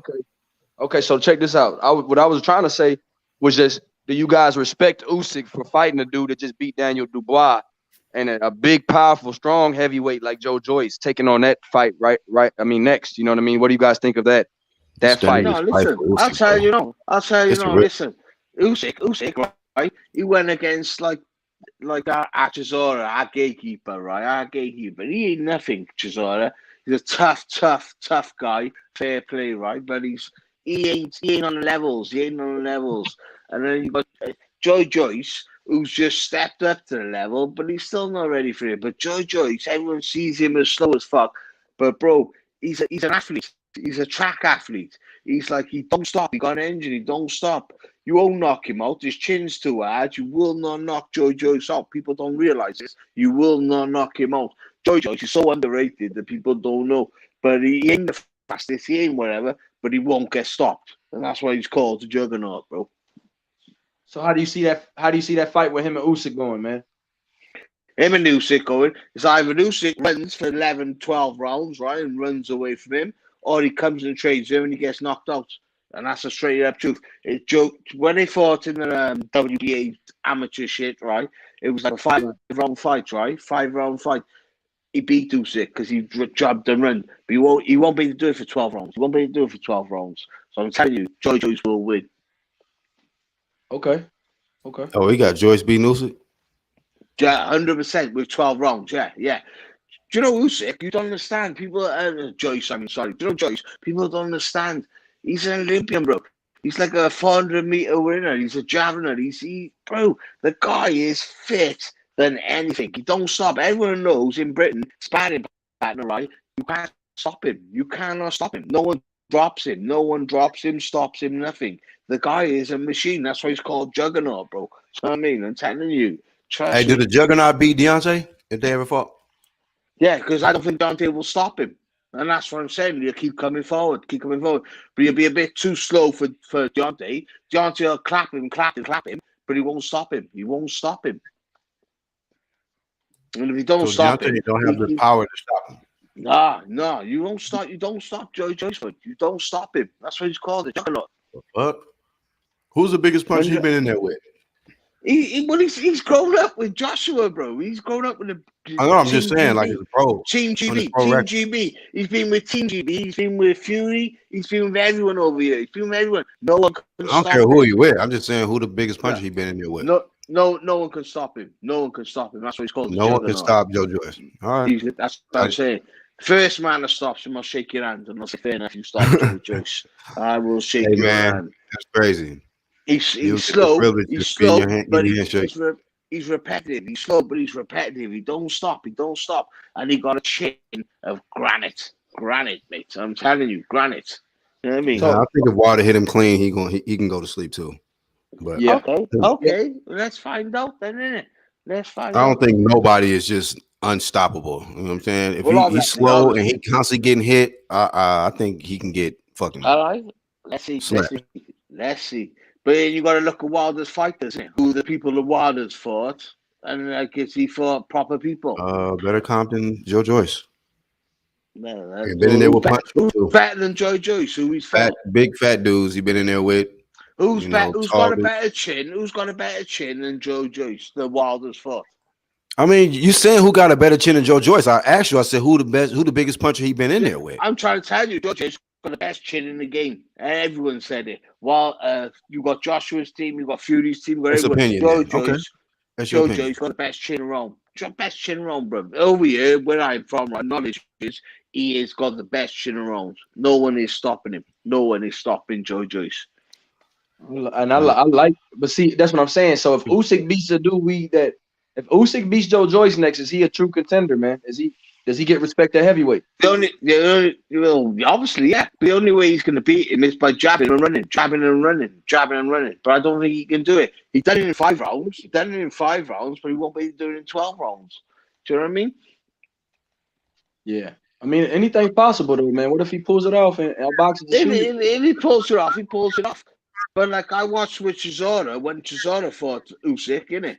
And, like, Usyk, I'm not Usyk, sorry. My bad. when he fought Chisora. When Usyk fought Chisora, you could see Chisora's a gatekeeper. He's a gatekeeper. And like Chisora, in my eyes, it was a close fight. It was like a round or two in between it. It was different. It was that close. And Chisora walked through everything that Usyk give him. Walk through him. Joe Joyce versus Chisora. I want to see that one too. No, there's plenty of them to go. But like when I fought, I did think, right, I'm not going to lie to you, I respected Usyk because I thought he's a boxer and a half. He was amazing at cruiserweight. But heavyweight, it's a different kettle of fish, bro. It's a different kettle of fish. And I don't think he can handle it at this weight. He can't handle it with the big boys. Because when Chisora, he rocked him to the bones. And that's not getting hit by like a Joshua or a fucking Wilder. It's not getting hit by them big boys. Do you know what I mean? It's different kettle of fish. Bro. Okay. All right. Anything else, man? But Mango just said Wilder absolutely stops. He said Joe Joyce. Well, he's gonna say that. He must be a Wilder fan, isn't it? Ask him if he thinks fucking Fury's gloves were loaded. He'll probably tell you, yeah. Do you know what I mean? He ain't got to be a fan of this to have his own prediction. He feel like Wilder stops him. Well, what Wilder stops who? Joyce. Oh, good luck with that, eh? Good luck with that. But Wilder couldn't. You act like it's like it's far fetched or something, man. Wilder slept. Like 40 people, no, Black Eyes Wilder fans all wrong me, brother. I'm fed up of arguing with them. And that's the truth. It's like that's the truth. When I talk to them reasonable as a person, they can't understand. They can't come back with a reasonable answer. They can't. He can say Wilder absolutely. Hold on, real quick. He can say Wilder absolutely stops Joe Joyce, but you saying that Joe Joyce has the best chin in boxing. I'm telling you, both of y'all got opinions. Okay, but I know more than what he knows. Do you know what I mean? That's opinion too. You don't know that. That's an opinion too. It's not an opinion. It's like arrogance. I knows. I'm wrong boxing people. I'm telling you, Joe Joyce has got the best chin in the game. Everyone knows it, and it's a fact over here. Okay. You ain't stopping Joe Joyce. First man knocks out Joe Joyce. You are special. That boy went to bat for two people, Katie Taylor and Joe Joyce. So he want all the smoke with Katie Taylor and Joe Joyce. They're my country people, and I will. 100% I will. Joe Joyce, chin won't be stopped, and Katie Taylor, she's the best of all the girls. Okay. Well, you know what, man? I appreciate y'all coming on. I'm gonna shut this down, and it's good to have a very knowledgeable panel, people that can talk, not just boxing talk on the men's side, but the women's side as well. So you can't go to too many panels and get this kind of work. Feel me? But I appreciate y'all, man. Y'all want to add some thoughts? Y'all want to plug anything? Man, just hit the like button and subscribe, man, to Black Horseman and 1-2 Actual Facts SA. Anybody else that has a channel, Red Glove Militant. Anybody else that has a channel, man. 1-2, everybody, man. All y'all, man. It was great talking to y'all. Shout out to you, Leighton, brother. Blessings, man. Can I say something? I say thank you to my American brothers, bro. Fair play to you all. You respect me. I know boxing. I love your boxing. I love your style. I love you, boys. You're all fighters. Love you all the way. And I got enough respect for you all, brother. I swear to God. Enough respect. Respect. There you go. Respect. Fair play. Actual. You still with us? You're probably in the background doing. Yeah, man. Oh, bro, Actual. We about to dip set, man. You want to plug anything? Any last thoughts? Oh man. Shit. Just hey, we love the sport of boxing. Everybody's entitled to their opinion, and gotta respect everybody's opinion, and talk logic, and gotta keep this boxing talk going, man. Yes, sir. You know what I mean? Shout out to the live chat, baby. Man. Everybody that tuned in for this one. Oh, and the International Man fan. Shout out to the live. Oh, yes. That's right, baby. We back at it. Once again. But we got a dip set out of here. own baby. Mm-hmm. Just don't let out no gas. Clear our funeral home out if you lay out a fart. Like my nipple is out. And your baby half out. Baby belly ass. Well, we gotta be out, baby. Peace, Lisa. Peace, that guy. Peace, Mango Juice 007. Lance. Everybody that tuned in. Shout out to the whole playback gang and the whole underground community, man. True Media. Always shout out to the whole clique. Hit the bell and subscribe. Hit the like button if you like today's live stream. And I am your host, Black Horseman, and I'll catch you guys on the next one. Peace out.